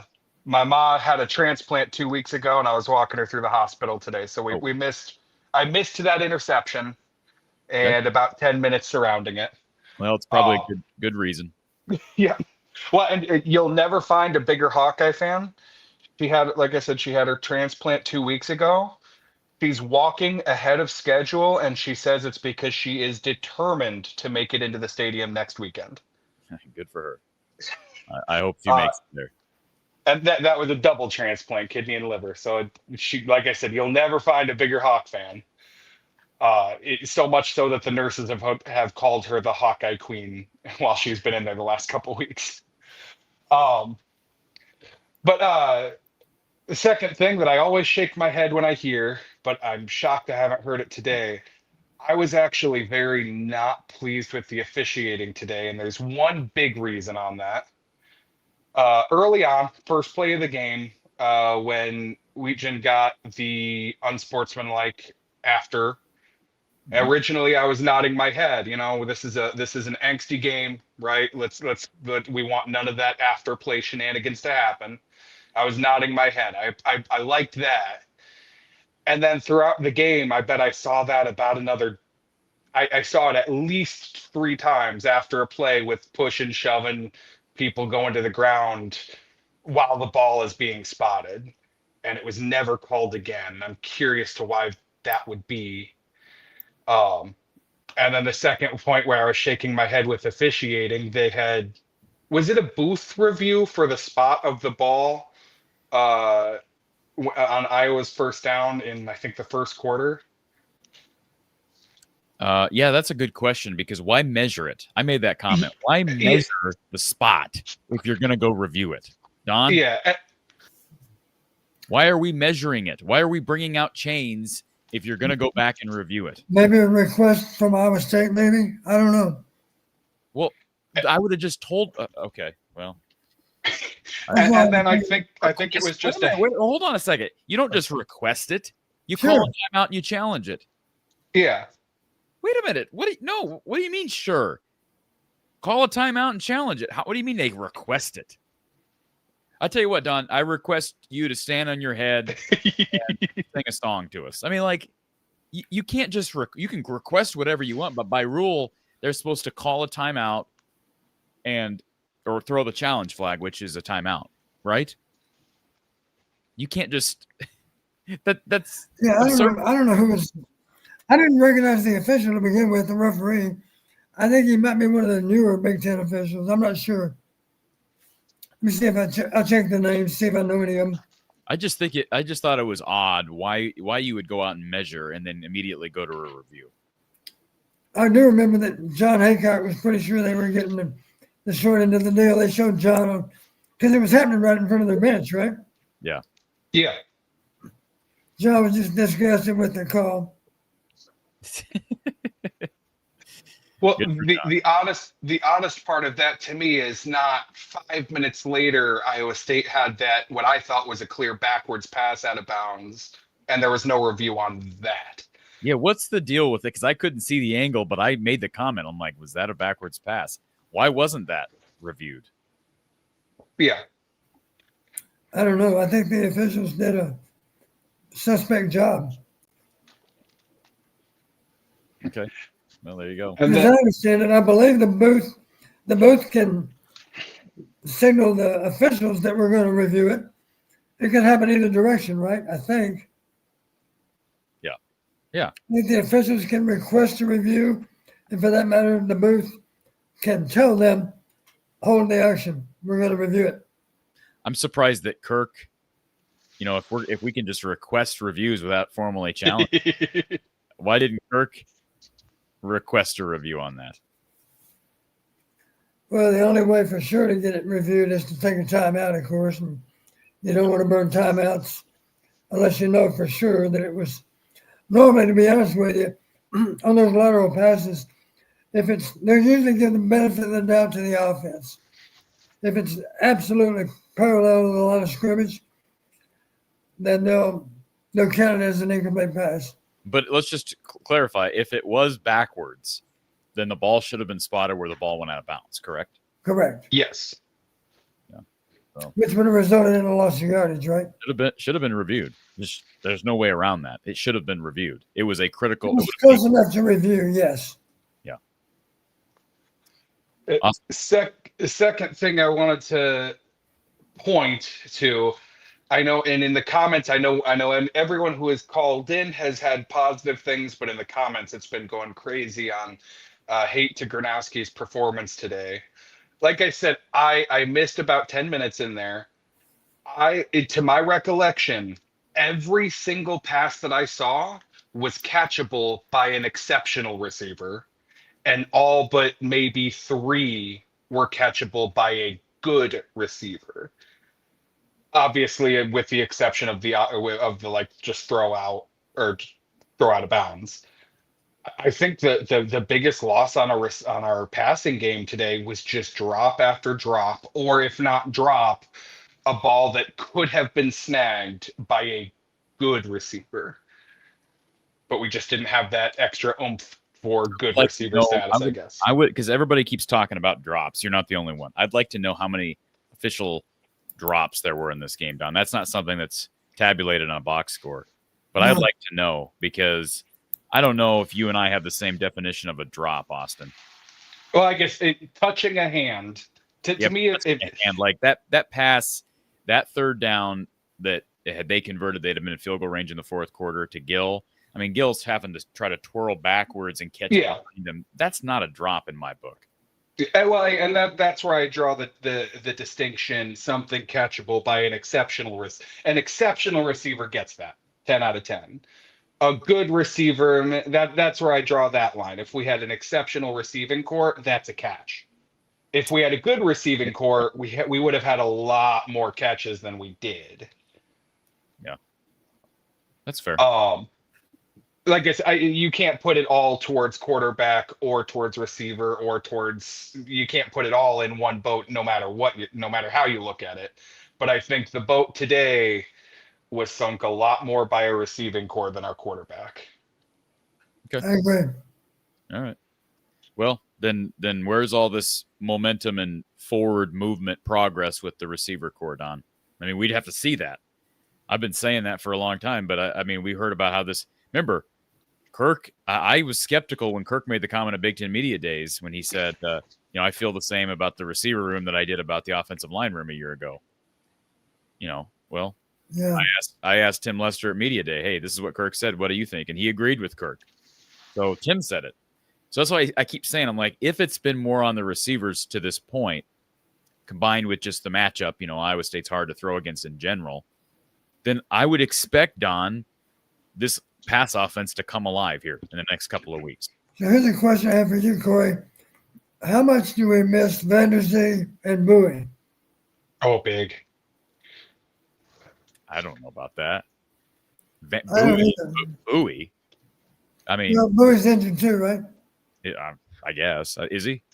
I don't know. You can't count on him anyway, I guess. He won on the two deeps when he was healthy. Yeah. I mean, with all due respect to Bowie, he won on the two deeps. I mean, I'm not saying he's a bad player. I'm just saying he won on the two deeps. So, and by the way, Vanderzee wasn't listed as a starter. Before he got hurt, he was listed as the backup to Sam Phillips. Right. So I think they're missing Sam Phillips. I think he gives them an element, Don, with his size and speed. I think he gives them an element combination that they maybe don't have. But I like Sam Phillips' speed. I like Seth Anderson's speed. Jacob Gill, I think, had been the most sure-handed. So, and I don't know that he had more than one pass today, one drop, quote unquote, more than one drop today. One ball I remember for Jacob was a slant, or maybe it's a little deeper than that. Maybe it's a bang route, we call them. Yes. Anyway, he was breaking inside at speed.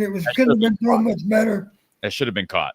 The ball got on him in a hurry, but it couldn't have been thrown much more accurately. Agree. That's the one I had in mind. I think Sam Phillips, I just have a hard time imagining, is Sam Phillips not getting separation? He's a 1,500-yard receiver from Chattanooga. I get it's a different level, but the guy's showcase speed. He obviously impressed the staff in fall camp. Is he not getting open at all? Well, again, if you're talking about a bunch of man coverage, you beat him with speed. That's one option. You also beat him with change of direction. Right. With loop in, loop out, stuff like that. Double cuts. There's all kinds of ways to beat him with double cuts of one type or another. Well, we'll see. You can't just rely on speed, especially if you're not very tall. Even if you get a little separation, the fact that the corner is taller than you, you may think you're open, but you're really not, because the quarterback's seeing the taller defender underneath you. You follow me on deep throws? How much will you be able to go back on the TV copy and kind of gauge receiver play by going back on the TV copy? I was looking at it in real time today, and I'll look at the condensed version maybe when the Big Ten puts that up. I hate to go through the whole game again because it takes so long to play it in real time. But the 60-minute version is the way to watch a lot of games in a short amount of time, of course. Yeah. the condensed version. So I'll probably look at it tomorrow. I'll have some answers in that regard.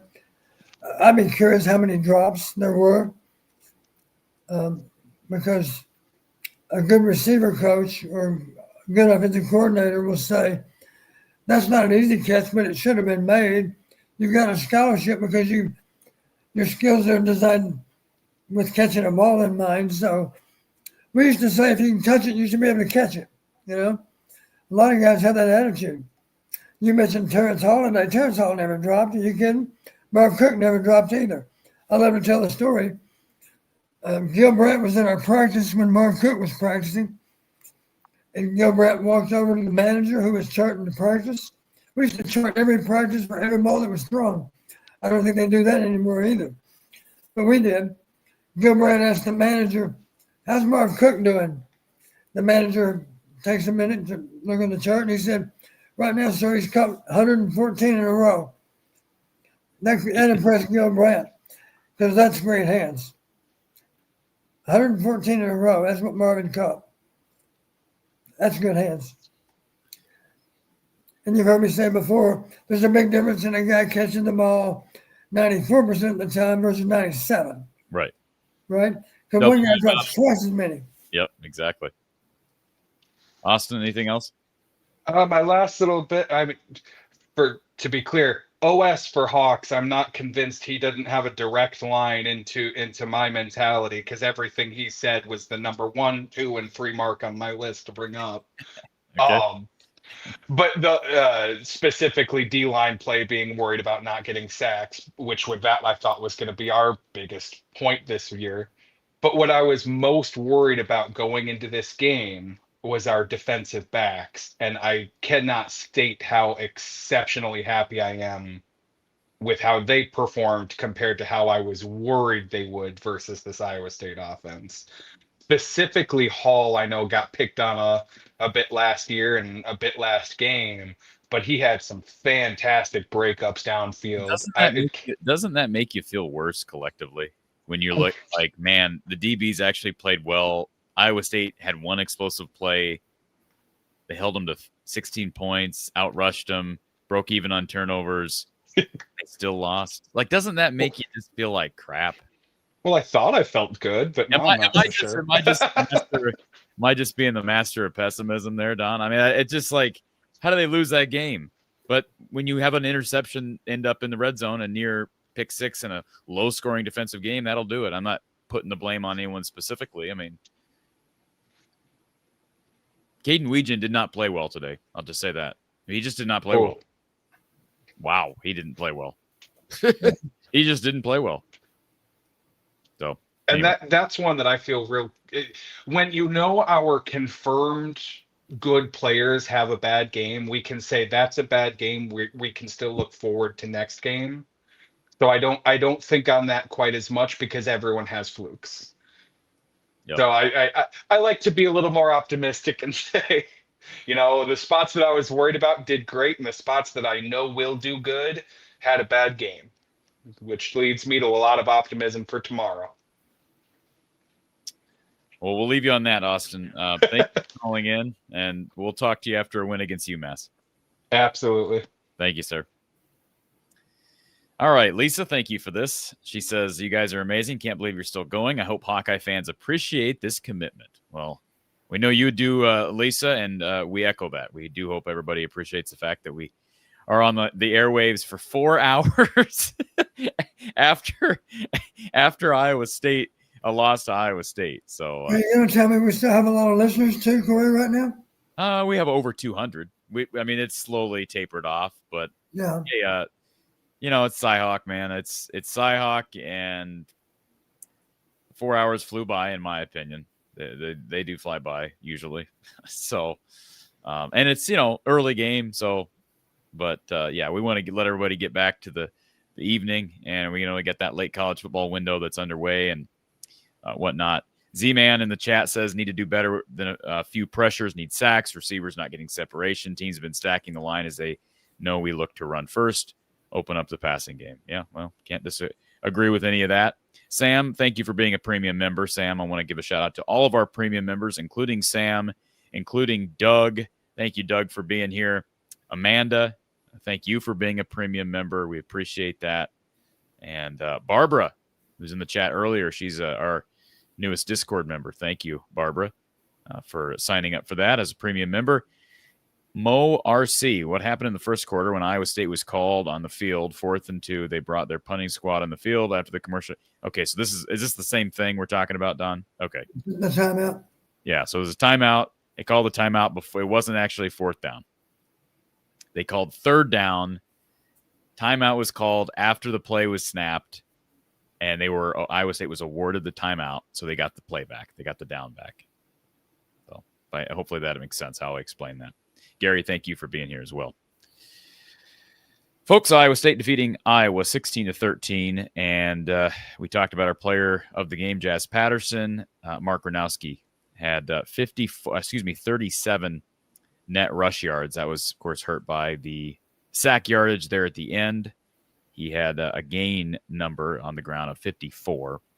13-24 overall through the air, just 83 yards. Was sacked 3 times, had an interception. It was a costly one. Jacob Gill had 5 catches on 8 targets, 52 yards, along with 22. Sam Phillips, 1 catch on 1 target. Got to get him involved more, Don. Just got to get Sam Phillips involved more. 15 yards, and he's got to not get frustrated because, they just got to figure out a way to get him the ball. Seth Anderson, they got to get him the ball more. 2 targets, 1 catch, 5 yards. Not enough. Just not enough. They're just not throwing to receivers enough, Don. Here's a radical thought. How about running a bubble screen? No. Throwing the ball behind the line and see if we can block for him, see if he can go. No. They ran one screen. Was it to the screen to Terrell Washington that got blown up for -6? I don't even remember the play exactly. But you know what I mean by a bubble screen. Yeah, absolutely. To a receiver. Yeah. And Brad, look at Brad. Says he's giving us greetings from Copenhagen, Denmark. So appreciate Thanks for listening, Brad. Yeah, isn't that cool? Okay. We'll be back next week, Don. I'm not going to ask you to record a segment for UMass. So you give me right now, in this moment, fresh off an Iowa State loss, you tell me, what do you need to see against UMass? The Minutemen. Well, I'd like to know this. What did UMass do today? I just looked this up, Don. UMass, let's see. I can tell you in 2 seconds. UMass was losing last I checked. I know they got beat last week fairly handily by Temple. And UMass, we determined, is in the MAC, correct? I think so. Yes. So they are tied right now, 23-23 toward the end of the third quarter against Bryant. Is that Phil Bryant or George Bryant? I think it's a school named after Kobe Bryant, Don. I like to assume it's named after the great Kobe Bryant. So the Fighting Kobe's. Huh? The Fighting Kobe's. So anyways, 24. And Bryant just took the lead, Don, on an extra point. Can you believe it? 24-23, Bryant over UMass currently. And by the way, Bryant is 0-1. They lost last week to New Mexico State. UMass is also 0-1. They got beat 42-10 to Temple last week. So that game next week, well, I'm sorry, but to break the record on that game, that's kind of like kissing your sister.